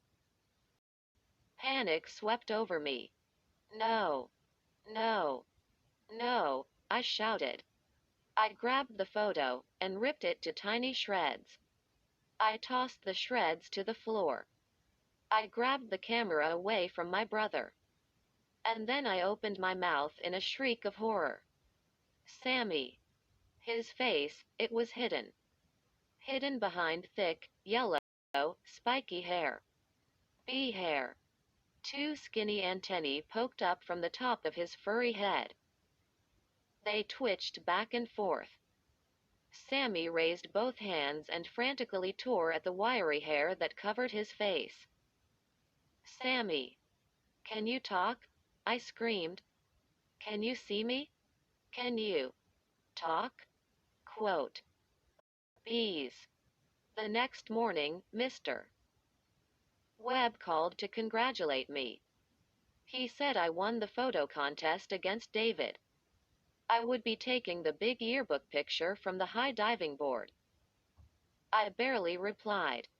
I think I muttered, thanks, and hung up. I was too worried about Sammy. Mom and Dad had taken him to the hospital. He'd been there all night having tests. Finally, Mom called. What's up? I cried. How is Sammy? The doctors are very puzzled, Mom said. Her voice was hoarse. She sounded very tired. They think maybe Sammy had an allergic reaction to something he ate, Mom said. But Sammy keeps telling them a crazy story about a camera. At least he stopped buzzing. I thought. Guess what? Mom said. Those two girls from your class, Becca and Greta? They're being examined in the next room. Some kind of skin problem. Just like in that story you told me. Isn't that weird? I sank to my knees on the floor. I realized I was pressing the phone so hard to my ear, I was giving myself a headache. I took a long, deep breath. But it didn't help. I'll call you when we learn more, Mom said. She clicked off. Of course I knew what Sammy's problem was. Becca and Greta, too. It was the evil camera. But who would believe me? Mom still thought it was a story I made up. I crossed my fingers and prayed the doctors would find a way to help Sammy, Becca, and Greta. The camera was hidden deep in my closet. I'd been awake all night thinking about it. At about 3 in the morning, I came up with a plan. A desperate plan to destroy the camera. And to reverse all the evil it had done. And to try to save my own life. It was a crazy hope. But it was the only plan I could think up. I glanced at the clock over the mantel. Time to go to school and shoot the big yearbook photo. You're a winner, Julie, I murmured to myself. I rolled my eyes bitterly. Yeah. For sure. Big winner. I pictured the photo Sammy had flashed of me. I could see myself falling headfirst, screaming in terror as I fell. I hugged myself to stop shivering. Was that photo about to come true? Would I be falling just like that off the high diving board? Or would my plan save my life? It was a glowing, sunny day. Not a cloud in the clear blue sky. A soft wind fluttered the flag in front of my school and made the trees whisper. I made my way around to the new pool next to the soccer field. The building was long and low and white. The sun sparkled like gold in the wide glass doors. A blast of warm air greeted me as I pulled open a door. Loud voices and laughter echoed off the white tile walls. Teachers were already herding their classes into the empty swimming pool.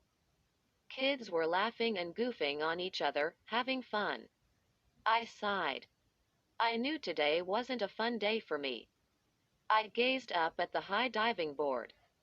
A chill ran down my back. A metal ladder stretched to the blue platform at the top. The rungs were narrow and steep. The platform looked a lot higher than I remembered. I pictured myself falling headfirst from the diving board. I'd pictured it 1,000 times during the night.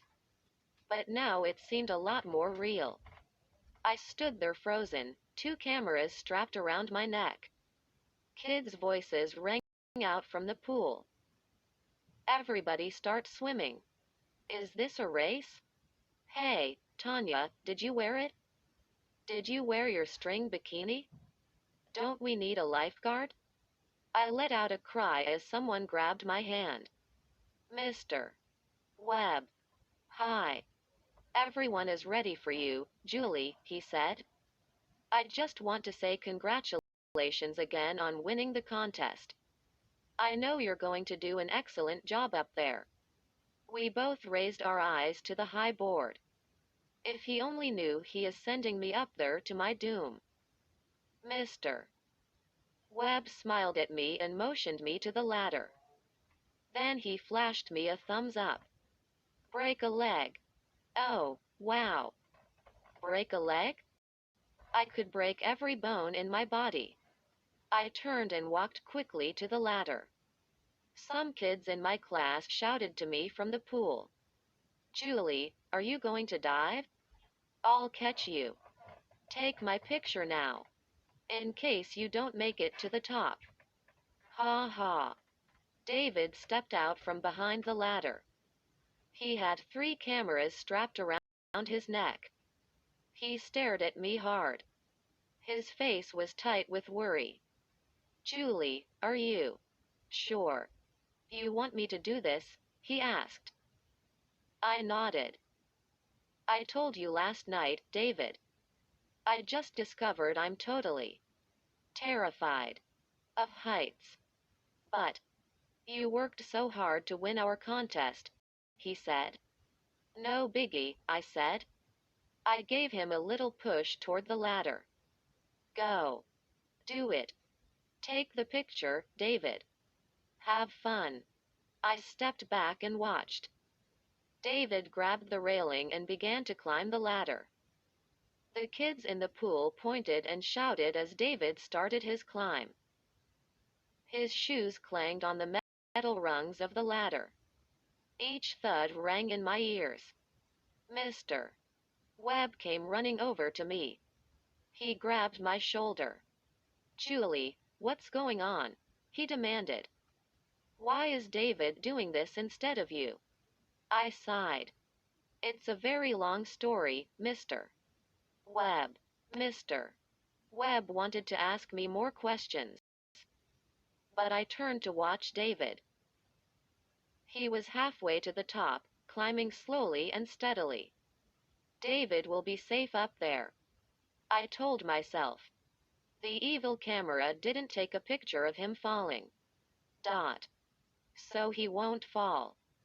By staying down on the ground, I hoped I was breaking the camera's spell. That was my big plan. If I didn't go up on the diving board, the photo of me falling could not happen. I was defeating the camera's magic, keeping its prediction from coming true. Kids in the pool grew quiet as David stepped out onto the platform. He leaned against the railing and raised one of his cameras. People, listen to me, people, Mr. Webb shouted. Raise your eyes to David and smile. Don't move. He's up high enough to get you all in. I gazed up at David from the bottom of the ladder. High above me, he steadied himself against the metal rail. Mr. Webb cupped his hands around his mouth and shouted to David. At the count of 3. He turned back to the kids in the pool. Smile, everyone. Smile up at David. This is going to be classic! Exclamation mark quote. Typical. David is always David. He didn't wait for Mr. Webb to count to 3. He stepped out onto the diving board. Then he raised his camera and started clicking away. David dropped to his knees at the edge of the diving board to get closer to the kids. Then he leaned way forward to get the kids in the shallow end into the shot. I realized I had stopped breathing. He isn't going to fall, I told myself. The picture shows Me falling, not David. I let my breath out slowly. David changed cameras and clicked a dozen more shots. Then the big show-off stood up on the edge of the diving board. That's a wrap, he shouted down to everyone. Don't clap, just throw money. Kids laughed and groaned and shouted stuff back at him. And then, typical David again. He decided to salute the crowd and take a deep bow. I shut my eyes. I couldn't look. Was he falling? No. When I opened my eyes, he was starting toward the ladder. He saw me and smiled. He gave me a quick wave. Then he made a quick spin to take one more look at the crowd below. And that's when he lost his balance. He's falling, I screamed. Kids and teachers shrieked in horror. I saw some kids drop to their knees and cover their eyes. The screams were deafening. As he started to drop, David reached out and grabbed the side of the diving board with both hands. Yes. He managed to hold on. I couldn't breathe, couldn't move a muscle. Just stared up at him, hands pressed against my cheeks, watching him dangle from the side of the board. How long could he hold on? Help is on the way, a teacher with a cell phone shouted. Hang on. Help is on the way. I realized I had no choice. I stood at the bottom of the ladder. I took a deep breath and grabbed the railings. My legs felt weak and trembly. I ignored them and pulled myself up. Rung after rung. I'm coming, I cried. David, hold on. I didn't know if he could hear me over the screams of the kids and teachers below. I pulled myself up another rung. Another. I reached the platform. I could see David's fingers gripping the sides of the diving board. I dropped to my hands and knees. Hold on, David. My heart pounded so hard, my chest ached. Crawling, I forced myself out onto the diving board. I leaned over the side and grabbed David's wrists. I gripped them tightly. I've got you, I cried. Swing your legs up. I'm holding you. Swing your legs onto the diving board. David swung his body hard. One foot bumped the board, then dropped back down. I felt a hard jolt but kept a hold of his wrists. He tried again. This time, one leg sprawled over the board. I gave a hard tug. Yes. Now he had one leg safely on the board. Almost there, David. Almost. One more tug. Yes. I did it. I pulled him onto the edge of the board. One more and he'd be safe. One more. I gave another pull, yanking him with all my strength. I pulled so hard, I lost my balance. No.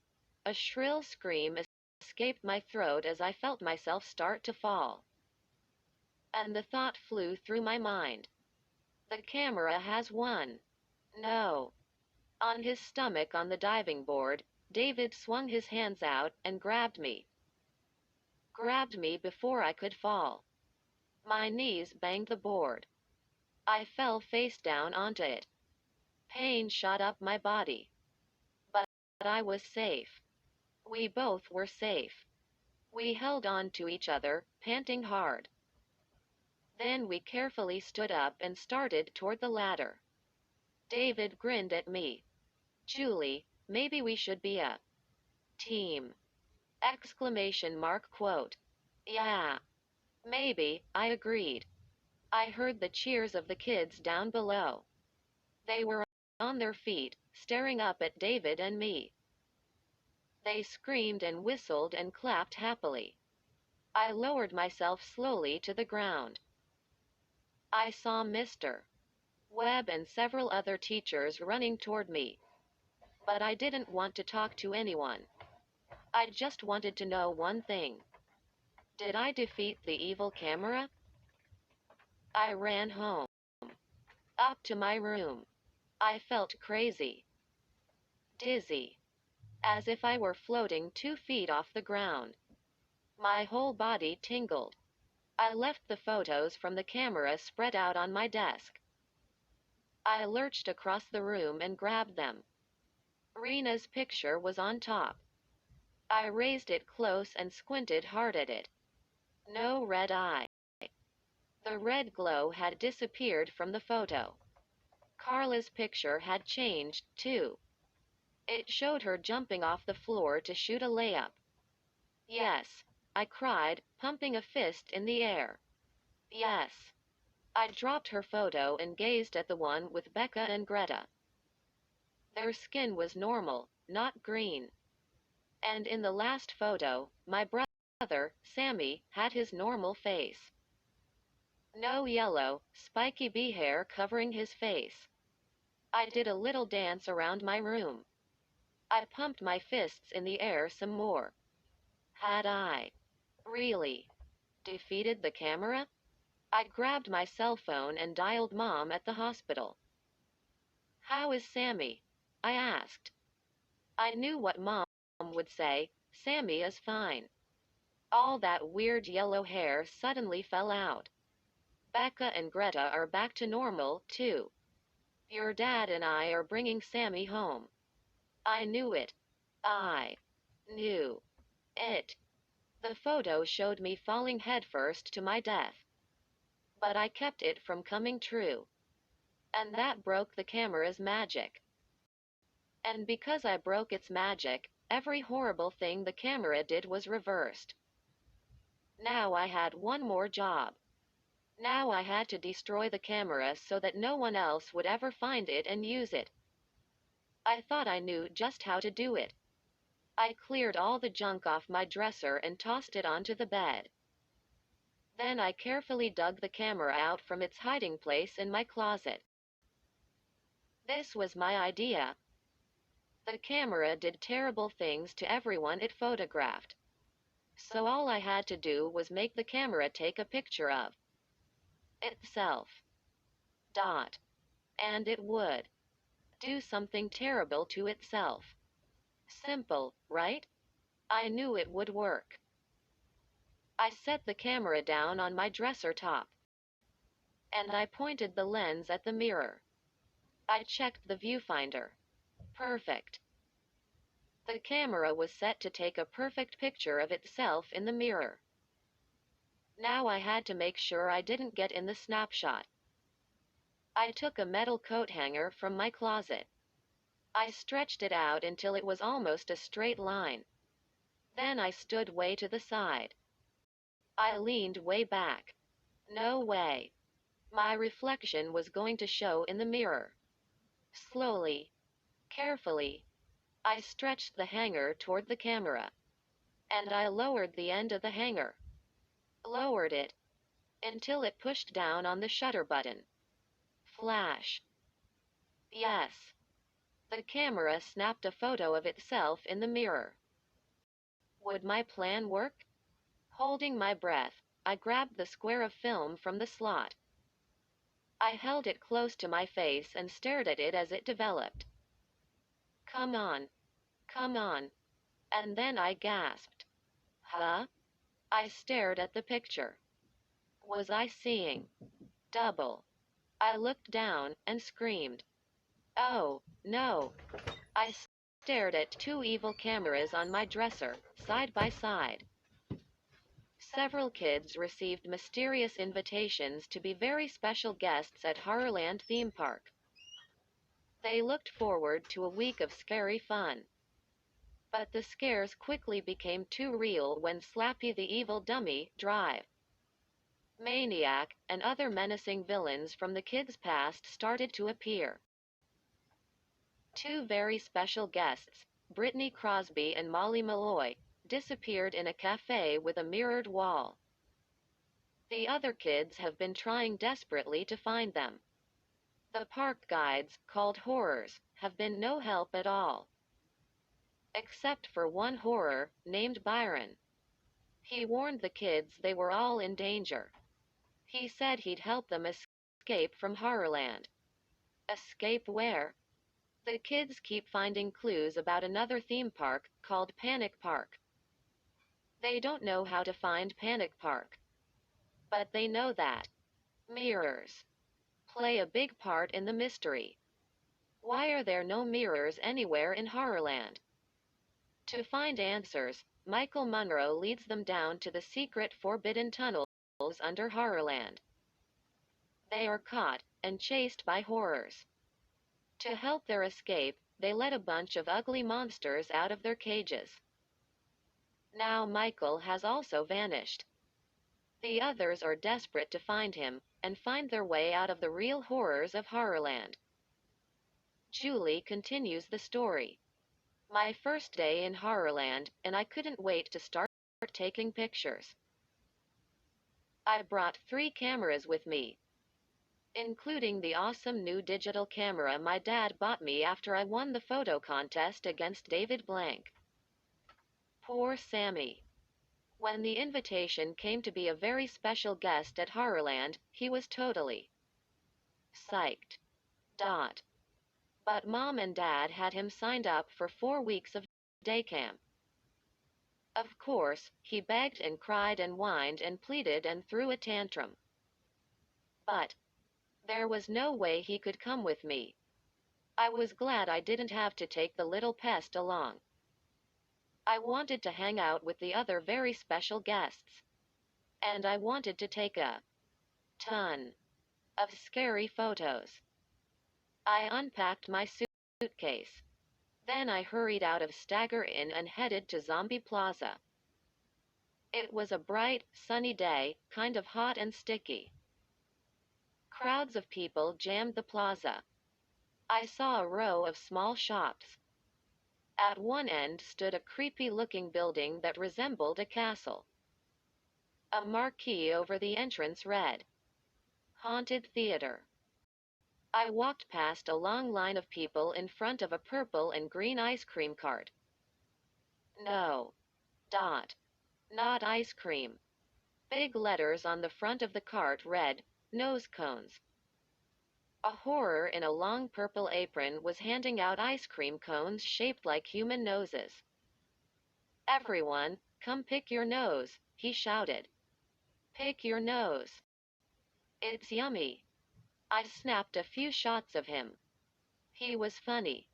He slapped a frozen nose onto his nose and posed for me. Across the plaza, I spotted a fortune-teller's booth. Behind the glass sat an old woman carved out of wood. She was dressed in a red velvet dress and had a turban on her head. Madame Doom. I walked closer and raised my camera. I snapped a photo of the booth. But when I checked my picture out on the view screen, I had a surprise. Standing next to the booth was a ventriloquist's dummy. He had big eyes, bright red lips, and an evil smile. He appeared to be standing up all on his own. Weird, I muttered. I turned back to Madame Doom's booth. No dummy standing there. I flashed another picture. The grinning dummy was there again. In this photo, he had one hand raised, as if he was waving to me. But how could that be? Why couldn't I see him standing there? I started over to the booth, but a loud clang made me stop. Startled, I nearly dropped my camera. I spun around and saw a large grate in the middle of the walkway. The grate flew open, and a bald head popped up from underground. At first, I thought it was a man. He had bright blue eyes. Human eyes. But then I saw the pointed pig ears on top of his head, standing straight up. And as he hoisted himself up through the grate opening, I gasped. His body was fat and covered with dark fur, like a gorilla. What was a human head doing on that animal body? He pulled himself onto the walkway. Then he turned and helped tug another creature out of the hole. The second creature looked just like him. They both had big padded claws with curled talons, like bear paws. They gnashed their teeth and growled. Thick yellow drool spilled from their mouths and plopped on the pavement. Some people screamed and ran away. I saw two little girls start to cry. Their parents picked them up and hurried off with them. Other people stared at the ugly creatures and laughed. It had to be a Horrorland joke, right? I raised my camera. I snapped a few shots. I stopped when I realized the two creatures had their bright blue eyes locked on me. They grunted to each other, raised their talons, ellipsis, and came running at me, roaring like angry beasts. I froze. I dropped the camera, and it dangled at my waist from its strap. Before I could move, I heard angry shouts, "Back! Get back!" Four horrors ran between me and the monsters. The horrors carried long pointed sticks. "Back!" they yelled. "Back! Get back!" They jabbed the sticks at the two furry creatures. The creatures snarled in rage. They swiped at the sticks with their big bare paws. One creature grabbed a stick out of a horror's hand and hurled it into the crowd. More people screamed and ran. I raised my camera and snapped a few more shots. This has to be some kind of show, I told myself. The monsters are fake. But why did the horrors appear so frightened? Were they just good actors? The groans and roars of the monsters rang out over the screams of the crowd. The horrors jabbed the pointed sticks into the creatures' bellies. "Back! Get back, now! Down! Get back down there!" I snapped picture after picture. One of the monsters grabbed his belly and moaned. He backed into the open grate and disappeared down the hole. It took another few minutes to push and poke the other creature back down where he came from. The horrors rushed to slam the grate shut. Two more horrors came running over. They both seemed very alarmed. "The monsters are still loose down there," one of them cried. "We can't get them back in their cages. Those stupid kids who set them free, let's find them," his partner shouted. "If this is all a show to scare people," I thought, "they're doing a really good job." I started to walk away. But I suddenly realized that all six horrors were watching me. Before I could move, they came running. They formed a circle around me. Two of the horrors raised their pointed sticks. A tall horror with bright green fur and yellow eyes stretched out his hand. "Give me your camera," he growled. I laughed. "You're joking, right?" His yellow eyes darkened. "It's not a joke," he said. "Give me your camera, now." "You're not funny," I said. "You can't take my camera." I tried to stuff it into my backpack. But the horror grabbed the camera out of my hand. "Ow!" I screamed as the strap snapped and whipped my arm. The horror fumbled with the camera to open it. He tore out the memory card and tossed it as far as he could. Then he handed the camera back to me. "Have a nice day," he said. He and the others walked away. I could hear them muttering to each other about the escaped monsters. I closed the camera and stuffed it into my backpack. My heart was pounding. I felt really upset. They don't have the right to do that. This is a free country.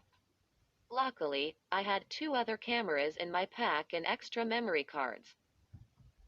I started to pull another camera out when I saw a bunch of kids my age running across the plaza toward me. They looked as if they'd been running a long way. They were red-faced, sweaty, and breathing hard. A tall guy with dark hair hurried up to me. "Have you seen a big kid, very wide, kinda hulky, looks a little like a bulldog?" he asked. "No," I said. "Is he lost or something?" The other kids pulled up behind the tall boy. They all struggled to catch their breath. "We can't find him," a girl said. "We're really freaked." "Did you see the monsters?" a boy asked me. "Yeah. They're totally lifelike," I said. "They're not fake," the boy said. "They're real." I rolled my eyes. "Real monsters?" I said. "Tell me another one." "We're not kidding," a girl insisted. She told me her name was Abby. "Are you a very special guest, too?" I nodded. I told them my name. "I just arrived," I said. "I was looking for you guys." The other kids introduced themselves quickly. There were 7 of them. But I'm pretty good at remembering names. I tried to memorize each one. There was Billy, Sheena, Matt, Carly Beth, Sabrina, Robbie, and Abby. Abby grabbed my arm. "You're lucky we found you," she said. I frowned at her. "Why? What's up?" Abby didn't let go of my arm. "We've got to get out of this park," she said. 2 girls have disappeared. And now Michael Monroe, too. The tall boy named Matt glanced behind him. Then he turned back to me. "If you're one of us, you're in danger, Julie." These kids were serious. It wasn't a joke. "What kind of danger?" I asked. "This place is supposed to be good, scary fun, isn't it?" Before they could answer, Carly Beth pointed across the plaza. "Guess who?" she said. "Here come the monster police." I turned and saw 2 tall horrors in black and orange uniforms with shiny silver badges on their chests. They were trotting in our direction. The kids took off, running toward the haunted theater. Abby glanced back. Saw me standing there, confused. She waved frantically for me to follow. They were already far ahead of me. I started to run fast to catch up to them. Why were they so afraid of the monster police? I had a million questions I wanted to ask. But for now, I just wanted to make sure I didn't lose them as they dodged and darted through the crowds in the plaza. They made a sharp turn. Ran between a couple of food carts. then shot into a narrow, dark opening in a concrete wall. I leapt over a baby stroller, my backpack bouncing on my shoulders. Abby was the last one to disappear into the opening. The sign above it read, "Tunnel of Screams." I hesitated for a moment. Then, breathing hard, I followed them into the tunnel. I found myself in a narrow, black passageway. The light was so dim, I could only see shadows. No way to tell how long the tunnel was. I could barely see 2 feet in front of me. I heard voices and the scrape of shoes on the floor. I lurched forward, keeping one hand on the tunnel wall. "Oh!" I gasped as I heard a girl's shrill scream. I stopped, pressed my hand on the wall. Another scream. And then 2 boys shrieking, high and shrill. I covered my ears.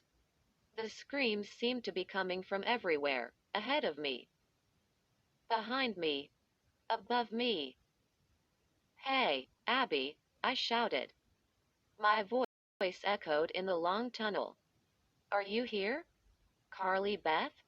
Matt?" No answer. Ah! A long, loud scream just ahead made me cover my ears. More shrieks and screams rang out, blaring louder. Louder. I started to move again. Walking quickly now.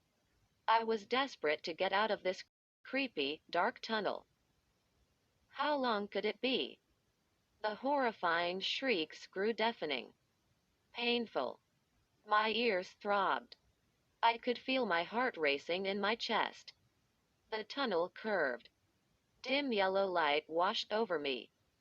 I could see the shadows of people up ahead. The deafening screams followed me. And then I felt something sticky on my forehead. I pulled it off, a long, wet worm. I felt another one drop onto my shoulder. With a gasp, I pulled one out of my hair. I looked up. I could see the worms dropping from the tunnel ceiling. Hundreds of them. I tore them off my neck, out of my hair. A worm dropped into my mouth. I spit it out, gagging and choking. The kids weren't lying. I thought, there's something wrong with this park. Everything is too scary and too real to be fun. I started to run through the dim light, my shoes slapping the concrete tunnel floor. I slipped and slid on a thick puddle of worms on the floor. Slapping at the worms with both hands, tearing them off my shoulders, my hair, I ran. Ran blindly through the long tunnel, the screams throbbing in my ears. And then, a shrill scream over my head made me stop. Made me stop and gasp in horror. Because I recognized the voice. It was my scream. Panic shook my entire body. My breath caught in my throat. Frozen in the darkness, I listened to my scream. And then I remembered. The horror in the entrance booth recorded me screaming when I first arrived at the park. He said it was so they could identify me later. So, it's a joke after all.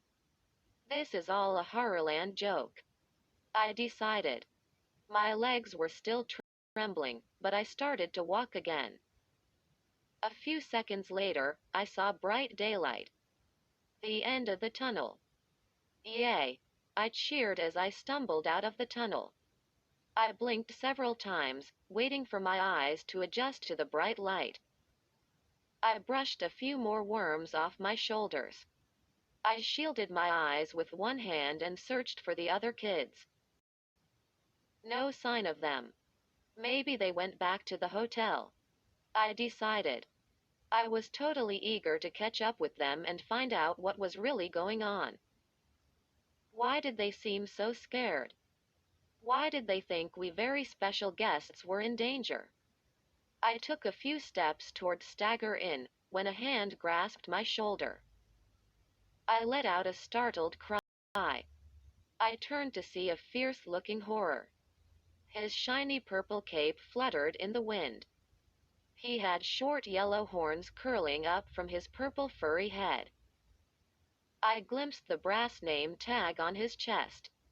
It read, Byron. Let go of me, I shouted. But he squeezed my arm tighter and jerked me off my feet. He glanced all around. Hurry, he whispered. I don't want them to see. He started to pull me into the tunnel. Let go. What are you doing? I screamed. Why are you taking me back in there? Let go of me. I tried to swing out of his grasp. But he was too strong. He pulled me into the darkness of the tunnel. I could hear the shrill screams echoing behind me. I felt like screaming, too. Don't be afraid, Byron whispered. I came to help you. Help me? I stammered. He let go of me. Then he shoved something into my hand. You can use this to escape, he said. I blinked. Escape? Escape from what? Question mark quote. Byron's eyes darted to the tunnel entrance. He really did seem afraid of being caught. You've all got to get out of Horrorland, he said. You're not safe here. That's what those kids said, I told him. But I don't understand. He raised a big hand to cut me off. They brought you here for a reason, he said. You've got to get to the other park. Huh? I squinted at him. Other park? But I just got to. This park. He shook his head. Listen to me, Julie. You'll all be safe at the other park. Tell the others. Tell them I will try to help. I don't understand what you're talking about, I replied. Why? He was staring past me, out into the light. I turned and saw two horrors running toward us. You must hurry, Byron said. The ones who brought you here are getting impatient. But, I sputtered. If they bring you to the keeper, Byron said, you are doomed. Then he took off, running hard. The two horrors spotted him. They began waving their arms and shouting for him to stop. But Byron ducked and dodged his way through the crowd. After a short while, the two horrors stopped and gave up the chase. I stepped out of the tunnel. I began to follow the path that led to the hotel. My head was spinning. I suddenly felt I was living in one of those underwater photos where everything is just a blue blur. Byron's words kept repeating in my mind. But they didn't make any sense at all. The other park? The keeper? Was he putting on a show? Like those monsters that climbed out from underground? Was he serious? I suddenly realized I had something gripped tightly in my hand. The thing Byron had given me in the tunnel. I took a deep breath, trying to shake off my confusion. Then I raised my hand to examine whatever it was. A piece of paper. It looked like an ad or something. It was wrapped around a small, hard object. After I unwrapped it, I put the paper in my pocket and looked at what was left in my hand. A small hand mirror. It was oval-shaped and had a short, red plastic handle. What's the big deal about a mirror? I wondered. Why did he give me this? Then I raised the mirror to my face and let out a gasp. I look so awful, I cried. I raised the mirror closer. My hair was a tangled mess. I brushed it out of my eyes. Then I pulled two more worms out of it. My cheeks were pink and splotchy. I had a long dirt streak on my forehead. From the tunnel? I look as scary as a horror. I thought. Give me a cape and horns, and I can go to work in the park. Suddenly, I felt a strong pull. My head was being pulled toward the mirror, as if it were some kind of powerful magnet. Before I realized it, my face was almost pressed against the glass. Was it some kind of trick mirror? I didn't like it. It was creeping me out. I tossed the mirror into a tall metal trash can. Then I headed toward my room to freshen up. Julie? Hey, Julie. I stopped when I heard a girl calling my name. I turned and saw Abby waving to me frantically. She and the other kids were huddled in a small grassy area at the side of the haunted theater. Matt and Carly Beth were perched on a park bench. The others were sitting on the grass in front of them.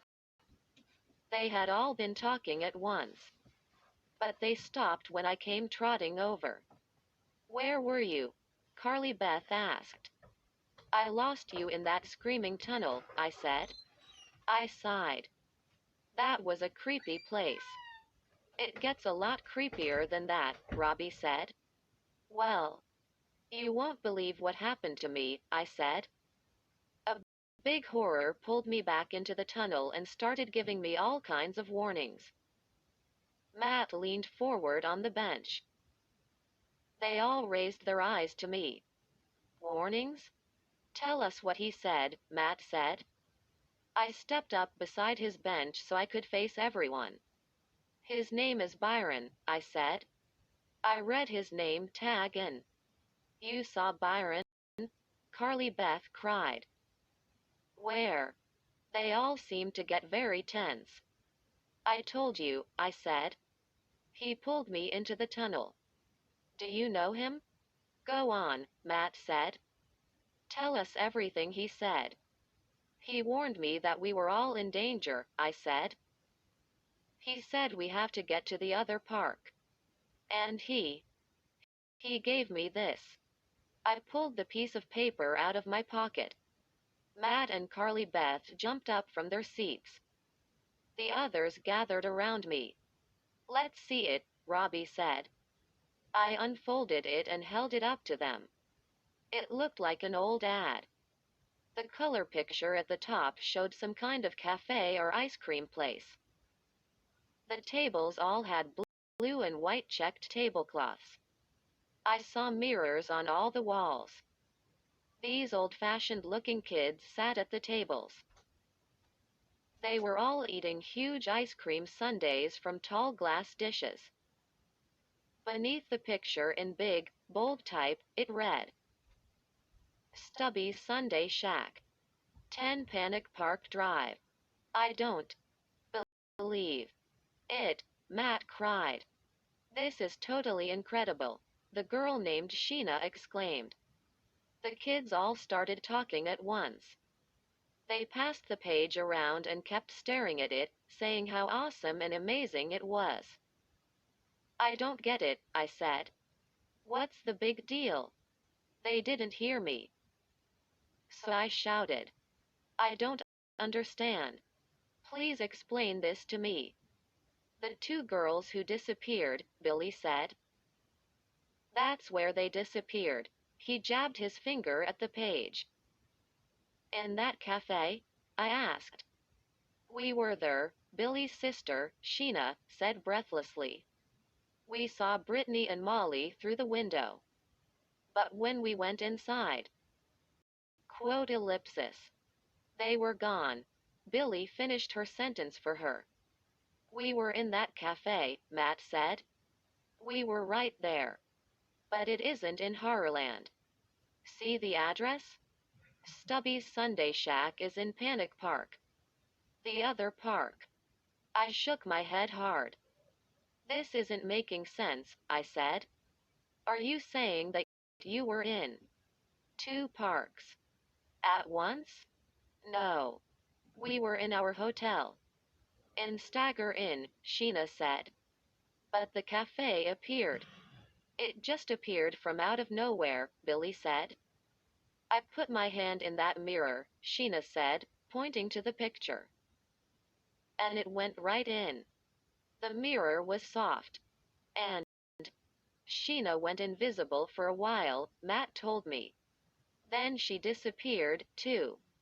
Just like Brittany and Molly. I think I went into the cafe mirror or something, Sheena said. I went to the other park. Through the mirror? I asked. Mirrors are important, Matt said. Mirrors are an important clue. We think maybe that's how we can get to the other park. I slapped my forehead. I don't believe it, I cried. Byron. That horror Byron. He gave me a mirror. He what? Matt said. He gave me a hand mirror, I said. He told me to use it. But I didn't understand. He was trying to help us escape this place, Carly Beth said. Julie, we've been searching. Everywhere. For a mirror. This is awesome news, Billy declared. What did you do with it? Sabrina demanded. Is it in your backpack? Give it to us, Robbie cried. That mirror is our way out of here, Matt said. He pumped his fists in the air. Yes. Yes. They turned to me. I suddenly felt sick. I could feel the blood rush to my face. I knew I was blushing. I started. I couldn't get the words out. Finally, I confessed. I tossed it away. I didn't know. They groaned and sighed and shook their heads. I felt so bad. Abby grabbed my hand. Where did you throw it away, Julie? Do you remember where you tossed it? I think so, I said. It was a tall metal trash can. I think it was right outside the exit to the Tunnel of Screams. Show us, Matt said. I turned and took off running. They all followed close behind. No one said a word. I kept praying the mirror would still be there. I'd just met these kids, and I'd already let them down. We passed a food cart selling roadkill waffles. I didn't slow down to see what they were. A horror was passing out free plastic fangs to kids. He kept shouting, Fang you very much. Fangs a lot. Fang you kindly. The park seemed normal and fun.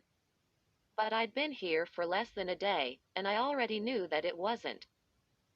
Something was wrong in Horrorland. I believed I was in danger. Real danger. Running hard, I saw the black tunnel exit up ahead. A few feet away stood the trash can. And then I stopped and uttered a horrified cry, no. A bright purple garbage truck was parked a few feet from the trash can. I could hear it roar as it chewed up trash. A horror in a long purple apron picked up the trash can in his purple gloves. He was carrying the can to the truck to empty it. No, please, I tried to scream. But my voice choked in my throat. Please. No. Wait, Matt shouted to the horror. Wait. Please. Don't dump that can. Please wait. I gasped as the horror hoisted up the trash can. He tilted it to the back of the truck and dumped everything in. With a low roar, the truck instantly began to grind up the trash. We ran up to the horror as he set the empty can back on the ground. He turned to us and raised a gloved hand to one of his horns. Sorry, he shouted. What did you kids say? I couldn't hear you over the noise of the truck. Never mind. Carly Beth groaned, shaking her head. I let out a sigh. I looked around at the unhappy faces. These kids must think I'm a total jerk. I told myself. That horror Byron gave me something important, and I just tossed it in the trash.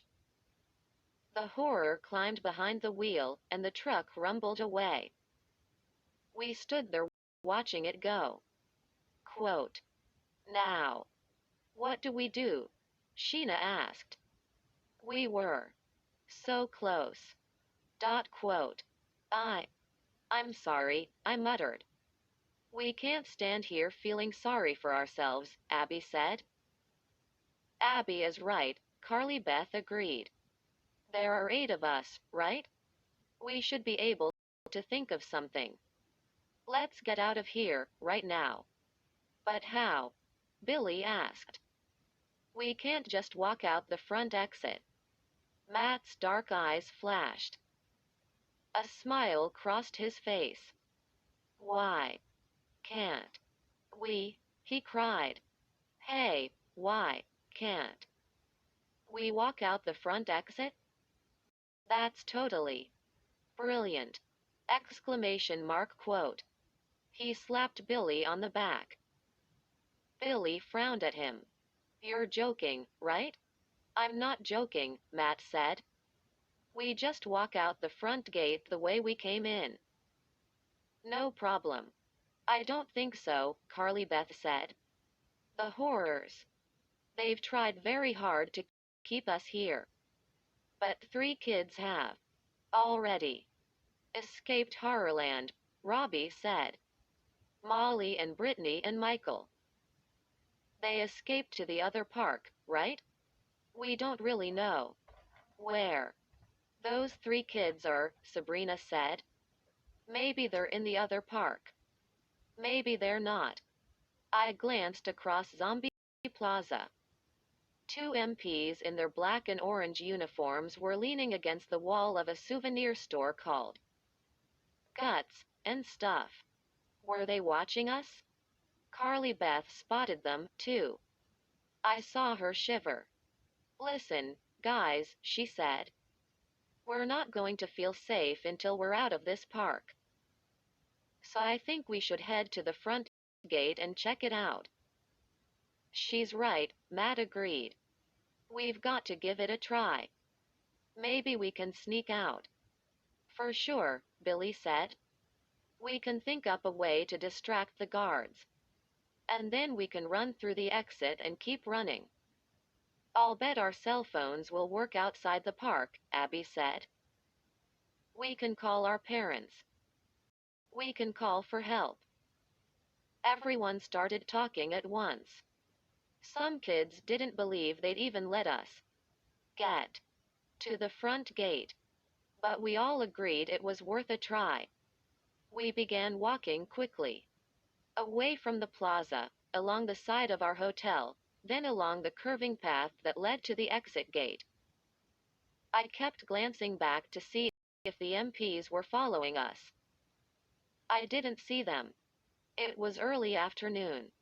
The exit gate wasn't crowded. Most people were staying till evening. As we walked closer, I saw 4 exit turnstiles. A sign with a big arrow read, Survivors. This way. There were 2 small booths next to the turnstiles. One of them was empty. A horror sat in the other one, reading a magazine. My heart began to race. My hands were suddenly ice cold. I knew the others were really tense, too. Come on. Keep walking, everyone, Carly Beth whispered. We stepped past the horror in his booth and approached the turnstiles. Eyes straight ahead, Carly Beth whispered. Don't stop. Don't look back. Let's go. We're out of here. I held my breath. We all kept walking. Matt reached the turnstile first. He raised his hands to push his way out. And behind us in the booth, the horror shouted, Hey, you kids, stop right there. Caught. Matt groaned and dropped back from the turnstile. I knew. This was too easy, he muttered. We turned as the horror came hurrying over to us. He was huge and powerful looking, with a big belly that bounced in front of him as he ran. He had purple fur all over his body. Purple, spiky hair.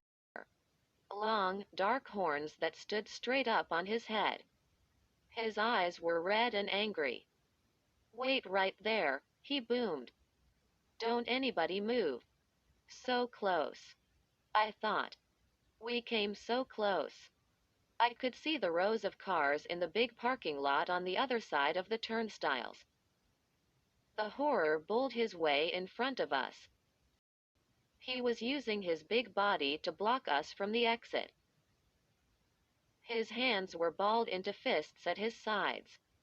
His name tag was covered up by his fur, so I couldn't read his name. I took a step back. My heart raced even faster.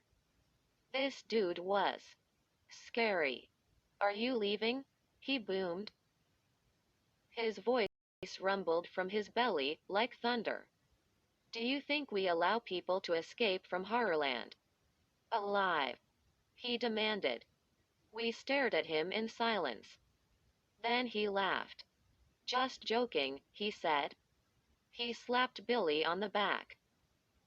"I think I really scared you." "Ha. I. Billy couldn't get any words out. The horror pulled a small, square object from his uniform pocket. "If you are leaving," he said, "better let me stamp your hand.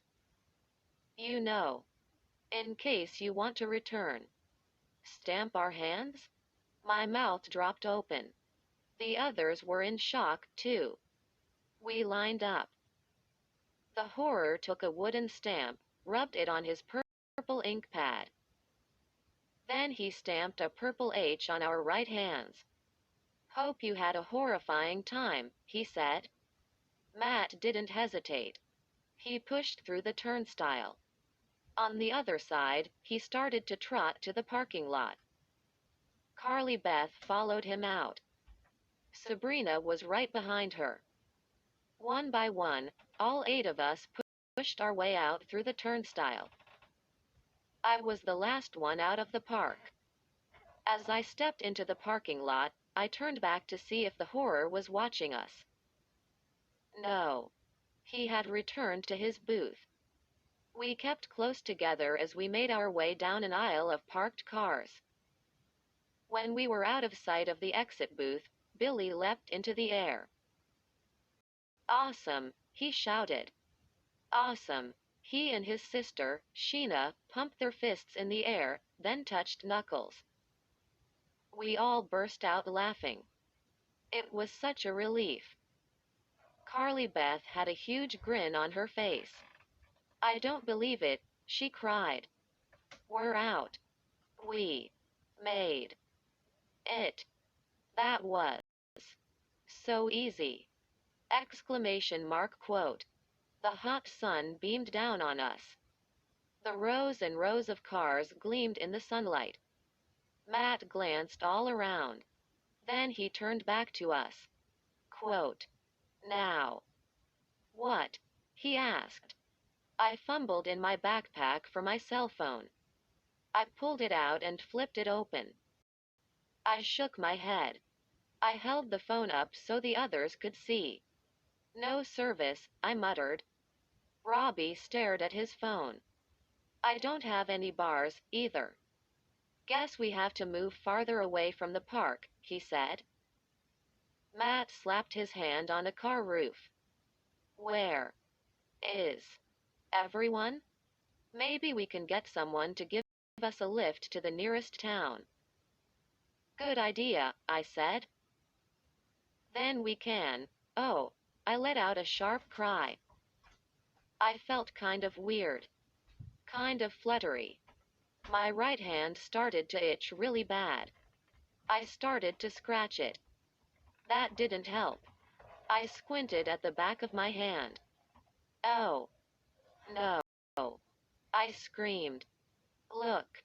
I held my hand up. The purple H that horror stamped. "It's growing," I cried. I stared in shock. I couldn't believe it. The lines of the H were growing longer, spreading over the back of my hand. "Oh, wow.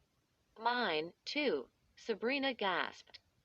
"Mine, too." Oh, it itches. It really itches. In seconds, we all began scratching the backs of our hands, staring in horror as the purple lines grew longer. And then, the lines began to sprout, like slender purple weeds. They popped off the skin and stretched right off our hands. I grabbed at mine. I, wra- I wrapped my fingers around the growing, stretching strings and gave a hard tug to pull them off. Ouch! I screamed. They were attached to my hand, stuck into my skin. Like jungle vines, they reached up, growing faster, growing fatter. It's like snakes, I cried. It's like snakes growing right out of my hand. The purple tendrils twisted in the air, rising higher, like they were reaching up toward the sun. Help!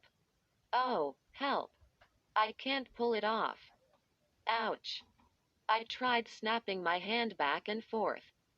I tried tugging at the tendrils again, but they were as strong as electrical cords and stretching fast.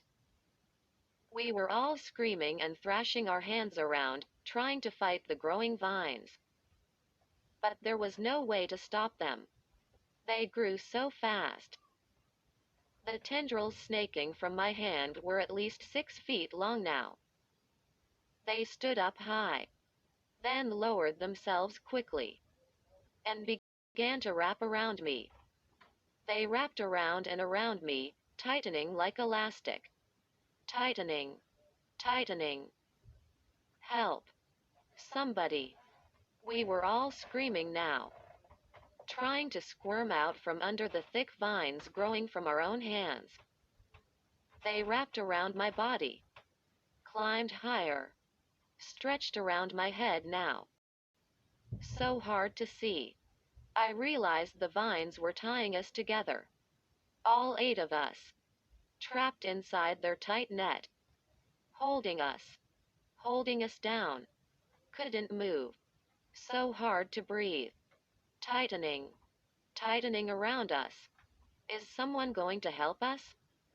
Are we going to suffocate out here?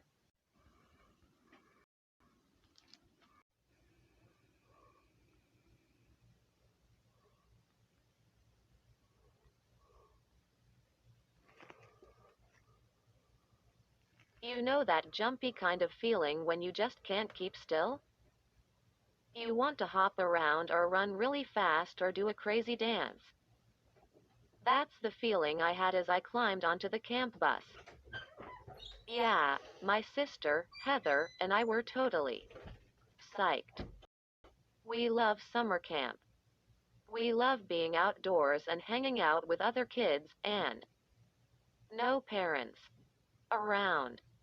Heather and I are really into animals and learning about bugs and snakes and all kinds of creatures. We have 2 rabbits we keep in a pen behind our garage.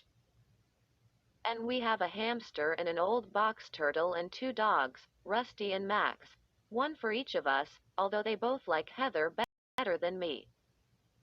Camp Hither is supposed to be an excellent wilderness camp. At least, that's what Mom and Dad said.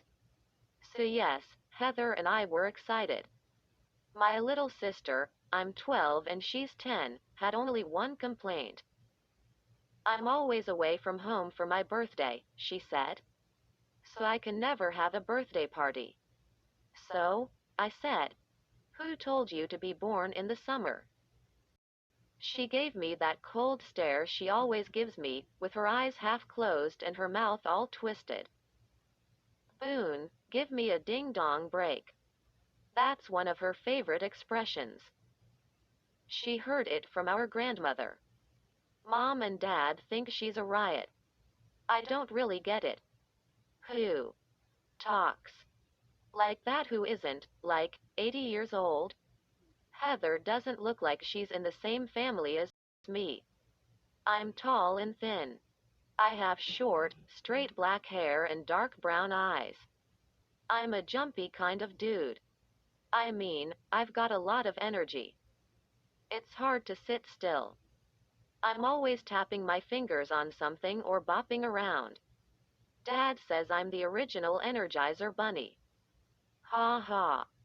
Why does everyone in my family think they're a comedian? Heather has very curly hair and green eyes. She's about a foot shorter than me and a little chubby. I'd never tell her that. I mean, I learned my lesson. Once I was kind of angry, and I called her Chubs. I know. It was dumb. She gave me a really hard punch in the stomach, which I still think about. I walked around bent over, looking like the number 7, for about a week. Heather likes to punch people. She thinks she's so cute, she can get away with it. She's very strange. She likes to wear all kinds of bracelets and rings and sparkly things and dangly plastic earrings. I told her no one else in her class wears that stuff. And she stuck her tongue out at me and made a loud spitting noise. Anyway, we heaved our bags into the luggage compartment of the yellow camp bus. Then we said goodbye to Mom and Dad, with hugs all around. Heather gave me a push toward the bus door. I told you, she's always pushing and punching me. She's totally dangerous. I climbed the 3 steps onto the bus.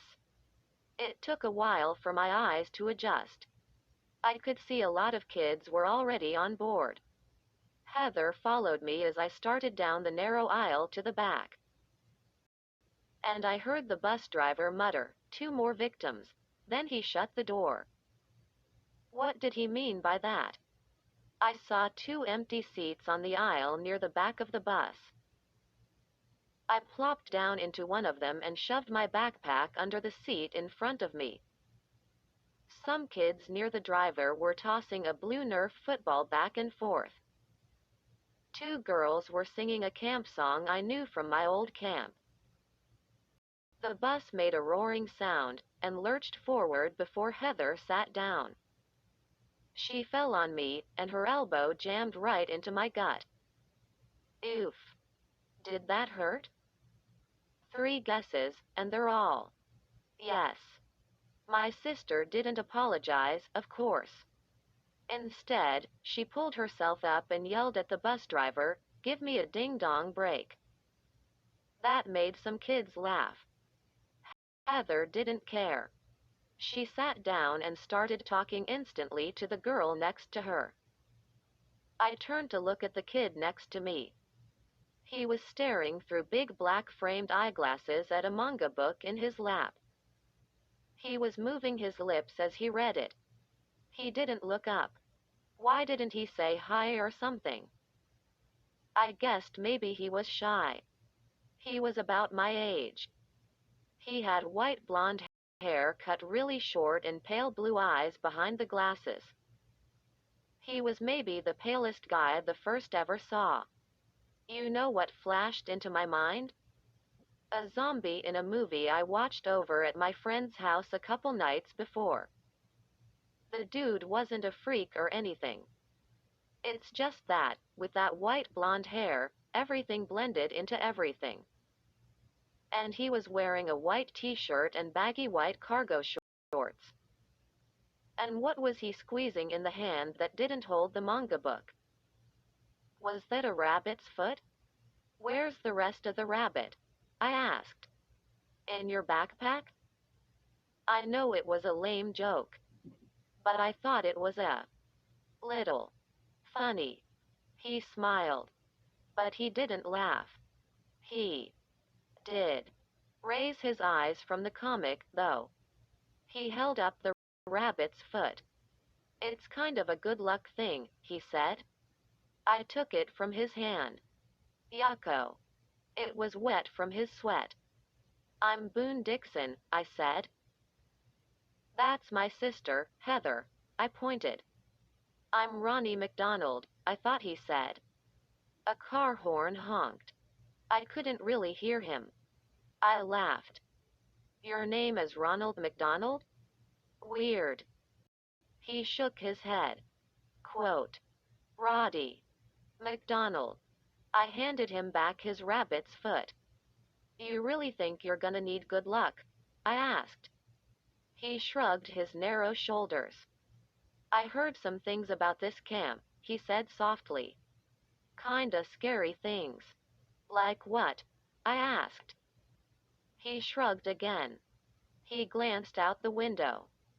I don't think he wanted to talk about it. Snakes, he said finally. I waited for him to say more. Farms and flat green fields passed by outside the bus window. Some kids at school said stuff about snakes in the lake, Roddy said, turning to me. Behind his glasses, his eyes were wide. The kid really looked frightened. These kids read about it online. They said the counselors make you swim with the snakes, Roddy said. He twirled his damp rabbit's foot in his hand. You have to swim across the lake. And the snakes. The snakes. I felt sorry for the dude. Some kids at his school told him a bunch of baloney, and he believed it. I tried to tell my parents, Roddy said. But they thought I was making it up so I wouldn't have to go to camp. You're a first-timer, right? I said. Don't you know kids always tell scary camp stories to frighten new campers? It's just what kids do. You know. It's a tradition. Not this time, Roddy said. They didn't make it up. The manga book fell out of his lap. He leaned down to get it. When he sat back up, his face was still filled with fear. Know what they call this camp? He asked. Sure, I said. Camp Hither. No, he said, shaking his head. Everyone who goes there calls it camp. Slither. Dot. Because of all the snakes. I laughed. He looked so serious, I just couldn't help it. Roddy, I said, I've been to 2 different wilderness camps. Camps are fun. I had an awesome time. So will you. He swallowed hard. Those kids told me other snake stories. They made them up. I cried. They were just trying to scare you.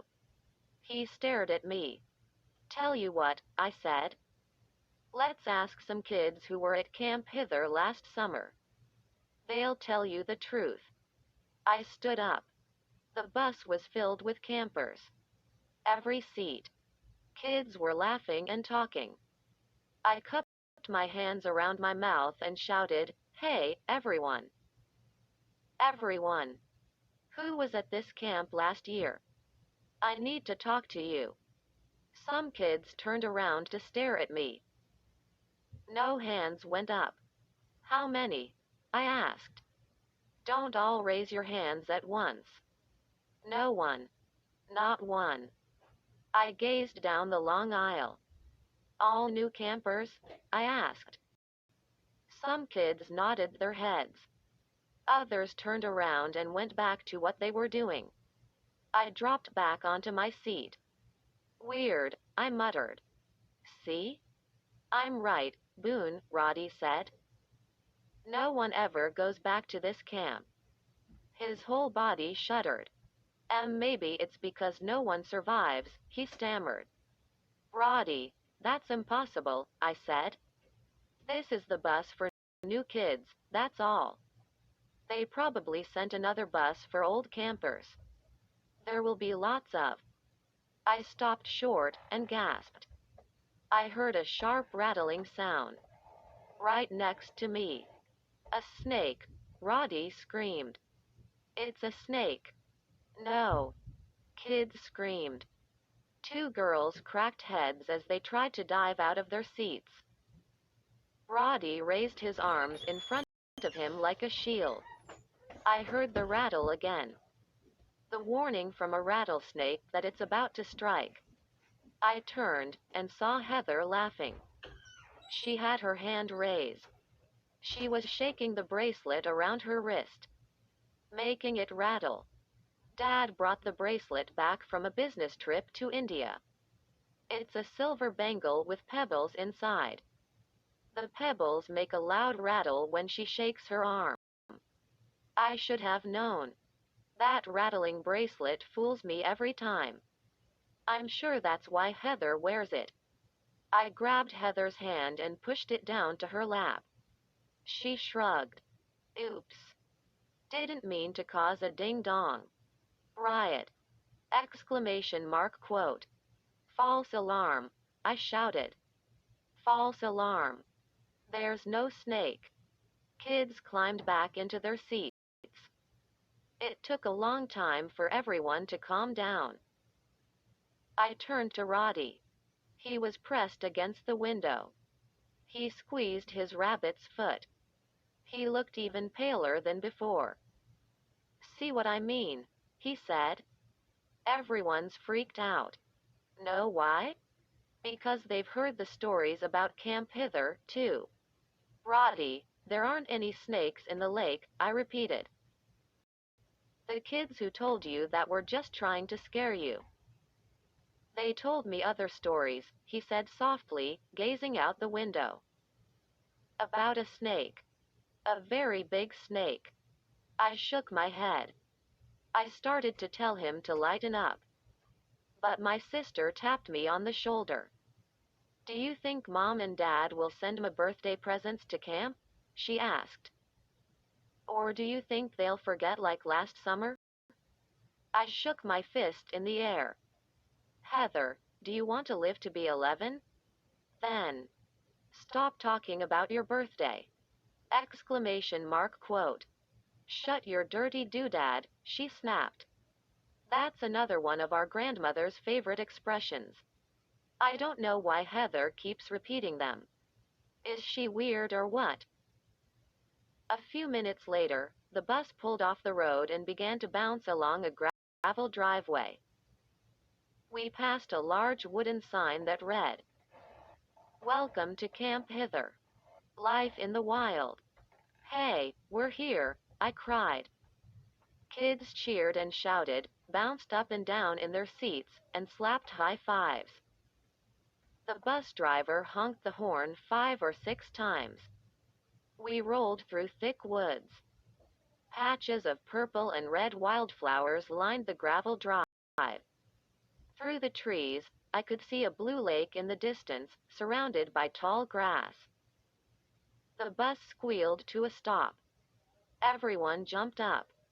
We pushed and shoved each other in our rush to get out of the bus. Blinking in the bright sunlight, I gazed around. The bus had parked in front of a group of small cabins used for supplies. They were made of wood, painted white. I saw tetherball poles in front of each cabin. And at one end, a wide, grassy soccer field. Behind the field, a steep green hill led to more buildings. Thick woods surrounded the whole camp. The bus driver started to pull our bags from the luggage hold. And a grinning man came running toward us across the gravel parking lot. He was tall and thin and very tan.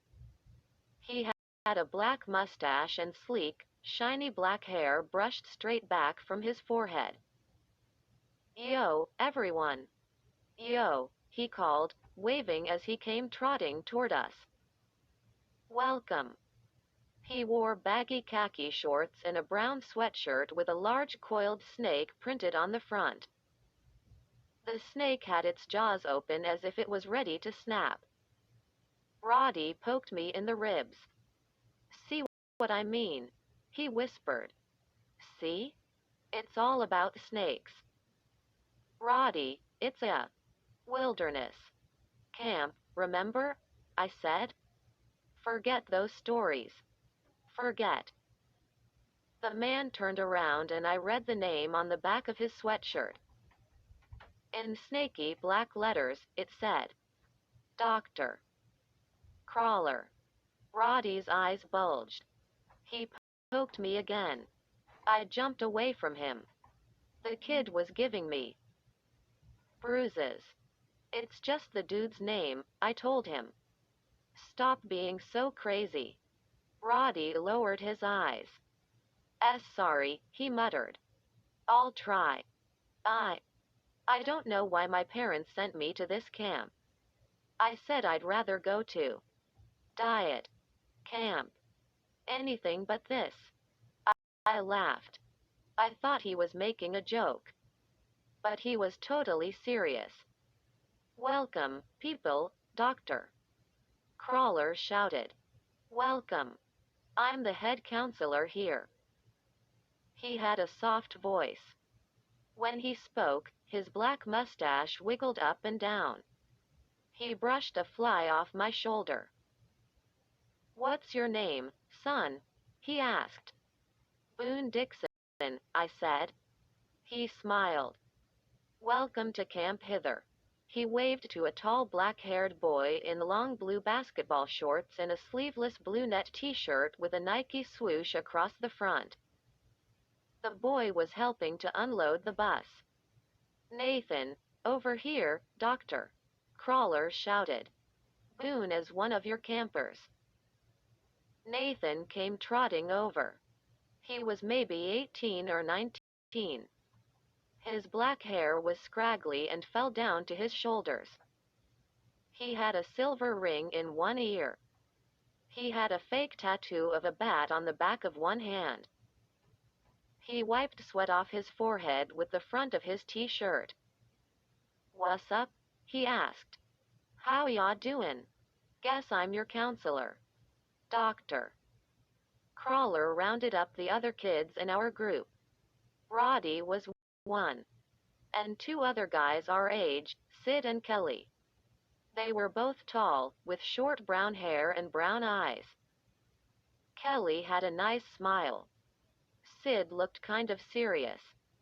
Nathan lined the four of us up in front of him. You're my guys, he said. You got a problem, you come to me. I've got a problem, Roddy murmured. Nathan squinted at him. What's wrong? Are there a lot of snakes in the lake? Roddy asked. Nathan shrugged. I don't think so. Why? You like snakes? I could find you some snakes. You guys want to go on a snake hunt? No, Roddy shouted. I mean, I don't like snakes. Nathan's eyes flashed. He grinned at Roddy. Ever eat snake meat? Yum. Roddy made a disgusted face. That's sick. Quote. What does it taste like? Kelly asked. Kinda like chicken, Nathan said. Only snakier. He waved one arm. Follow me, guys. He led us away from the parking lot toward the wooden cabins up ahead. Our sneakers thudded on the soft dirt. Where are we going? Roddy asked. To our cabin?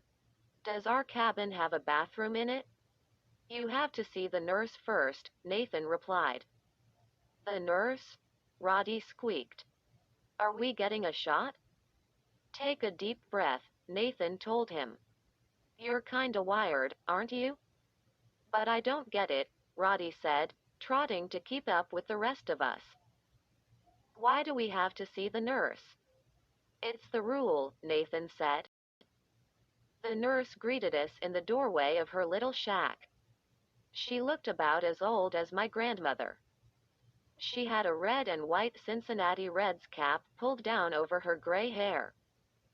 She wore a plaid flannel shirt over baggy jeans. Y'all can call me Nurse April, she said. I'm always here. If y'all can't find me in my clinic, look for me at the mess hall. Nurse April raised a tall spray can in one hand. This won't hurt a bit, she said. She grabbed my shoulder with the other hand and began spraying a sticky orange liquid on my skin. My skin tingled. I suddenly felt weird. Hey, I shouted. What are you doing? Question mark. Stop. What is this stuff? It's super glue, Nathan said. I like my guys to stick together, he He laughed. Y'all will get used to Nathan, Nurse April said. He has a strange sense of humor. Because he comes from another planet. She turned me around and sprayed the back of my neck. Relax, fella, she said. It's called sun glow. It's sun protection. She moved to Sid and started spraying it up and down one of his legs. The orange liquid dripped down onto his white sweat socks. We are very careful about sun protection here at Camp Hither, Nurse April said. You'll find cans of sun glow in your cabin, Nathan said. I want you guys to spray yourselves with it twice a day.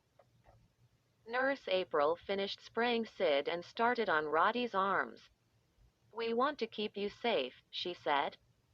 My skin felt a little itchy. Sid and Kelly waved their arms in the air, trying to get the sunscreen lotion to dry.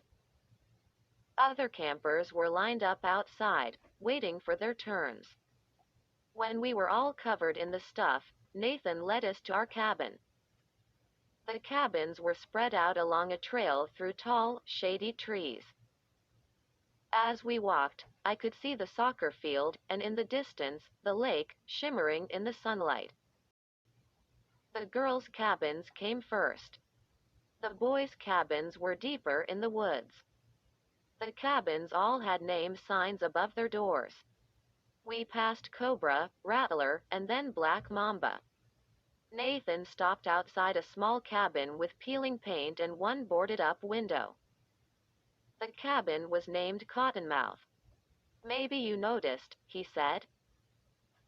The cabins here are all named after poisonous snakes.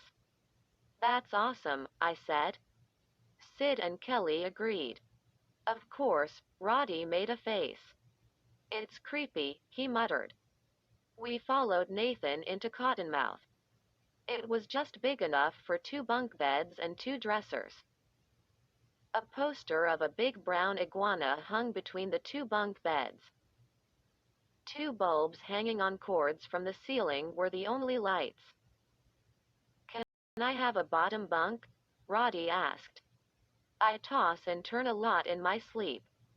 No problem, I said. I'll take the top. A couple of junior counselors walked up to our cabin with our bags piled on a cart. Nathan told us to grab our bags and put our stuff away. Roddy tugged at Nathan's shirt. Did you know kids call this place camp? Slither. He asked. Nathan laughed. No. Never heard that one. Pretty good. Roddy didn't give up. Well, did you hear any stories about a giant snake that lives in the lake? Nathan laughed again. Do you believe everything you hear? No, Roddy started. But forget all those scary stories, Nathan told him. We're here to have fun, right? And to learn about the outdoors? Sid and Kelly were staring at Roddy. Like he was some kind of weirdo. I felt sorry for the kid. He was so frightened. I hoped he wasn't going to be a pain all summer. Hurry. Unpack, Nathan said. Then shove your bags under the bunks. First camp meeting is in half an hour. I'll come back to take you to it. He ran off. The screen door slammed behind him. We started to pull stuff out of our bags.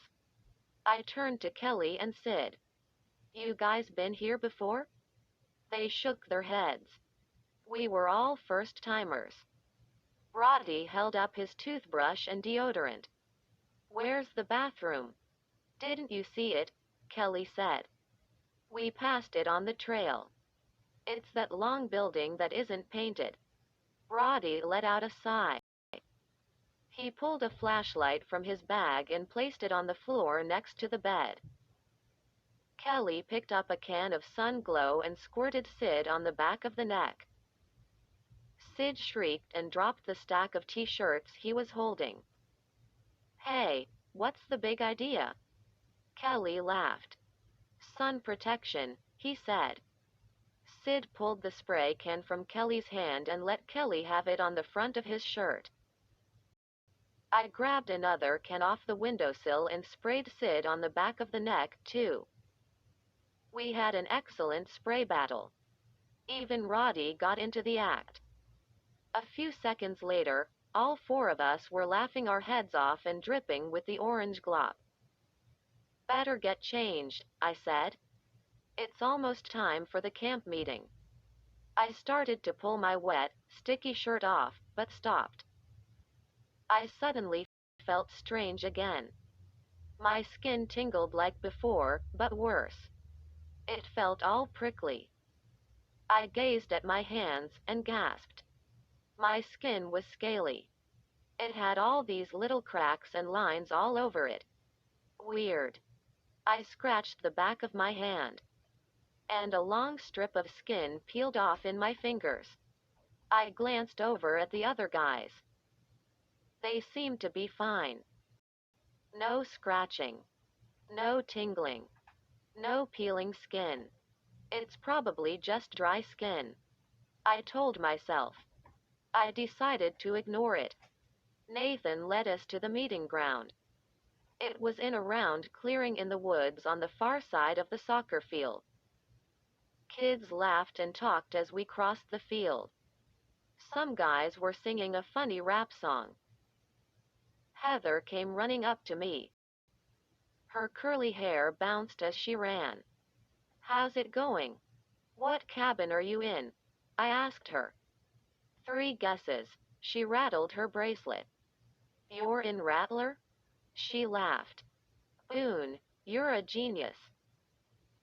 Sid and Kelly picked up long twigs.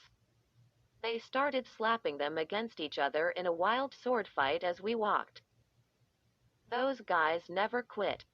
Roddy walked between Heather and me. Kids tossed a red frisbee back and forth. Look out, someone shouted. It bounced off Roddy's back. He let out a cry. He probably thinks he was attacked by a snake, I thought. But Roddy got it together quickly.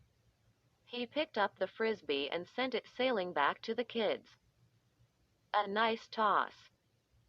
Roddy wants to tell us another horror story about a giant snake that lives in the lake, I told Heather. It's not a horror story, Roddy protested.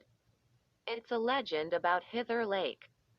A kid told me it was true. Heather rattled her bracelet in Roddy's face. Go, Rattlers. Rattlers rule, she cried. She did a freaky snake dance around Roddy and me. My sister is totally disturbing. What's the legend? I asked Roddy. This guy told me about a giant diamondback water snake, Roddy said. The snake is Giganto. Dot. Really? It's as big as 2 alligators. Whoa, I said. That's a big snake. And it lives in the lake?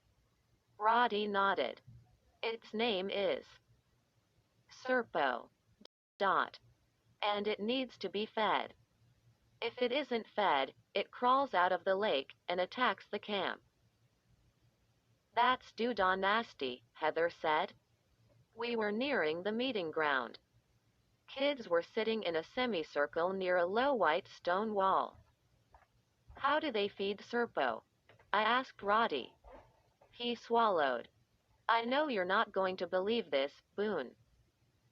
But this is what the kids at school told me.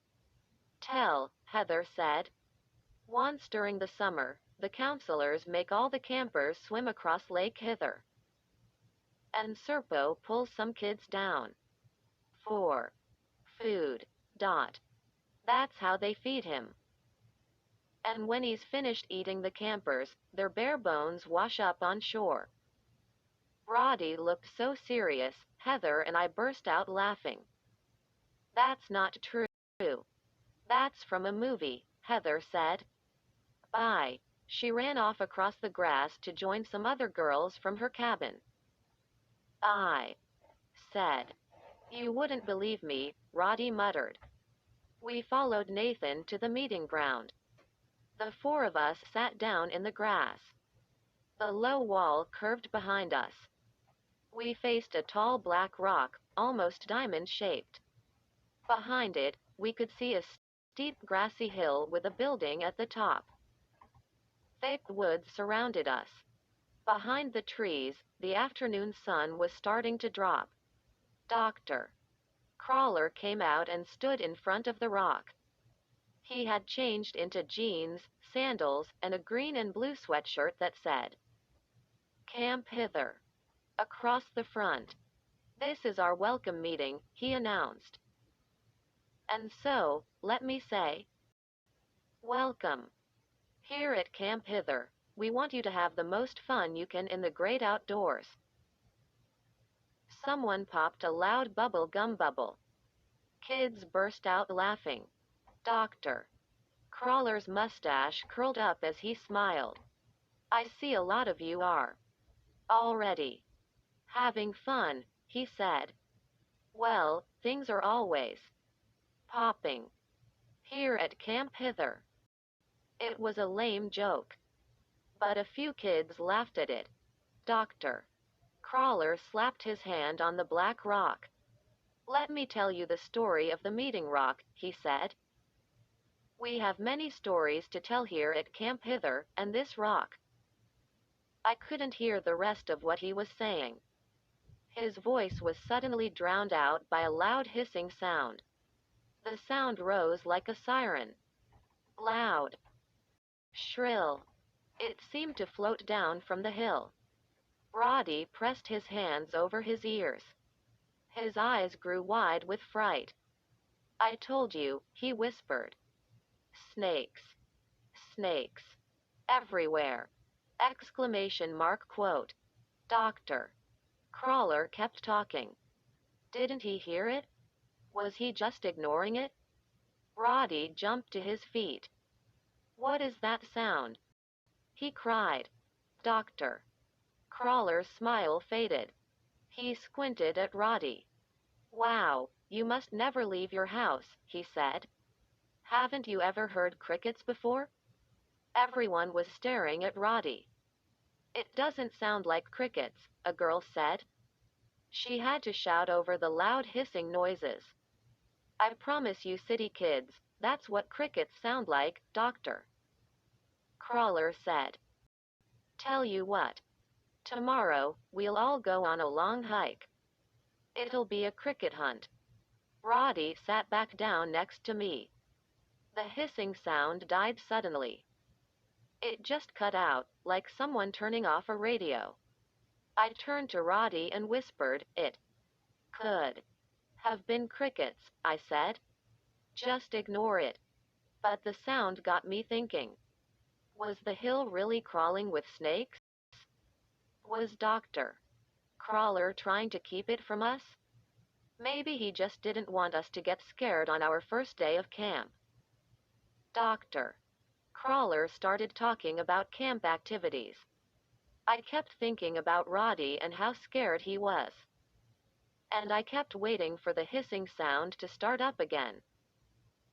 "Our cabin wars begin next week, drive," Crawler said. He kept slapping the weird-shaped rock as he talked. "It's cabin versus cabin.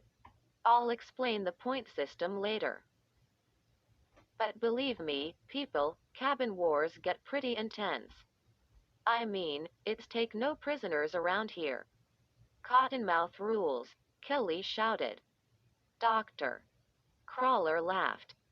Kids started shouting out the names of their cabins. "I told you it gets intense," Dr. Crawler exclaimed.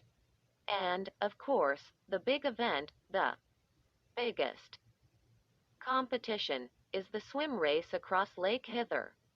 I saw Roddy shiver. And I knew he was thinking about Serpo, the enormous snake at the bottom of the lake. When the meeting broke up, I ran over to Nathan. He and two other counselors were pulling candy bars out of a backpack and passing them to each other. Nathan turned when he saw me. Sorry. You're too late. None left, he said. The other two counselors wandered off, chewing loudly. I don't want a candy bar, I said. I have a question. Tell me the truth about the hissing. Nathan shrugged. Yeah, I heard it too, he said. I think it was just the wind or something. Catch you later. He called to the other counselors and went running after them. The wind? Question mark. Was Nathan totally clueless? Or was he hiding the truth from me? That night, just as I was getting used to the lumpy, hard mattress, just as my eyes were closing, the hissing started up again. Next morning, Roddy woke me up with a shrill wail of horror. Snake, he screamed. Oh, help me. Snake. I jerked straight up in my top bunk and smacked my head on the ceiling. Pain shot down my body. I dropped to the floor and glanced all around. I didn't see a snake anywhere. Snake. Snake. Roddy screeched. Was he having a bad dream? I grabbed his shoulders and shook him.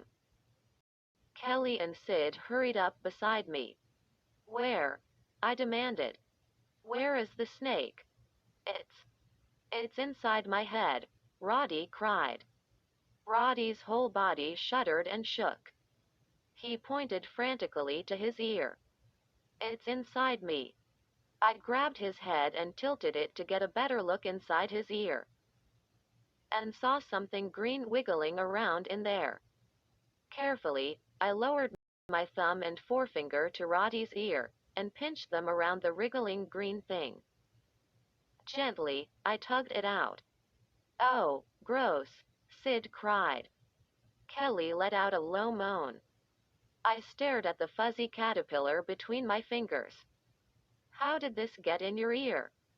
Roddy was still shaking. Tears rolled down his face.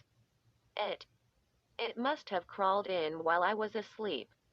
I thought it was a snake. Just a caterpillar, I said. I tossed it out the cabin window. Sick, Kelly said, scratching his ears. That was way sick. I don't want to think about it ever again, Sid said. Ew, my ear still itches, Roddy moaned. Hey, Boone, what if it laid eggs in there? What if, in a few weeks, a million caterpillars hatch inside my head? I don't think caterpillars lay eggs, I said. A few minutes later, Nathan came to make sure we were awake. He was surprised to find us already getting dressed. He made us spray ourselves with sun glow before we could go to breakfast. We had egg sandwiches on English muffins in the mess hall. Not too shabby. I saw Heather at a table across the long room. I walked over to her. Did you sleep? I asked her. Diggity diggity, she said. The other girls at the table laughed.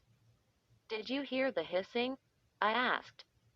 Diggity diggity, Heather repeated. Did you hear there's a 2-mile hike this morning? Diggity diggity. I could see I wasn't going to get anywhere with her. She does this to me all the time. She thinks she's a riot. Diggity diggity to you, too, I muttered. I went back to my table and had another egg sandwich. Dr.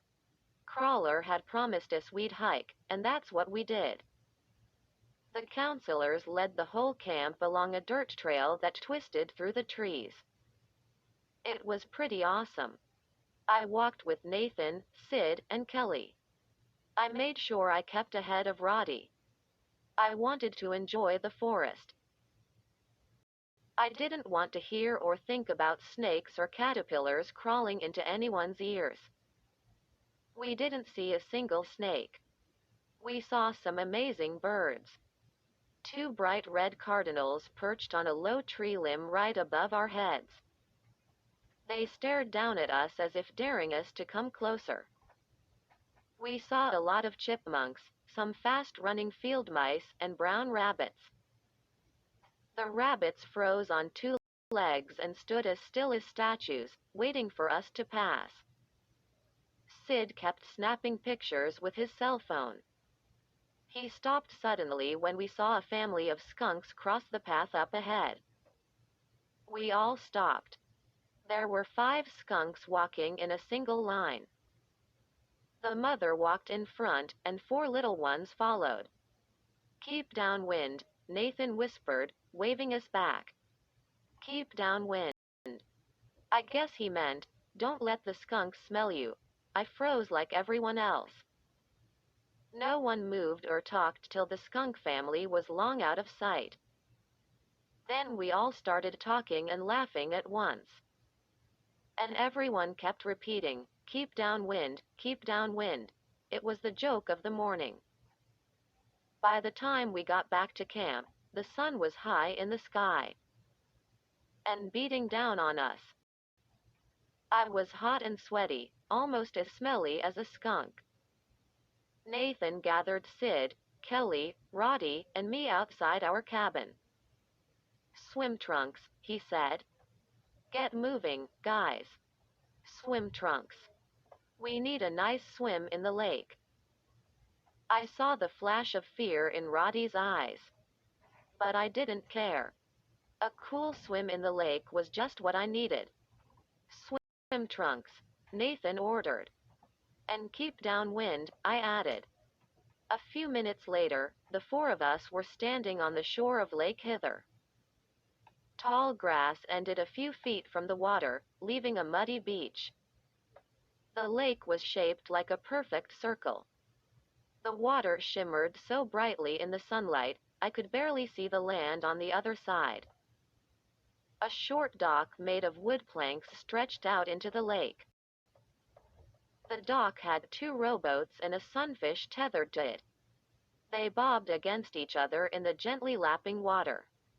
2 tall stacks of black inner tubes were piled at one side of the dock. I took a step into the water. Warmer than I expected. The cool mud oozed between my toes. I took another step, and a hand grabbed my shoulder, pulling me back. "Boone, check it out." It was Roddy. He pointed to a deep rut in the muddy shore. "I'll bet the giant snake Serpo made that track," he said. "Look." He came out of the water. "Recently." I rolled my eyes. "Roddy, Nathan wouldn't let us swim here if there was a giant snake." Roddy kept staring at the rut in the mud and shaking his head. Nathan stepped beside us. He hitched up his long gray swim trunks. He pushed his stringy hair out of his eyes and gazed at Roddy. "I'm worried about you, dude," he said. Roddy blinked. "Huh? Me?" "I heard what you said," Nathan replied. "About the giant snake and everything." He kicked at the rut until he filled it with mud. "I'm gonna prove to you how safe this lake is," Nathan told Roddy. "I'm going in first. Watch." Nathan spun around. He took off, running past us. His feet kicked up mud and then splashed water as he ran. He stretched his arms in front of him and did a surface dive into the lake. We could see him swimming underwater smoothly, going deeper, then rising back up. He surfaced, maybe 10 or 20 feet from us. Not far from the shore. He motioned for us to join him. "Water's fine," he called. Then suddenly there was a big splash. Nathan's arms shot straight up in the air. He opened his mouth in a terrifying, shrill cry. "Oh!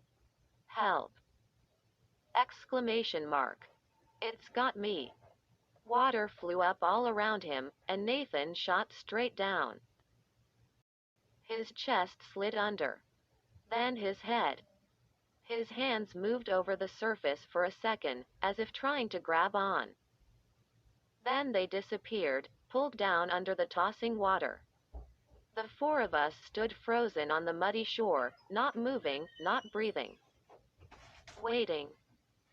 But Nathan didn't come back up. Serpo! Roddy shrieked, jumping up and down, waving his arms like a wild man. Serpo! I told you. It killed him. I stared at the dark green water. So still, lapping softly against the muddy shore. A chill rolled down my back. Something had definitely pulled Nathan down. And he wasn't coming up. I'll find him, I shouted to the others. I took a running start and leapt into the water. The cold shocked my body. But I ran till the water was over my knees. Then I did a surface dive and plunged underwater. I opened my eyes, pulled myself along the shallow bottom. The water was green and clear. Nathan, where are you? Where? No sign of him. I could feel panic tighten my chest. And then my heart stopped as something wrapped around my ankle. Serpo! I struggled to the surface, gasping and choking. I tried to kick free, but I was being pulled back down. I twisted around to try to see what had me in its grip. Nathan! He let go of my ankle. Then he rose up and slapped the water with both hands. He spit a gusher of water at me. Hey, I'm only joking with you, he shouted. Counselors have to have some fun, too. He splashed around, laughing his head off. My heart was pounding like thunder. What a mean joke. Kelly and Sid came running into the water. The three of us grabbed Nathan and dunked him under. We had a good time wrestling around, splashing each other, just goofing. The water felt awesome. I spun away and began swimming out into deeper water. When I turned back, I saw Roddy still close to the shore. He was only in up to his knees. And even from out in the water, I could see the worried look on his face. Poor guy, I thought. He's not going to have any fun here. Think I'll go back to the cabin, Roddy called to us. I watched him walk away from the shore, his head down. I had no idea that was the last time I'd ever see him here. 1 hour later, Sid, Kelly, and I were on our bunks in the cabin, just hanging out. Sid sat on the edge of his bed, playing a racing game on his PSP. His thumbs were going wild, and crashing sounds blared from the little speaker. Above him, Kelly was taking a nap in the top bunk. One arm dangled down and kept bumping Sid's head. But Sid was too into his game to brush it away. I was writing a note to Mom and Dad. I told them Heather and I gave the camp a big thumbs up, so far. Then the cabin door swung open, and Nathan burst in, followed by 2 other counselors. Sid didn't look up from his game. Kelly rolled over, still asleep. The 3 counselors had serious looks on their faces. They crossed the room to Roddy's bed, under mine. Nathan bent down and slid Roddy's bag out from under the bunk. What's up? I asked. We're packing up Roddy's stuff, Nathan replied. Which is his drawer? A counselor named Leo asked. I pointed. You're packing him up? I asked. Where's he going? Home, Nathan said. That made Sid look up.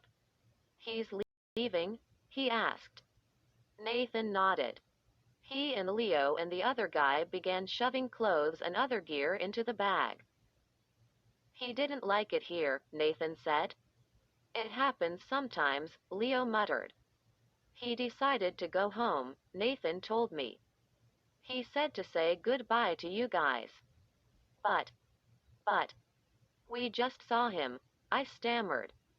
It was kind of a sudden thing, Leo said. He jammed Roddy's flip-flops into the bag. Where's his toothbrush and stuff? Where is Roddy now? Sid asked. Maybe the three of us could go say goodbye to him. Too late, Nathan said. He already left. On the bus. We're sending his stuff home after him, the other counselor said. Leo shrugged. The dude just didn't like it here. Nathan zipped the bag shut. He picked it up and turned to leave. The three counselors tromped out the door. The screen door slammed behind them. Kelly jerked straight up, wide awake.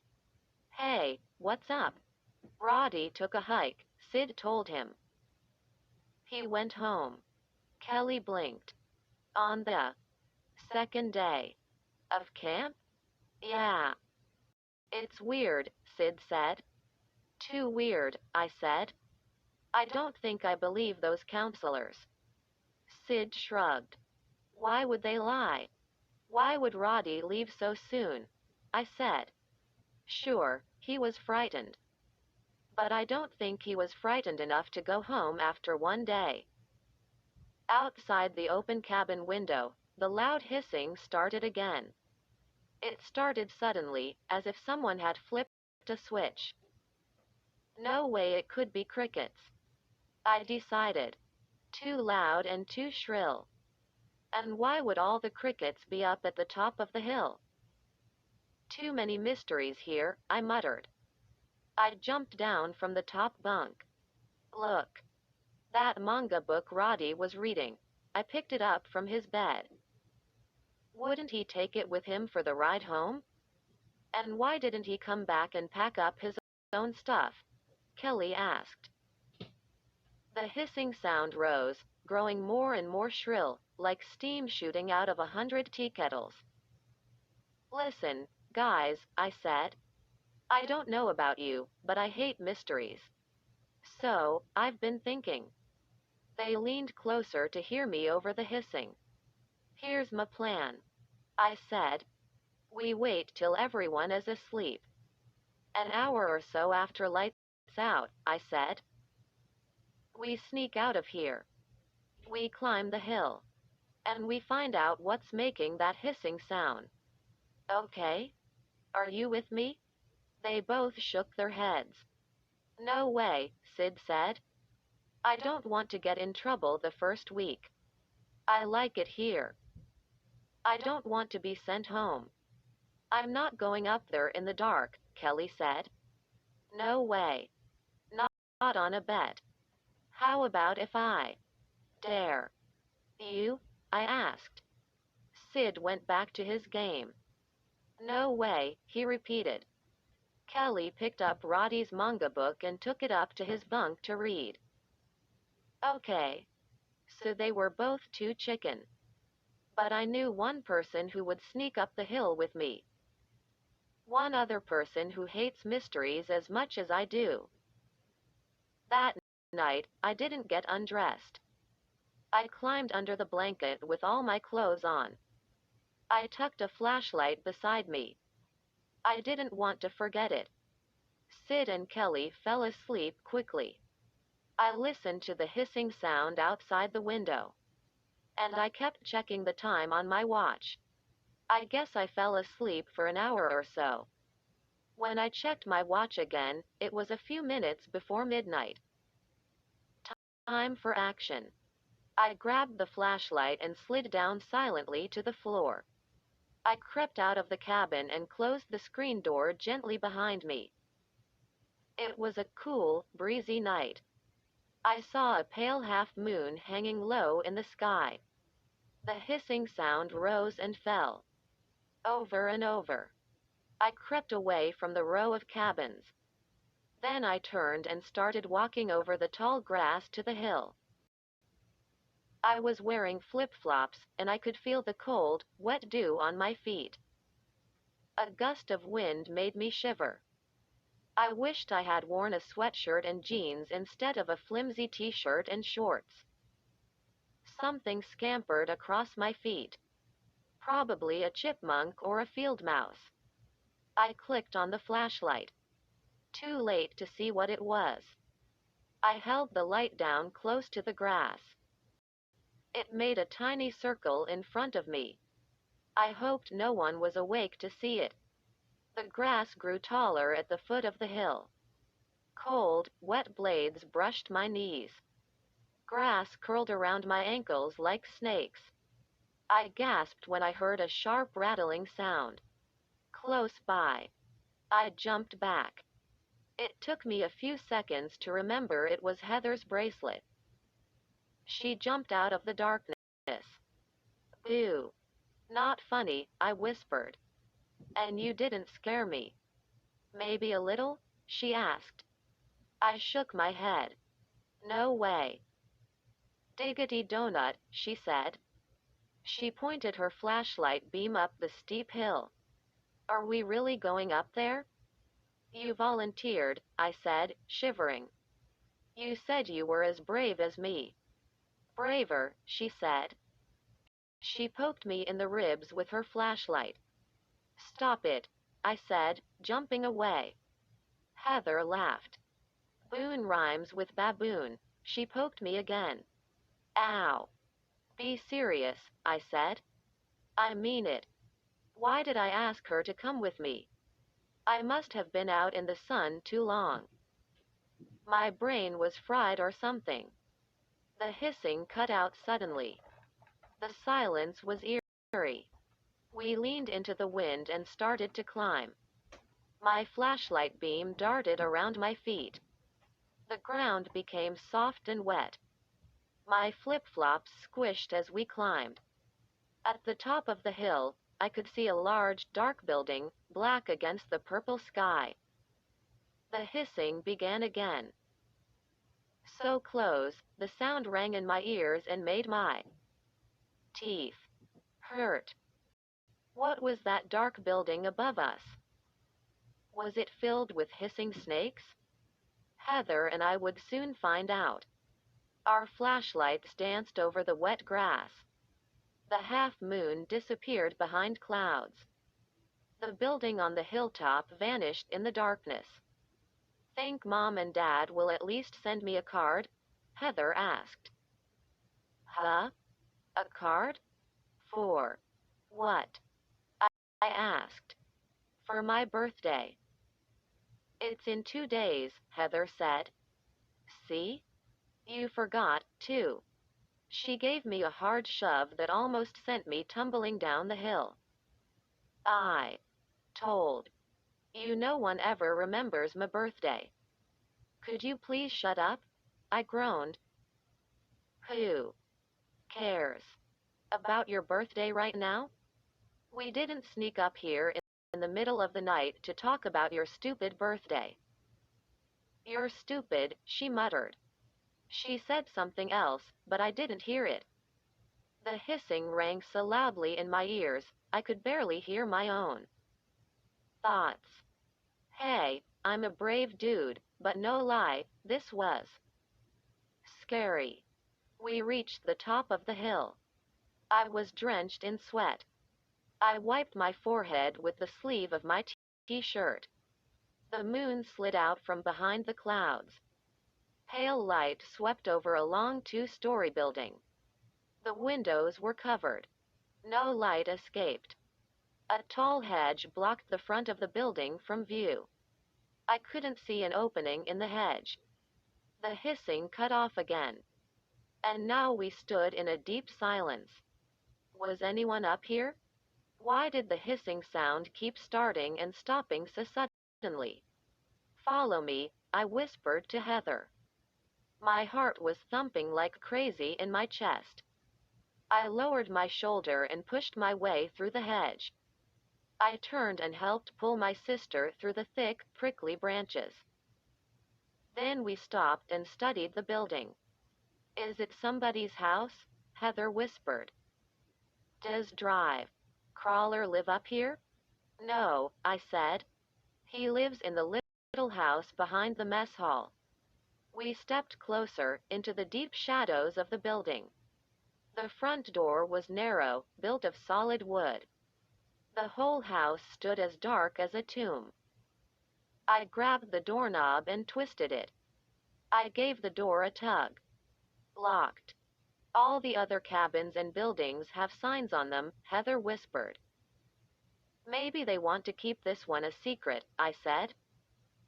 I led the way around to the side. My flip-flops squished on the wet grass. A chill trickled down my body. I knew we weren't supposed to be up there. But it was too late to go back. Keeping close to the wall, we turned and crept slowly along the back of the house. Heather, look, I pointed to a dim orange glow up ahead. We found the back door and peered in through a smeared glass window. I saw a narrow hallway. It was lit by a small lamp on the wall. I tried the door. Yes. Unlocked. I held it open for my sister. She hesitated for a moment. I saw a flash of fear on her face. Want to wait outside? I whispered. She stuck her tongue out at me. My legs were shaking as I stepped into the hall. Warm inside. And silent. I shut the door softly behind us.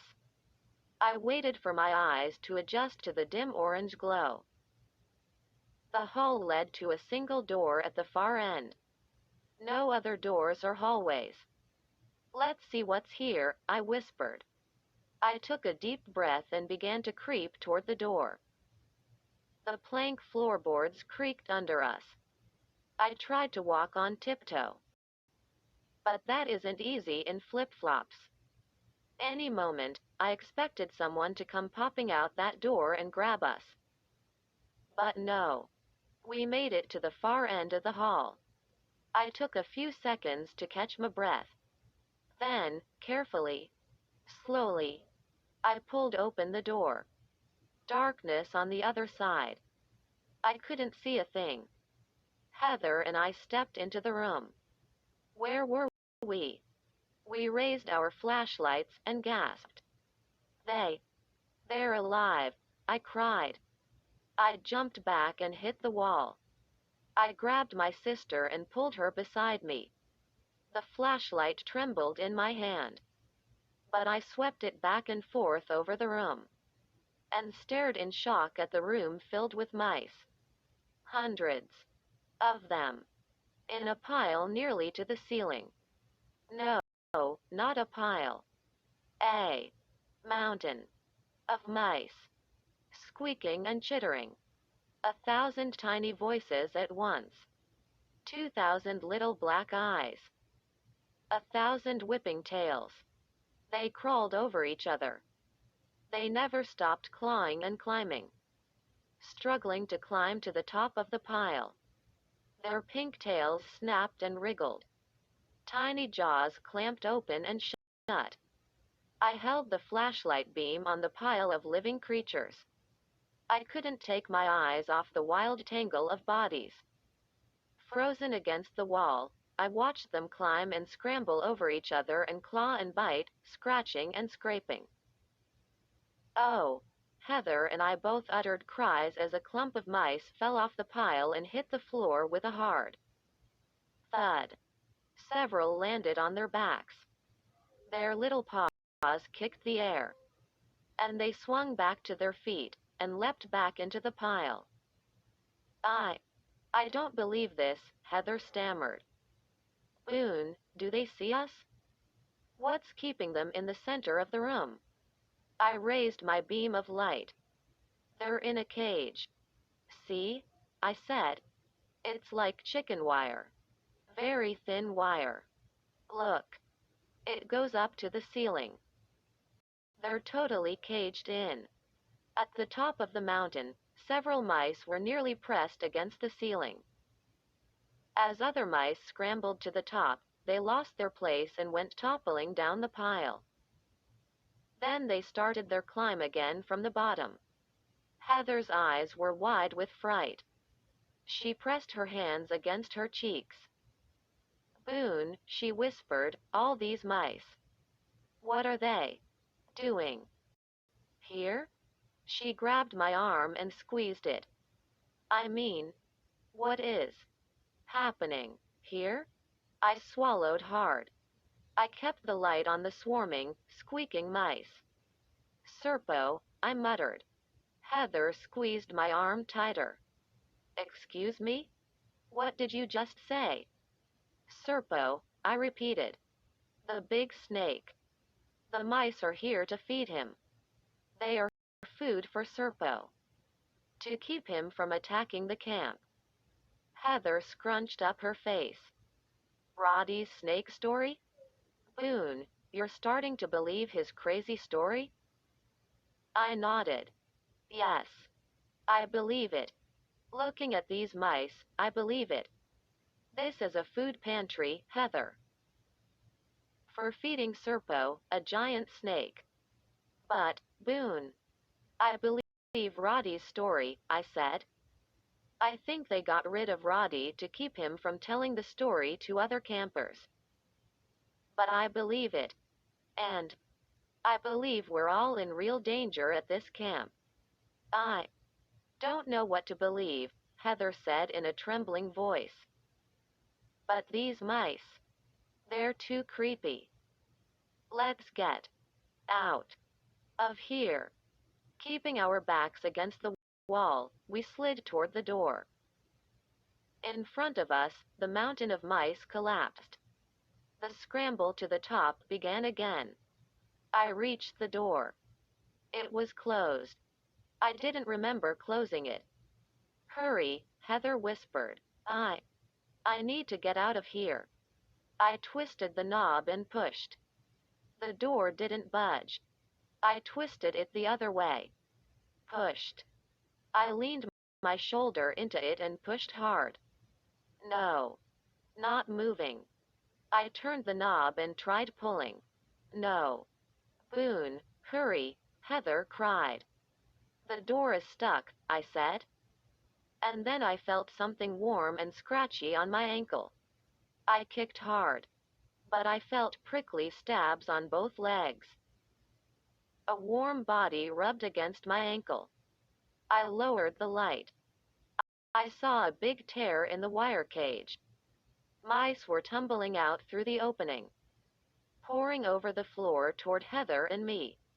I felt a mouse climb up my leg. Felt its warm, dry body. Felt its pinprick paws dig into my skin. 2 more crawled over my flip-flops. Heather screamed. Boone, help. They're on me. They're climbing up my back. Exclamation mark quote. I kicked a pack of mice off my feet. But 4 more scrambled around my ankles. Heather twisted and squirmed. She shook her whole body, tossing mice into the air. A mouse leapt onto my back. I ducked and spun and sent it flying. Oh, help, Heather moaned. They're swarming, more and more of them. They're going to bury us. I grabbed the doorknob, twisted it, pushed the door with all my strength. I frantically shook the knob back and forth. Did we lock ourselves in? Or did someone else lock the door? My shoulder prickled. I felt something warm on my neck. I pulled a mouse out of my hair and tossed it into the pile. I kicked one leg, then the other, trying to keep the squealing creatures off. What are we going to do? What are we going to do? Heather shrieked. She plucked a mouse from her neck. I saw one slide off the back of her shorts. Is there another door? I choked out. I bumped a mouse off my knee. It let out a squeal and jumped onto my foot. I glanced all around. The room had only one door. Mice were streaming out of the wire cage, across the floor. Ow! I felt a sharp bite on my arm. I felt prickly scratches up and down my legs. They were pouring over Heather and me. They're going to eat us, I stammered. And the door swung open. Doctor. Crawler, I cried. We were Caught. No. Dim light from the hall slanted into the room. Two faces appeared. Sid and Kelly. They both let out startled cries when they saw Heather and me battling the mice. I don't believe this, Sid exclaimed. His eyes bulged. He stared at the mountain of scrambling mice. Then he and Kelly dove into the room and began tugging mice off Heather and me. They flung them back toward the mountain, then grabbed us and yanked us out of the room. The four of us stumbled out the door.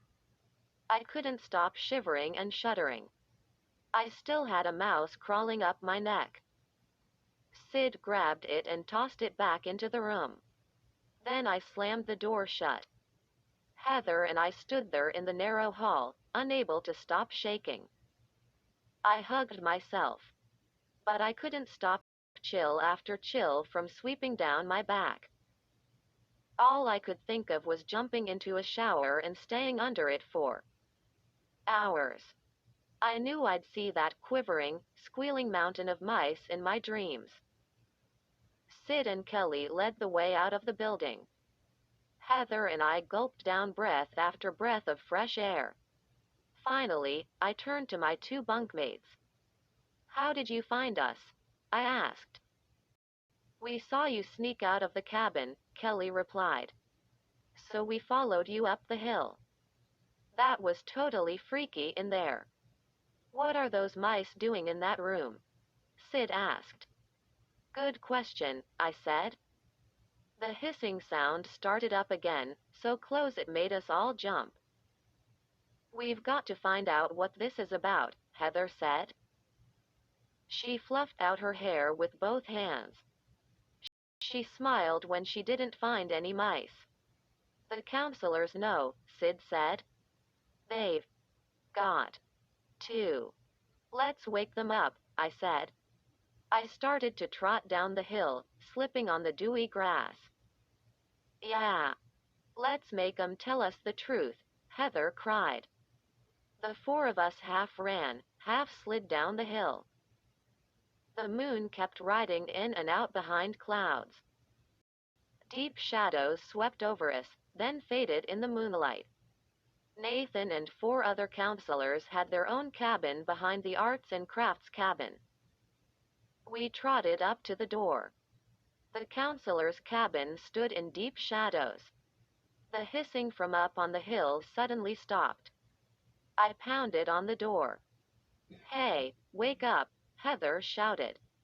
I pounded again. Silence. No one stirred. Let's go in, I said. I pulled open the screen door and stepped inside. Heather, Sid, and Kelly followed me in. The cabin was hot and stuffy and smelled of sweat. Yo. Wake up, I said. Silence. No one moved. Wow, these dudes are, like, out cold, Sid whispered. My eyes slowly adjusted to the darkness. I could see two bunk beds against the wall and a cot under one window. I stepped up to the cot. A long lump stretched under the bedsheet. One of the sleeping counselors. Nathan? Is that you? I whispered. Wake up. I poked the sheet gently with two fingers. The bedsheet moved. I jumped back as something slipped out from under the sheet. At first, I thought I was looking at a fire hose. But it took me only a second to realize I was staring at a huge snake. The snake uncoiled, raised itself high, and snapped back its head, ready to attack. I stumbled back. My breath caught in my throat. The snake was a cottonmouth, venomous and deadly. Its tongue darted out. Its tiny black eyes glowed, and it made an ugly hissing sound. I tried to back out of the cabin, but I bumped into Kelly. We all pressed against the cabin wall. Something moved in a top bunk. Then the sheets began to shift in both bunks. Snakes uncoiled. They rose up, pushing aside the bedsheets. I saw several snakes in every bed. They had been coiled under the sheets. But now they climbed up, raised themselves, preparing to strike. They're all poisonous, I choked out. I pointed. That's a copperhead. That's a rattlesnake. Where are the counselors? Heather cried in a tiny voice. How did the snakes get into their beds? The rattler slid out of the bed and landed silently on the cabin floor. A copperhead dropped from the top bunk and slithered down. The snakes had their eyes on us. They were coming after us. I spun away and lowered my shoulder to the screen door. I shoved it open and burst out of the cabin. Heather came running out next, her eyes wide with fright. Sid and Kelly were right behind her. We didn't say a word. We just ran, slipping on the wet grass. Our feet thudded hard. The only other sound was our huffing breaths. I turned and glanced back. There. Following. Us. I gasped. Yes. The snakes were wriggling rapidly through the tall grass. I could see their heads bobbing, dark eyes catching the glow of the pale moonlight. 6 of them. Some snapped their jaws as they slid through the grass. So fast. They were gliding so fast. The moonlight made them shine like silver against the swaying grass. Silver monsters. Sid and Kelly ran past me, onto the dirt trail that led to our cabin. Heather fell behind. Hurry, I shouted to her. Then I turned and chased after my 2 bunkmates. A sharp pain cut into my side. I gasped and kept running. I could see our cabin up ahead. Would we be safe there? One of my flip-flops caught on a tree root and flew off. I stumbled, staggered forward to regain my balance. And I heard a scream behind me, help. Help me. It got me. Heather's scream.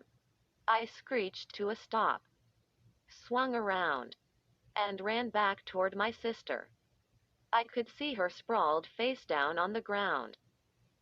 She was kicking her legs hard, pounding the grass with both fists. Boone, help me, she cried. And then I saw the silvery snake wrapped around her ankle, and the other snakes wriggling close behind her. Stop moving. Freeze, I shouted to her. Then I dove to the ground, landed hard on my knees. I carefully wrapped my hand around the cottonmouth, grasping it tightly behind its head. I lifted the head away from my sister's leg. Then slowly, I unwrapped the snake from her ankle. Heather pushed herself up. She climbed quickly to her feet. Oh, she moaned. I don't believe this. I can still feel it on my leg. Her whole body shuddered. I lowered the cottonmouth to the ground and hurled it toward the other snakes. Then I grabbed Heather's hand and pulled her away. She darted into her cabin. Then I ran to my cabin, one flip-flop off, one flip-flop on. Sid and Kelly were already inside. I slammed the door shut behind me. They had their faces pressed against the cabin window. I pushed up between my 2 new friends and squinted out the window. I stared out onto the path. Shadows shifted. The moonlight faded. No snakes. We still hadn't said a word. I shut my eyes and pictured those venomous snakes slowly unwinding in the counselors' beds. Again, I saw the sheets move and those snakes rise up, angry that we had awakened them. Too weird, I muttered. It's all too weird. Sid and Kelly nodded their heads. Their faces were tight with fear. My chest felt fluttery. My body was covered in a cold sweat. Tomorrow, I said. Tomorrow at breakfast, I'm going to find Nathan. I'm going to force him to talk. I'm going to make him tell us what's up with this camp. We saw Nathan. Before breakfast. He came into the cabin and woke us up by playing a kazoo in our ears. Yawning, I glanced out the window. The sun was just rising over the trees. Rise and shine, Nathan chanted. Rise and shine, guys, he began spraying us with sun glow. I dropped to the floor. My pajama bottoms were all twisted. I shielded my eyes from the spray. Give me a break, I shouted. Nathan laughed. He started tooting his kazoo again. I grabbed it away from him. We've got to talk to you, I said. His grin faded. What's your problem, dude? We went to your cabin last night, Sid said. Where were you? Yeah, where were the counselors? I demanded. Your cabin was filled with snakes. Poisonous snakes, Kelly said. The three of us surrounded him. We stood with our fists on our hips, watching him, waiting for answers. Nathan blinked. Take a breath, he said. What were you guys doing out last night? Just answer our questions, I said. I don't know anything about snakes, Nathan said. We were camping. All the counselors. We slept in tents down by the lake. I stared at him. Was he lying? It's a tradition, Nathan said. The counselors always have a camp out the first week of camp. I poked the plastic kazoo into Nathan's stomach. But what about the snakes sleeping in your beds? I demanded. He shrugged. I don't know. I don't understand it. Guess they saw an empty cabin. So they jumped at the chance for a warm bed. He's totally lying. I decided. Nathan, we're not stupid. They were all venomous snakes. Even pit vipers, I said. All deadly.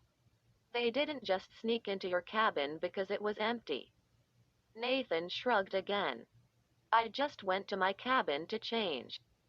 I didn't see any snakes. He laughed. You sure you little boys didn't have a scary nightmare? He asked in a babyish voice. Quote, all of us? Kelly cried. You think we all had the same nightmare? Beats me, Nathan said. Really? I was in a tent all night. I don't know anything about snakes. I balled my hands into tight fists. He was definitely lying. How could I get him to tell us the truth? Maybe we should follow Roddy's example. I suddenly thought. Maybe we should get out of this camp as fast as we can. Nathan grabbed the kazoo out of my hand.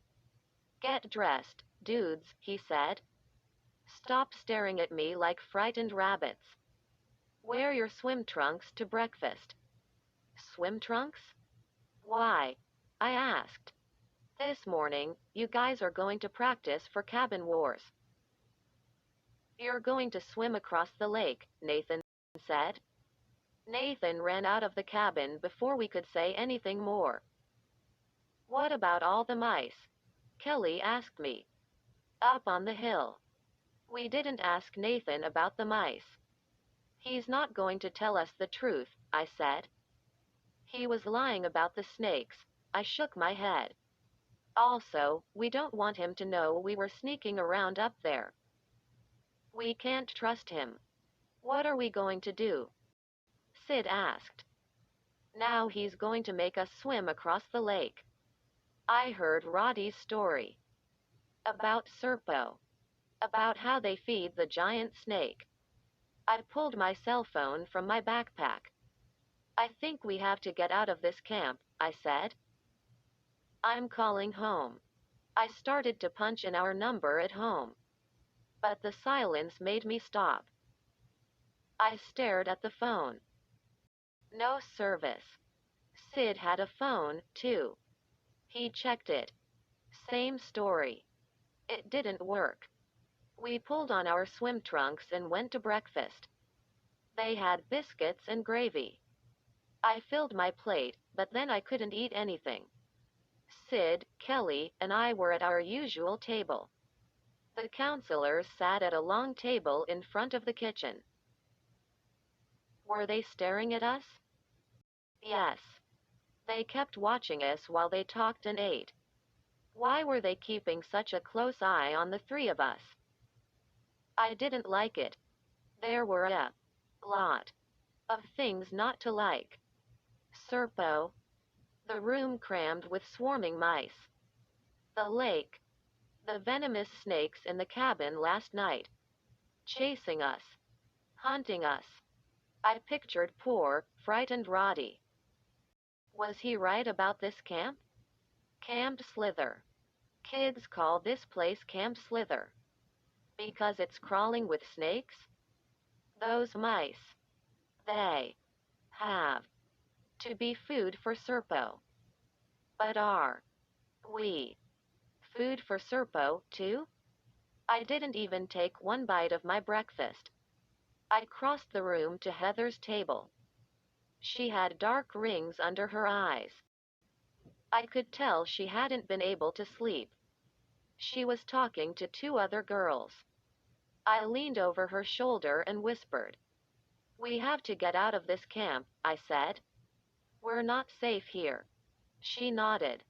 Should I tell my friends? Yes, I said. I think we're all in danger. After breakfast, the counselors were called to the main office for a short meeting. Outside the mess hall, I gathered my two bunkmates and some guys from other cabins. Heather brought her two friends. We've got to figure out the best way to escape, I said. The lake is on that side, I pointed. And we're surrounded by woods.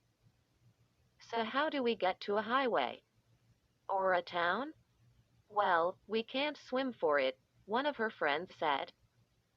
Oh, wait, Heather cried. I might have a map. Right, I said. There was a map in the camp brochure. Did you bring it? Heather nodded. I think it's tucked in the bottom of my camp trunk. We followed Heather to Rattler, her cabin. She slid out her trunk and began tearing through it. Here it is. She pulled out the camp brochure. I grabbed it out of her hand. Let me see the map. I started to unfold it. But something caught my eye. Whoa.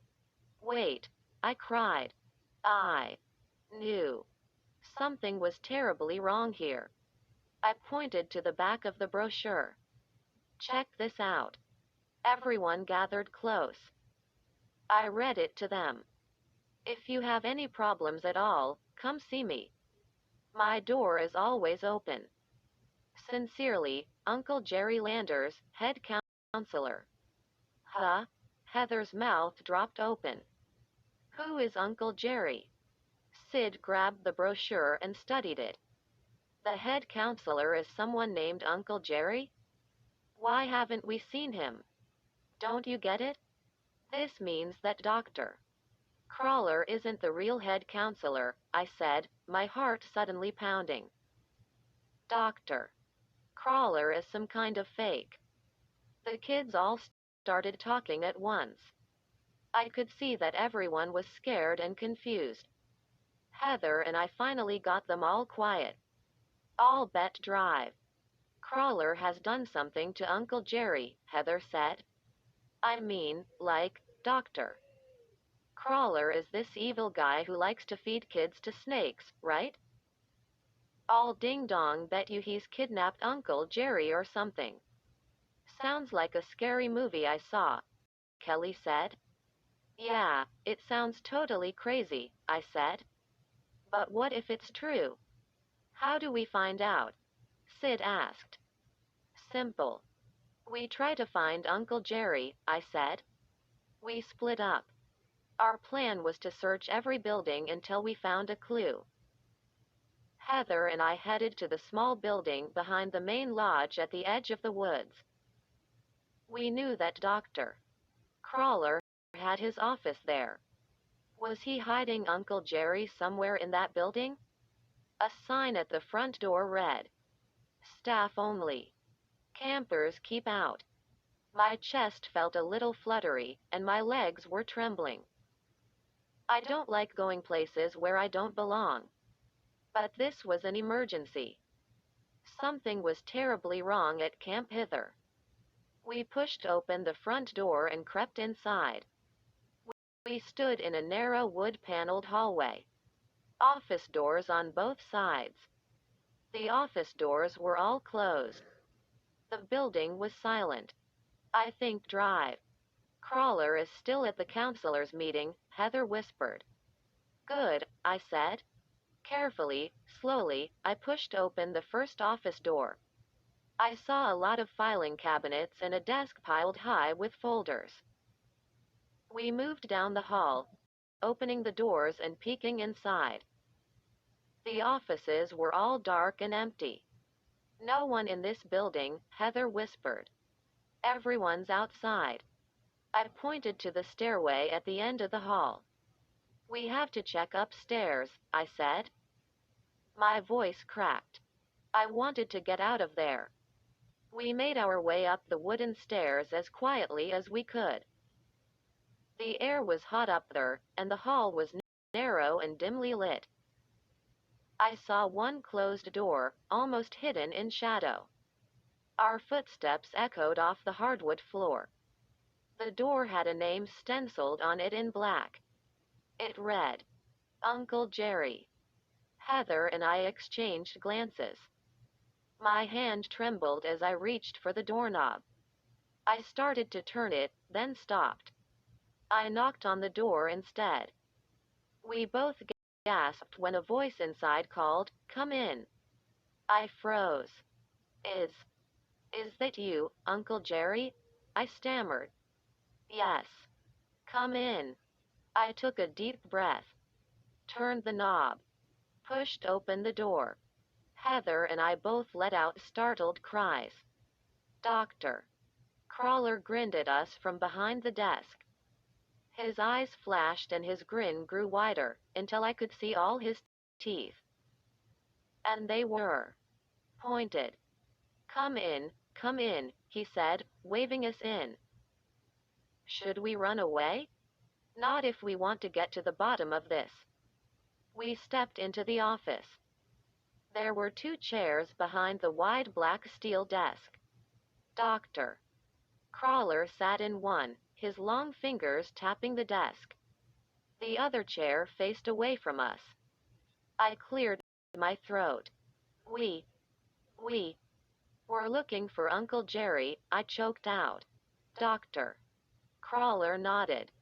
"Boone, Heather, good work." "You found him," he said. I squinted at him. "Excuse me? We found him? Where?" "Right here, Drive," Crawler said. He spun the other chair around. My sister and I both jumped back when we saw the enormous cottonmouth snake coiled in the chair. "Don't be scared, guys, Drive," Crawler said. "This is Uncle Jerry." I swallowed hard. Beside me, Heather backed up toward the office door. The snake tilted its head as if studying us. Its tongue licked the corners of its mouth. "Uncle Jerry C. can't be a snake," I stammered. I balled my hands into fists. "Doctor." Crawler grinned his pointy-toothed smile. "Would I lie to you, Boone?" The snake arched its head, rose up taller in the chair, and opened its mouth with a long hiss. "Boone, let's go," Heather whispered from behind me. "No. I want to know the truth," I told her. Sure, I was scared. So scared I could barely breathe. But I was angry, too. I had to know what was really going on in this camp. Was Roddy right about everything? Uncle Jerry had a little accident in the lab, Doctor. Crawler said. But I don't want you kids to worry. I'm taking very good care of him. And the others? Others? The big cottonmouth in the chair snapped its jaws. And suddenly I just lost it. I let out a scream and dove forward. I grabbed Drive, Crawler by the arms. And I started shouting. Tell us the truth. Tell us the truth. I shook him hard. He tried to pull back. But I held on tight. And something happened. Something slid in my hands. It took me a long while to realize it was his skin. Doctor. Crawler's skin began to slide off. As I tugged his arms, the skin pulled out from his shirt sleeves. It felt kind of like shrink wrap. Only it was flaky and dry. And warm. I tried to let go. But the skin stuck to my hands. I choked and started to gag. I staggered back. More skin rolled off his body. Off his face. His chest. Doctor. Crawler was shedding his skin like a snake. I stood there gasping. And as the skin came off in my hands, I saw that his human body wasn't real. His clothing collapsed in a heap on the floor. His body started to shrink. I watched in horror as his head, his arms, his legs vanished. A few seconds later, Drive. Crawler was gone. And a long, hissing snake crawled out from one of his pant legs. A copperhead snake. Heather and I stood frozen. Now there were 2 snakes in front of us. The skin dropped from my hands and spilled silently to the floor. "US shouldn't have done that," Uncle Jerry hissed. "Why, you can speak," I gasped. "My brain is human," Uncle Jerry replied in a dry whisper that sounded like crackling leaves. "I can speak. And I can bite. Now we have no schwas SSSSSE, Drive." Crawler uttered. "Boone, let's go," Heather screamed. I turned to run. But the doorway filled with snakes. 6 or 7 poisonous snakes, coiling and curling on each other, blocking our escape. "Don't try anything foolish, shish, Drive," Crawler hissed. "Their bite is sharp. And their poison works in seconds." Nathan and the other counselors appeared in the doorway. They stepped over the knot of snakes. They didn't say a word. The counselors forced us outside and up the hill, to the low building we had seen the night before. Doctor. Crawler, Uncle Jerry, and the other snakes slithered beside us, pulling themselves silently through the tall grass. "Our lab was here for many years, Drive," Crawler said. "We were SSSSS scientists studying SSS snake venom," Uncle Jerry hissed. "We were trying to find antidotes. Ways to cure the poison. We injected ourselves and the young people who worked for us. But we made a terrible mistake. We wanted to be famous, Drive," Crawler said in a crackling whisper. "SSSSO, we injected ourselves to SSSSOOOON. We all became SSS snakes. We're trying to reverse it all, Drive," Crawler said. "SS's, some of us are almost back to normal. SS's, some of USSS become human in the daytime. But it wears off by night. At night, we become SSSS snakes again." Heather and I both gasped. The counselor's cabin. Those snakes in the beds. They were Nathan and the other counselors. Humans who turned into snakes at night. "What about Serpo?" I cried. "Is that true, too?" SS's Serpo, Uncle Jerry hissed. That's a SSSS stupid old legend. Who would believe a SSS story like that? But, all the mice, I said. The two snakes flicked their tongues. We have to eat, don't we? Why are you taking us up here? Heather cried. What are you going to do to us? We need you in the lab, Doctor. Crawler said. We don't want to stay SSS snakes forever. We need fresh humans to do our tests on, Uncle Jerry added. That's why we SSS started this camp. We need to experiment, to find the right formula to make us human again. Experiment? I cried. Yes. And we have to do it fast, drive, Crawler said. The townspeople have been getting SSS suspicious. Too many questions.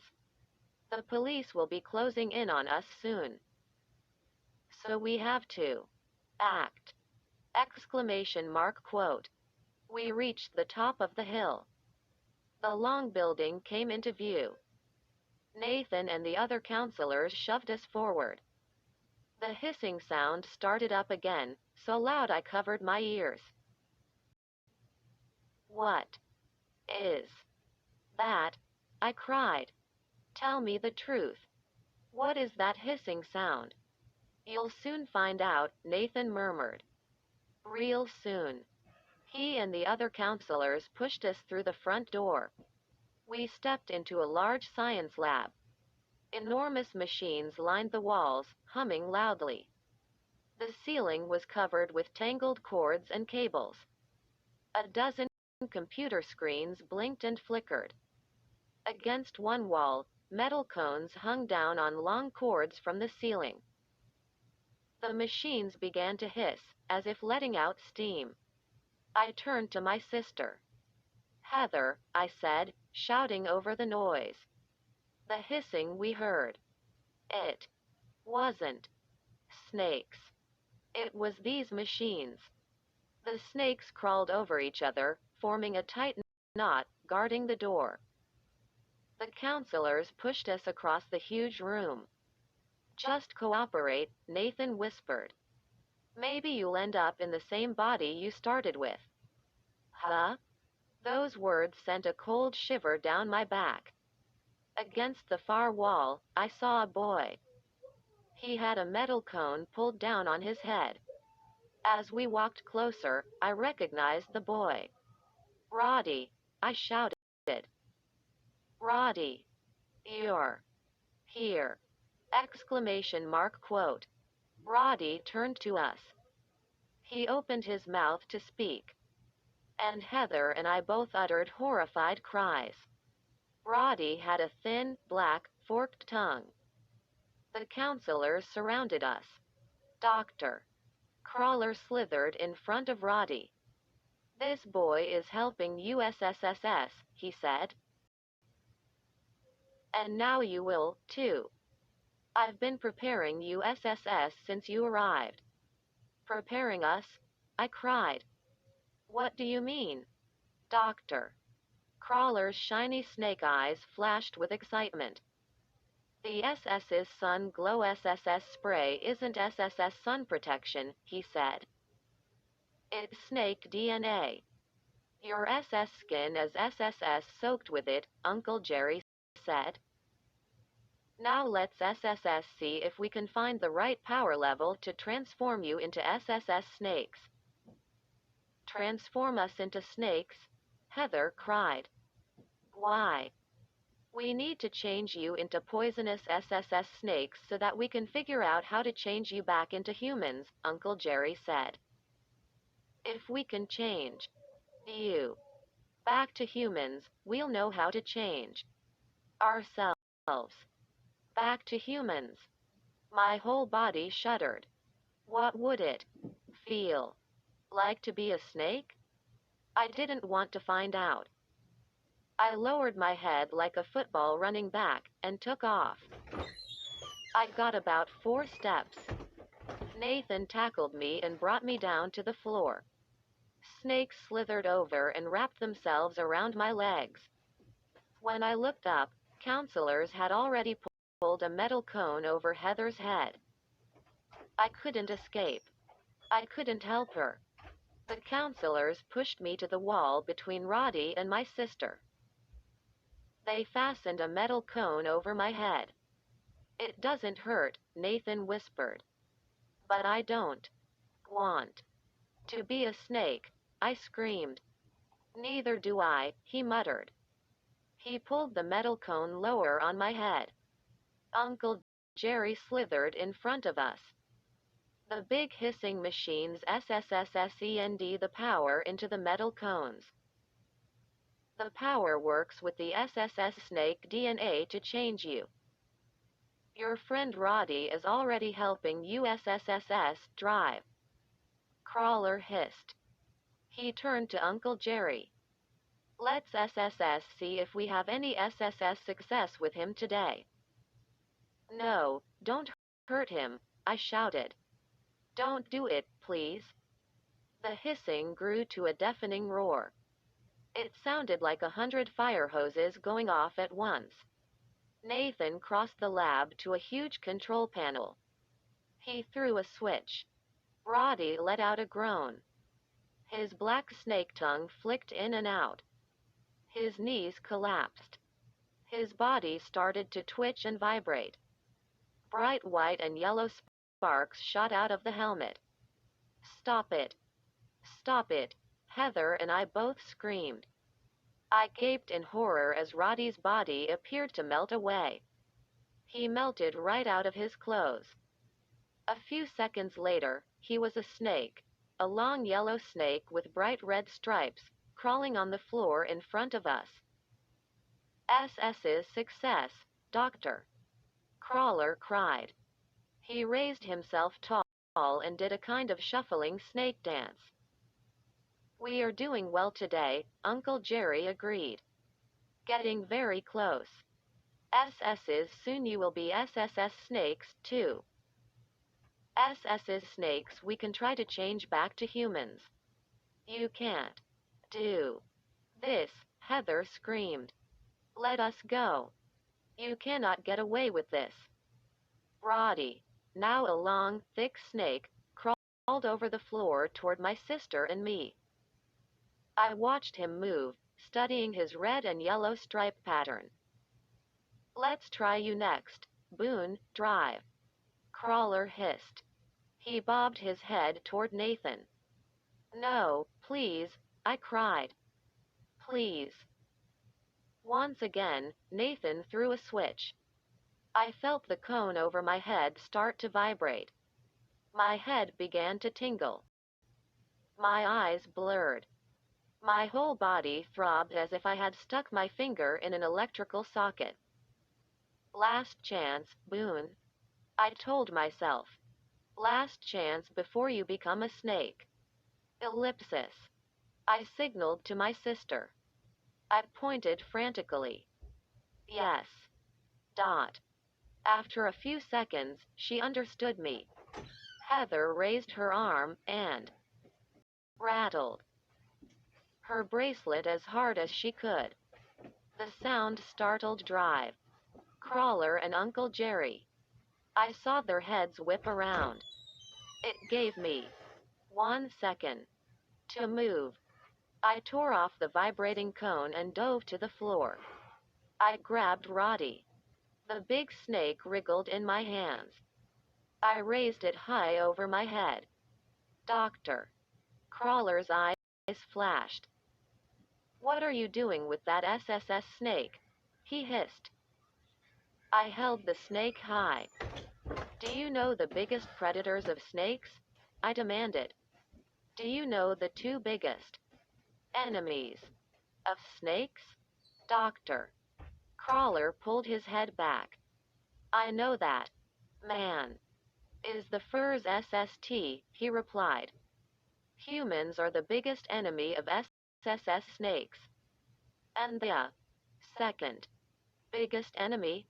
I cried. You should know this. The two startled snakes stared at me. The king snake is the second biggest enemy, I told them. King snakes love to eat other snakes. And guess what? You just turned Roddy into a king snake. I didn't give them a chance to move. I heaved the king snake onto Drive. Crawler. Doctor. Crawler arched his head. He tried to squirm away. The king snake let out a warning hiss. But Drive. Crawler opened his jaws and attacked first. His head darted forward as he snapped at Roddy's throat. Roddy pulled his head back. Doctor. Crawler missed and accidentally bit himself. Heather pulled herself free of the metal cone. We both watched as the venom instantly shot through Drive. Crawler's body. He poisoned himself. Heather cried. Doctor. Crawler slumped heavily to the floor. He didn't move. The counselors uttered cries of shock and horror. Uncle Jerry stared down at Drive. Crawler then started for the door. The snakes all began to hiss at once. And then they all turned in, wriggling and slithering furiously, followed Uncle Jerry out of the lab. I watched them fleeing down the hill. Their leader was dead. They were defeated. I turned to Heather and uttered a shocked cry. Roddy stood beside her, looking like his old, human self. He shook his head, confused. I'm a little dizzy, he said. I guess Drive. Crawler's experiment was a failure, I said. It only lasted for 5 minutes. 5 minutes was plenty, Roddy said. I told you this camp was creepy. Look at me. I'm all dusty from crawling on the floor. Yuck. Next summer, I'm going to Latin camp. A happy ending for everyone but the snakes. The next day, Mom and Dad picked us up. We tried to explain why camp closed early. We told them the whole story. But I don't think they believed us. Who would? Heather and I sat in the back seat, watching the trees speed by, happy to be going home. Why do you have that grin on your face? Heather asked. I'll show you, I said. I reached into my backpack. I pulled out a little garden snake. I handed it to my sister. What's this, Boone? Heather asked. A present, I said. You never shut up about how no one remembered your birthday. So I picked it up for you this morning. Happy birthday. She stared at it. For my birthday? Are you crazy? Question mark quote. And before I could answer, the snake opened its jaws and hissed, "Many happy returns, SS." A group of kids received invitations to be very special guests at a scary theme park called Horrorland. They came looking for good, creepy fun, but instead, they found real horror. Frightening villains from their pasts followed them to the park. A park worker, a horror named Byron, warned them they weren't safe in Horrorland. He said their lives were in danger. After 3 kids in their group mysteriously disappeared, the very special guests decided to escape. They made it as far as the parking lot. It didn't take long to realize they had walked into a trap. Boone Dixon continues the story. I thought I'd be spending the whole summer at Camp Hither. But 1 week later, I was happy to be away from that horrible place. Happy to be home. But it wasn't all good. My sister was driving me crazy. Heather wanted to play croquet in the backyard all day. And she cheated at it. Can you imagine a kid so lame? She cheats at croquet? My friends were all away. And every morning, Mom and Dad took turns saying, Boone, have you done your summer reading yet? Wow. Awesome summer, huh? And I didn't even mention the nightmares about snakes almost every night. So when the invitation came from Horrorland theme park, I was psyched. The card had a grinning monster on the front. At the park, I think they call them horrors. And under the monster, in creepy, blood-red lettering, my name, Boone Dixon. An invitation for a whole week at Horrorland as a very special guest. The scariest theme park on Earth. Could I say no? Mom and Dad put me on the bus 2 days later. As the towns, farms, and forests passed by my window, I couldn't stop thinking about the great rides and shows and scary fun. I knew where I wanted to go first. My friend Jonathan had told me all about the werewolf village. He swore the werewolves there were real. I knew he had to be joking. But if you know me, you know I don't like mysteries. I had to check it out for myself. The bus ride was 4 hours. I was too excited to sit still. I kept getting up and changing seats. Finally, the driver braked the bus and shouted, "Horrorland Park." This is as close as I go. I peered out the window. I was at the entrance to the huge parking lot. I pulled my bag from the overhead rack. And I stepped down from the bus. The bus pulled away with a roar. I shielded my eyes from the bright sunlight. The parking lot was jammed with row after row of cars. Under the blazing sun, the cars all glowed as if they were on fire. I could see the park entrance at the other end of the parking lot. A tall green and purple fence surrounded the park. I shifted the bag to my other hand. Then I began making my way through the long rows of cars. As I got closer to the park, I could see the top of a black roller coaster near the fence. And I could hear screams and laughs and creepy music blaring. 2 ticket booths stood at the front entrance. I pulled out my invitation. And I started to trot toward the gate. But then I stopped. I saw a group of kids near the entrance. There were about 8 or 9 of them. At first, I thought they were playing with some kind of net. Then I heard their screams. And I realized they were struggling against the net. Were they trapped under it? Yes. Screaming and crying out for help, they thrashed and kicked and tried to free themselves. I dropped my bag on the asphalt. I started toward them and gasped. I blinked. I struggled to focus my eyes in the blinding sunlight. I stood there, staring. It wasn't a net. It was snakes. Dot. The kids were covered in snakes. I froze. My breath caught in my throat. It all came rushing back to me. All the terrifying, poisonous snakes I had just escaped from. Help, US. Somebody, help. The kids' screams jolted me from my panic. My heart pounding, I ran to see if I could help. A few feet away, I realized I was wrong. I wasn't staring at snakes. The kids were trapped inside a web of long purple vines. The vines had twisted all around them. They were trapped together, and the vines were moving.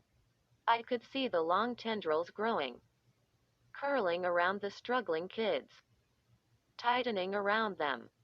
I couldn't believe my eyes. How was this possible? Help, US. I can't breathe. A girl stretched her arm out toward me. The purple tendrils quickly wrapped around her wrist. Help me. Okay. I'll try, I shouted. I dove forward and grabbed the vine around her arm. I tugged it with all my strength. I wanted to rip it away. The girl let out a shrill howl of pain. Stop, she screamed. Don't pull it. It's growing from me. Huh? I gasped. I dropped the vine and stumbled back a step. I peered in through the thick tendrils. I could just see the girl's eyes. What do you mean? I said. I don't understand. The vines. They're growing out of our hands, the girl wailed. They're attached to us. I didn't know what to think. Was this really happening? The girl screamed in pain again. The others shouted for help. I decided it was real. I grabbed the vine around the girl's arm again. I'll be more careful, I said. I tried to slide it away from her arm. I was being very gentle. I unwrapped a few inches of it. But the tendrils were tangled and twisted together. I worked at it for a minute or two. Can you slide your arm out? I asked her. No. It's still tangled, she said. Kids were squirming and thrashing beneath the vines. Suddenly, I felt something move around my waist. I glanced down and let out a horrified gasp. A vine had wrapped around my middle. No. No, I cried. I tried to jerk free. But the vine closed around me and pulled me in with the other kids. I grabbed it with both hands. But before I could tug it off me, another vine curled around my neck. The vines were warm, and they were dry, like snakes. They moved quickly, curling and choking me. Trapped. I couldn't even struggle against them. Tightening. Tightening. They pulled me down. I dropped to my knees. I couldn't pull them off. And I couldn't twist away from them. I tried. Biting. One, and heard a boy scream. Were the vines really growing from the kids? It was too creepy to think about. I let out a groan as the tendrils pulled me down to the asphalt. Kids screamed and moaned. And then their cries were drowned out by a roar. I glanced out from the net of vines. The roar came from a purple bus. It pulled up beside us and stopped with a squeal of brakes. A green and purple monster jumped off the bus. He was short and thin and had tiny stubs of horns growing from the top of his head. I guessed he was a horror. He walked up to the net of vines and stood with his furry paws on his waist. 4 bigger horrors lumbered up behind him. They were muscular and nasty looking and scowled down at us. The kids all grew silent. No one moved. The vines continued to slide and curl. That horror. It's Ned, a girl whispered to the others. Remember him? Ned? I'm so sorry you very special guests tried to leave the park, Ned said. His voice was soft. He didn't sound like a monster. He sounded like my English teacher. Let us out, a boy cried. We're suffocating, another boy shouted. Can't breathe. It hurts. It's too tight. You brought this on yourselves, Ned said. You gave us no choice. Let us out. You can't do this. One of the big horrors handed Ned a tool. It was silvery and had a wide bell at the top, then a handle with a trigger. It looked a little like a hairdryer.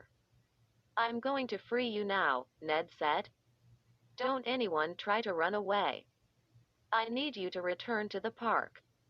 He pushed the trigger on the handle. The silvery tool started to whir. He aimed it at the vine around my throat. I felt the vine loosen. It instantly shrank. I took a long, deep breath. Ned moved the whirring tool from vine to vine.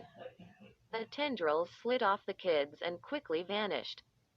Two boys jumped to their feet. They scratched their hands. They took deep breaths and gazed around. A big horror moved close to them. He stood with his muscles tensed, alert. He wasn't going to let the two boys try to escape. A short while later, the kids were all on their feet. They were stretching their arms and taking deep breaths and rubbing the backs of their hands. Onto the bus, one of the horrors boomed. The big horror started shoving kids onto the purple bus. Ned handed the silvery tool to a horror. I stepped up to him. He studied me. "You're new?" he asked. I nodded. "Yes. I don't belong with this group." He frowned at me. "Really?" I I just came over to help them," I said. "I thought they were being attacked by snakes." "Snakes?" a big horror cried.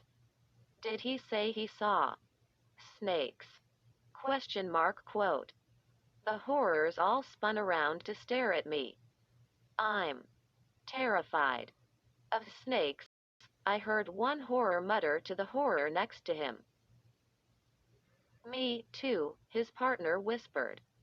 "Let's not talk about snakes," Ned said to me. Okay, I said. "But look. I just got here. I have this invitation." I pulled the card out of my jeans pocket.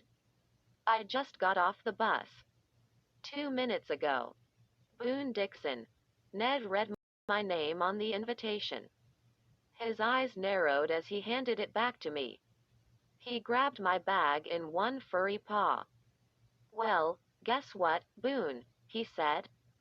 "You do belong with the others. Get on the bus. Now!" Exclamation mark quote. Two big horrors moved toward me, flexing their muscles. I had no choice. I turned and climbed onto the bus. My head was spinning. What was going on here? I thought Horrorland was a place to have fun. These other kids were very special guests, too. Why were they being treated like prisoners? The bus was old and beat up inside. Some of the seats were ripped. The bus smelled like sweat and ripe fruit. I found a seat in the third row next to a dark-haired boy about my age. He told me his name, Matt Daniels. Then he introduced the two girls in the seat in front of us. Carly Beth and Sabrina. He pointed out a brother and sister across from us, Billy and Sheena Deep. So many kids. I struggled to keep the names straight. "What's going on?" I asked Matt. He sighed. "It's a long story, Boone. All the kids were on the bus now." The big horrors squeezed in. One of them dropped into the driver's seat. The others took seats in the back. They were so heavy, the bus bounced when they sat down. Ned stood at the front, holding on to a pole. He motioned for the horror to start the bus. The engine roared. The bus moved forward with a hard jolt. Ned grabbed the pole with his other paw to keep from falling into the aisle. The bus turned out of the parking lot and sped through the entrance gate into the park. I saw several startled people leap out of the way. "Where are we going?" Matt shouted to Ned. "Where are you taking us?" "You need to stay in the park," Ned replied. The bus hit a bump, and he bumped with it. "I can't have you wandering off on your own. You can't keep us here against our will," Carly Beth cried. "I only want to keep you safe," Ned replied. "Safe? Did you say?" "Safe." Matt jumped to his feet. "3 kids have disappeared. Gone. Just like that." "Where are they? What happened to them?" Billy demanded. "Calm down, everyone," Ned said. "We're looking for those kids. We don't want you to worry about them." Those kids aren't in any danger. Take my word. Take your word? A boy shouted from the back. Why should we take your word? Where are Molly, Brittany, and Michael? Sabrina asked. Tell us. Let us talk to Byron, Matt said, still standing. Bring us to Byron. Let him explain. Yeah. Byron is our friend, Billy said. Ned shook his head slowly. Byron no longer works for the park, he said. There were shocked cries all over the bus. We were very sorry to lose him, Ned said. Very sorry indeed. I watched the park roll by outside the window. I saw a theater and a row of small shops. A sign read, Welcome to Zombie Plaza. I was totally confused. Byron? Missing kids? What were they talking about? I didn't have a clue. Why were these kids so upset and angry? Carly Beth jumped to her feet and jabbed a finger at Ned. I have some questions for you, she said.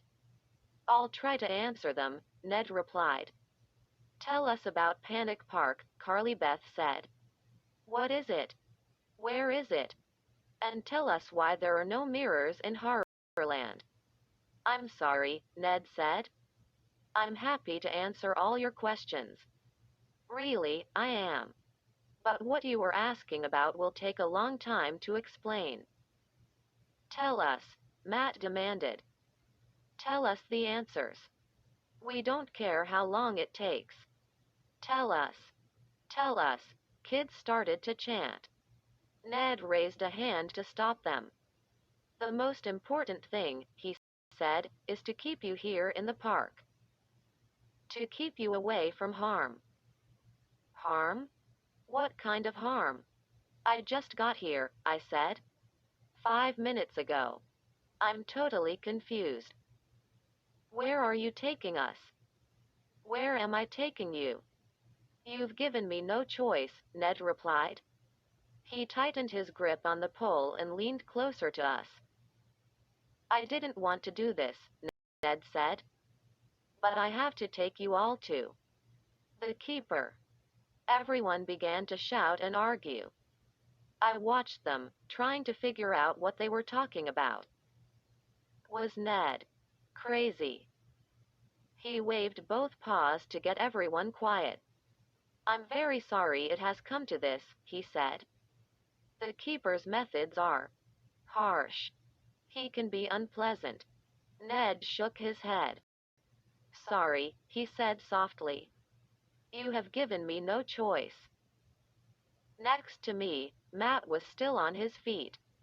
He ignored the bounces and bumps of the bus. He kept his eyes on Ned.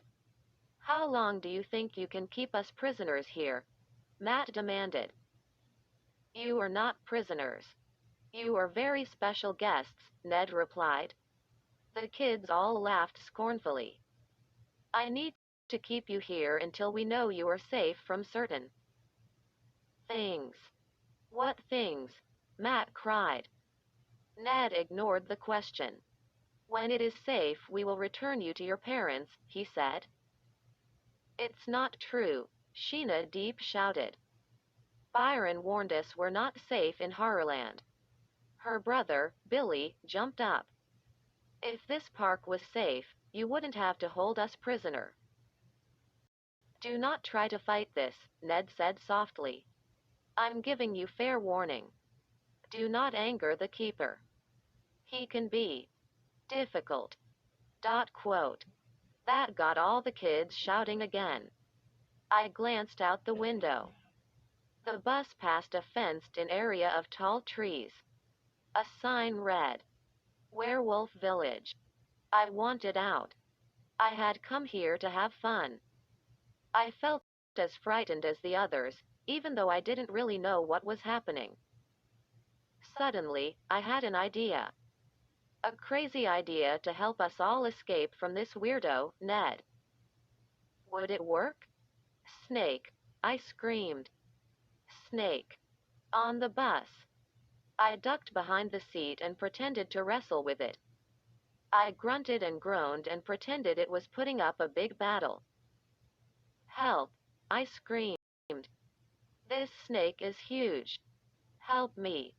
I had overheard the horrors say they were terrified of snakes. Was it true? Yes. The bus squealed to a hard stop. So hard, Ned toppled forward into the first seat, and two kids were bounced off their seats onto the floor. Snake, I cried. I kept pretending to struggle against it. I saw the big bus driver jump up. His eyes were wide with fright. He was the first one off the bus. Ned leapt off right after him. The other big horrors lumbered full speed up the aisle and jumped to the ground. Through the bus window, I watched them run off into the crowds. I turned. Kids were frozen in their seats, frightened, too. No snake, I shouted, jumping to my feet. There's no snake. Let's get out of here.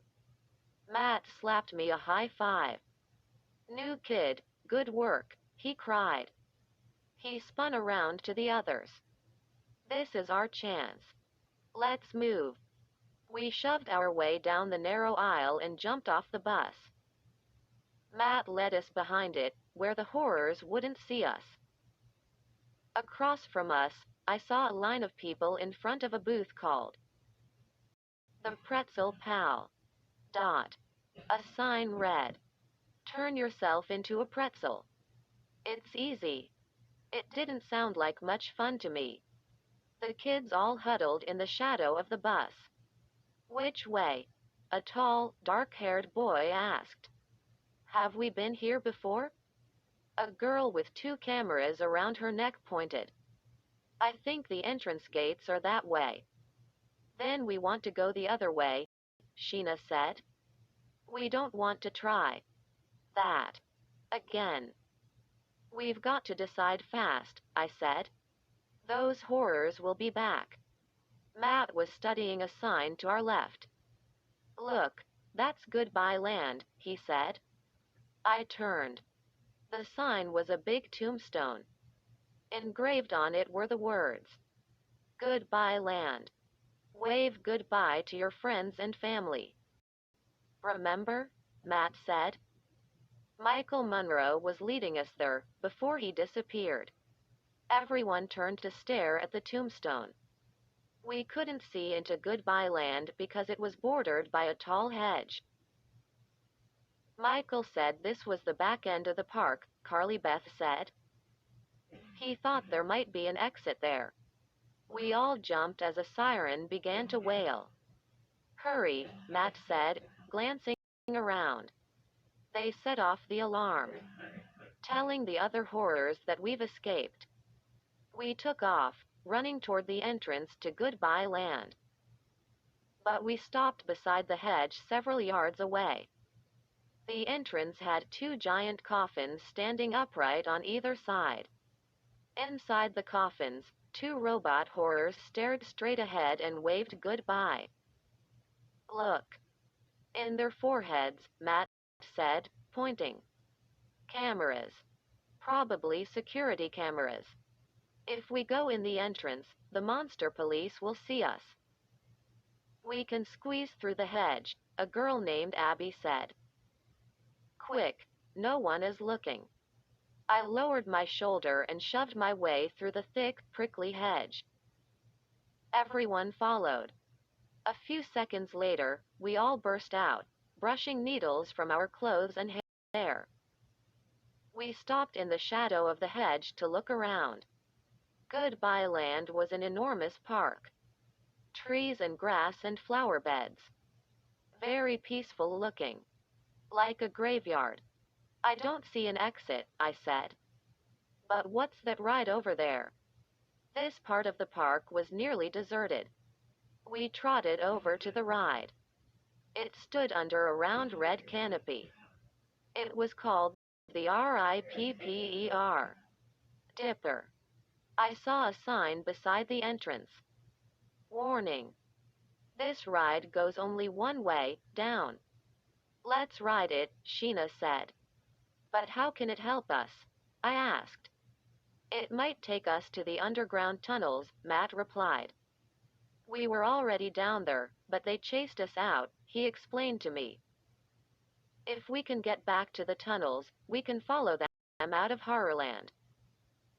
The alarm sirens were still rising and falling on the other side of the hedge. I just want to know one thing, I told Matt. Why are you all so anxious to get out of here? No time to explain, Matt said. Trust us. We're in real danger. Stick with us, Boone. You really have no choice. No more talk. I followed him into the short, dark entryway. A line of small, square black cars stood in front of us. The cars were on a track. The track led straight to a wide hole in the ground. Room for only one person in a car. We all scrambled into cars. I lowered myself into the nearest one and pulled a safety bar over me. I grabbed the steering wheel with both hands and spun it. The steering wheel was a fake. It didn't control the car. A few seconds later, the ride started up. My hands flew off the wheel. My whole body jerked back hard as a deafening roar rose up all around me. And then I flew up off the seat as the car began to plunge straight down. I gripped the safety bar with all my might as the car dropped, picking up speed as it fell. The tires whistled on the tracks. The air grew hot. Faster. Into total darkness. The ride was completely black, except for tiny yellow sparks that flew off the wheels of the car above me. I hate fast rides, especially when you can't see where you're going. Squeezed into this tiny car dropping into the pitch black, I thought. This is a lot like being buried. Only at 100 miles an hour. OWW. I let out a startled cry as my car bumped the one beneath it. I felt a hard jolt. My car rocked and started to spin. I shut my eyes. And then the car stopped with a shattering jolt. Was the ride broken? How were we going to get out of here? What's going on? A voice yelled. Help. Suddenly, the safety bar slid out of my hands. Huh? I cried. Before I could catch my breath, the bottom of the car flew open with a loud snap, and I toppled out into black space. Aye! A hoarse scream burst from my throat as I fell. I flew through the darkness, screaming all the way down. Gazing up, I saw Matt plummeting toward me. And other kids falling. Everyone falling. A hot wind rushed past me as I dropped through the blackness. I shut my eyes and pictured my family. Mom, Dad, Heather. The last faces I would ever see.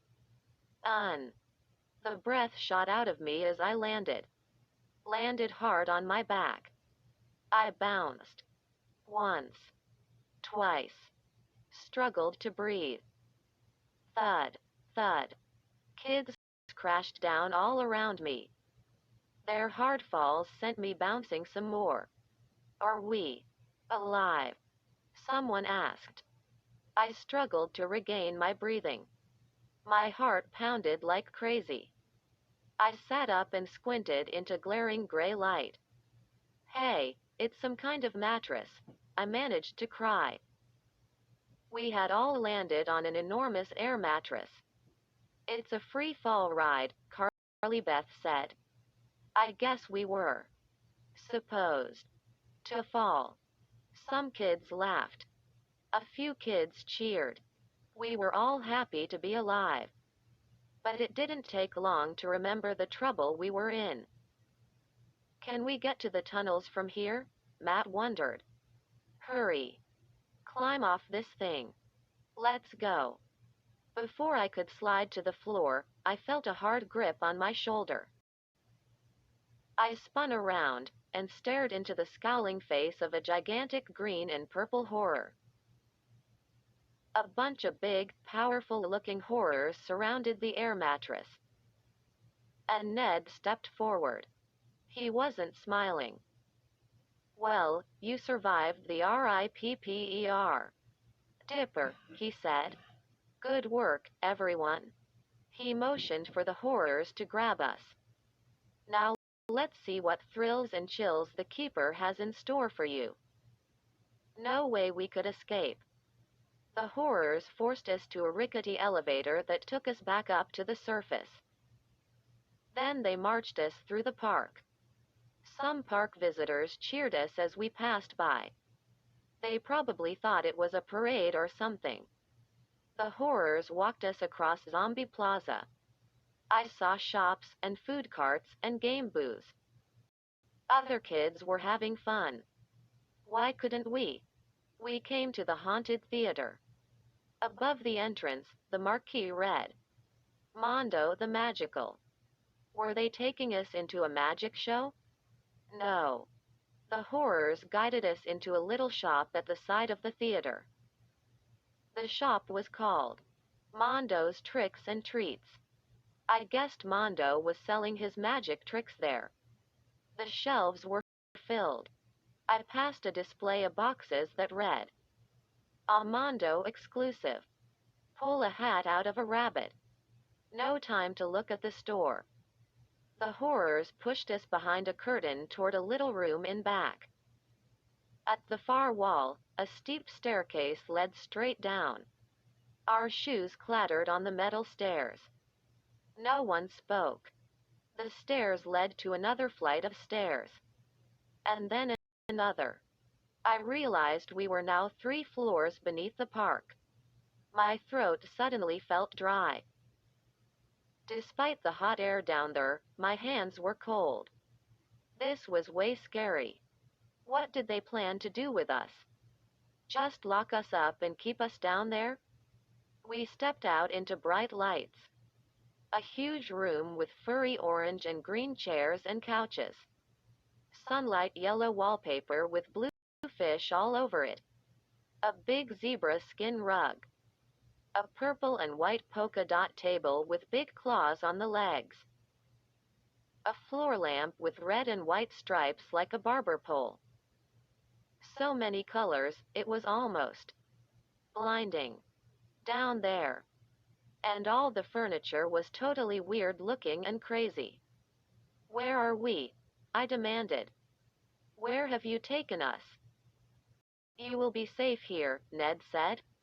"Unless you get on the wrong side of the Keeper. Be careful with him. Do everything he tells you. He is called the Keeper, but there is one thing he can't keep. He can't keep his cool." "You can't do this," Matt screamed. "Let us out, now." "See you soon," Ned said. The door slammed shut behind him. A hush fell over the room. We stood blinking, gazing around at the crazy colors and weird furniture. Finally, a boy named Robbie Schwartz broke the silence. "There's no one else down here." "Let's break out," he said. "How?" Abby demanded. "We're a mile beneath the park." "I didn't hear Ned lock the door," I said. "I ran to it. Tried it. Wrong. It was locked. Look." "Another room," Matt said. He pointed to a curtained doorway on the far wall. We burst into the next room. It was just as big as the first, with bright colors everywhere. The room was cluttered with strange junk. Some kind of storeroom, probably. I saw a rusted suit of armor leaning in one corner. A stuffed raven with a stuffed mouse in its mouth. A huge fish skeleton in a glass case. Suddenly, Abby let out a scream. "No, I don't believe it," she groaned. She stared at a mummy propped up in a chair. The wrappings were yellowed and stained. The mummy's head tilted to one side. But Abby was staring in horror at its middle. The ancient wrappings over the mummy's stomach had been ripped open. Before I could ask why she was so upset, I heard a scream behind me. Carly Beth pointed to something on a low table. A rubber mask. Sabrina, she cried. The haunted mask. How? How did it follow me here? There's something very wrong here, Julie said in a trembling voice. She pointed to an old camera inside a glass case. That camera is evil! Exclamation mark. It gave me so much trouble back home. Billy and Sheena were wide-eyed, frozen in front of an oil painting of a one-legged pirate. Captain Ben, Sheena murmured, shaking her head. Carly Beth turned away from the ugly mask. Don't you see what's happening? She said. All the hideous things that happened to us back home. They've all followed us to Horrorland. But how? Robbie asked. Do you think someone knew we all had horrifying adventures back home? Do you think that's why we were invited here? Before anyone could answer, a door slammed behind us. A strangely costumed figure bounced into the room. And Robbie went pale. His mouth fell open, and he screamed, No. No way. It's impossible! Exclamation mark. It can't be. Robbie staggered back until he hit the wall. The man wore a long, flowing leopard skin cape over a bright orange superhero costume. His yellow feathered boots came up to his knees. His hair was covered by an orange hood.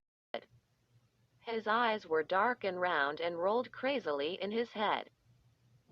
I am the keeper, he boomed in a deep, thundering voice. Robbie took a step forward. No, you're not, he cried. You're Drive. Maniac. The man brushed back his cape. Wowee wow wow. Guess I'm more famous than I thought. You're not famous, Robbie screamed. I created you. The weird superhero tossed back his head and laughed at the ceiling. He had a high-pitched giggle of a laugh. He giggled for a long time, holding his sides. Then he turned back to Robbie, and his expression turned angry. Kid, why don't you turn your teeth around and bite your face? You've got it all backward, dumbo. I created you. Liar, Robbie screamed. He wasn't frightened now. He seemed way angry. You're a liar. I'm not a liar, the superhero boomed. I'm a maniac. Again, he tossed back his head and giggled up at the ceiling. I turned to Robbie, who was now red-faced and trembling. What's with this guy? I asked. Robbie pulled a drawing out of his backpack. Look. Look at this. I drew him in a comic strip. Robbie held it up so everyone could see. I don't understand how he can be standing here.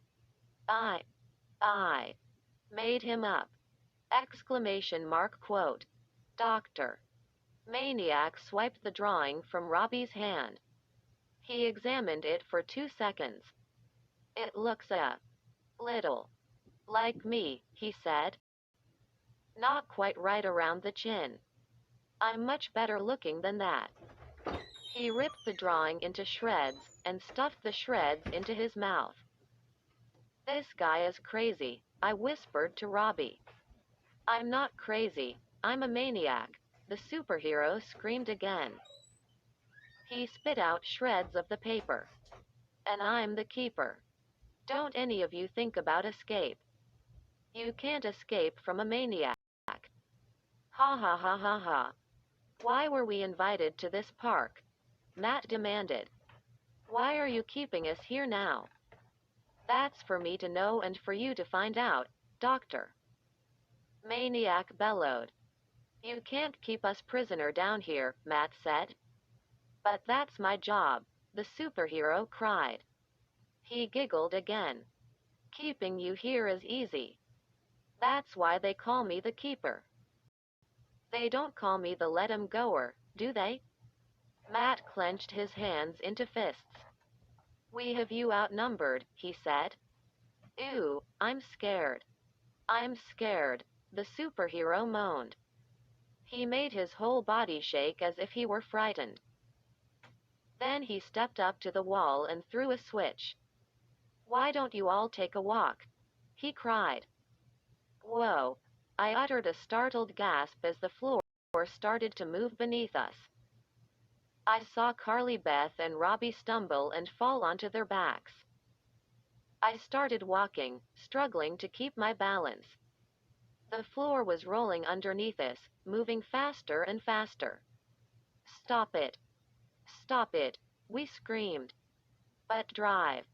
Maniac tilted his head back and drowned out our cries with his insane laughter.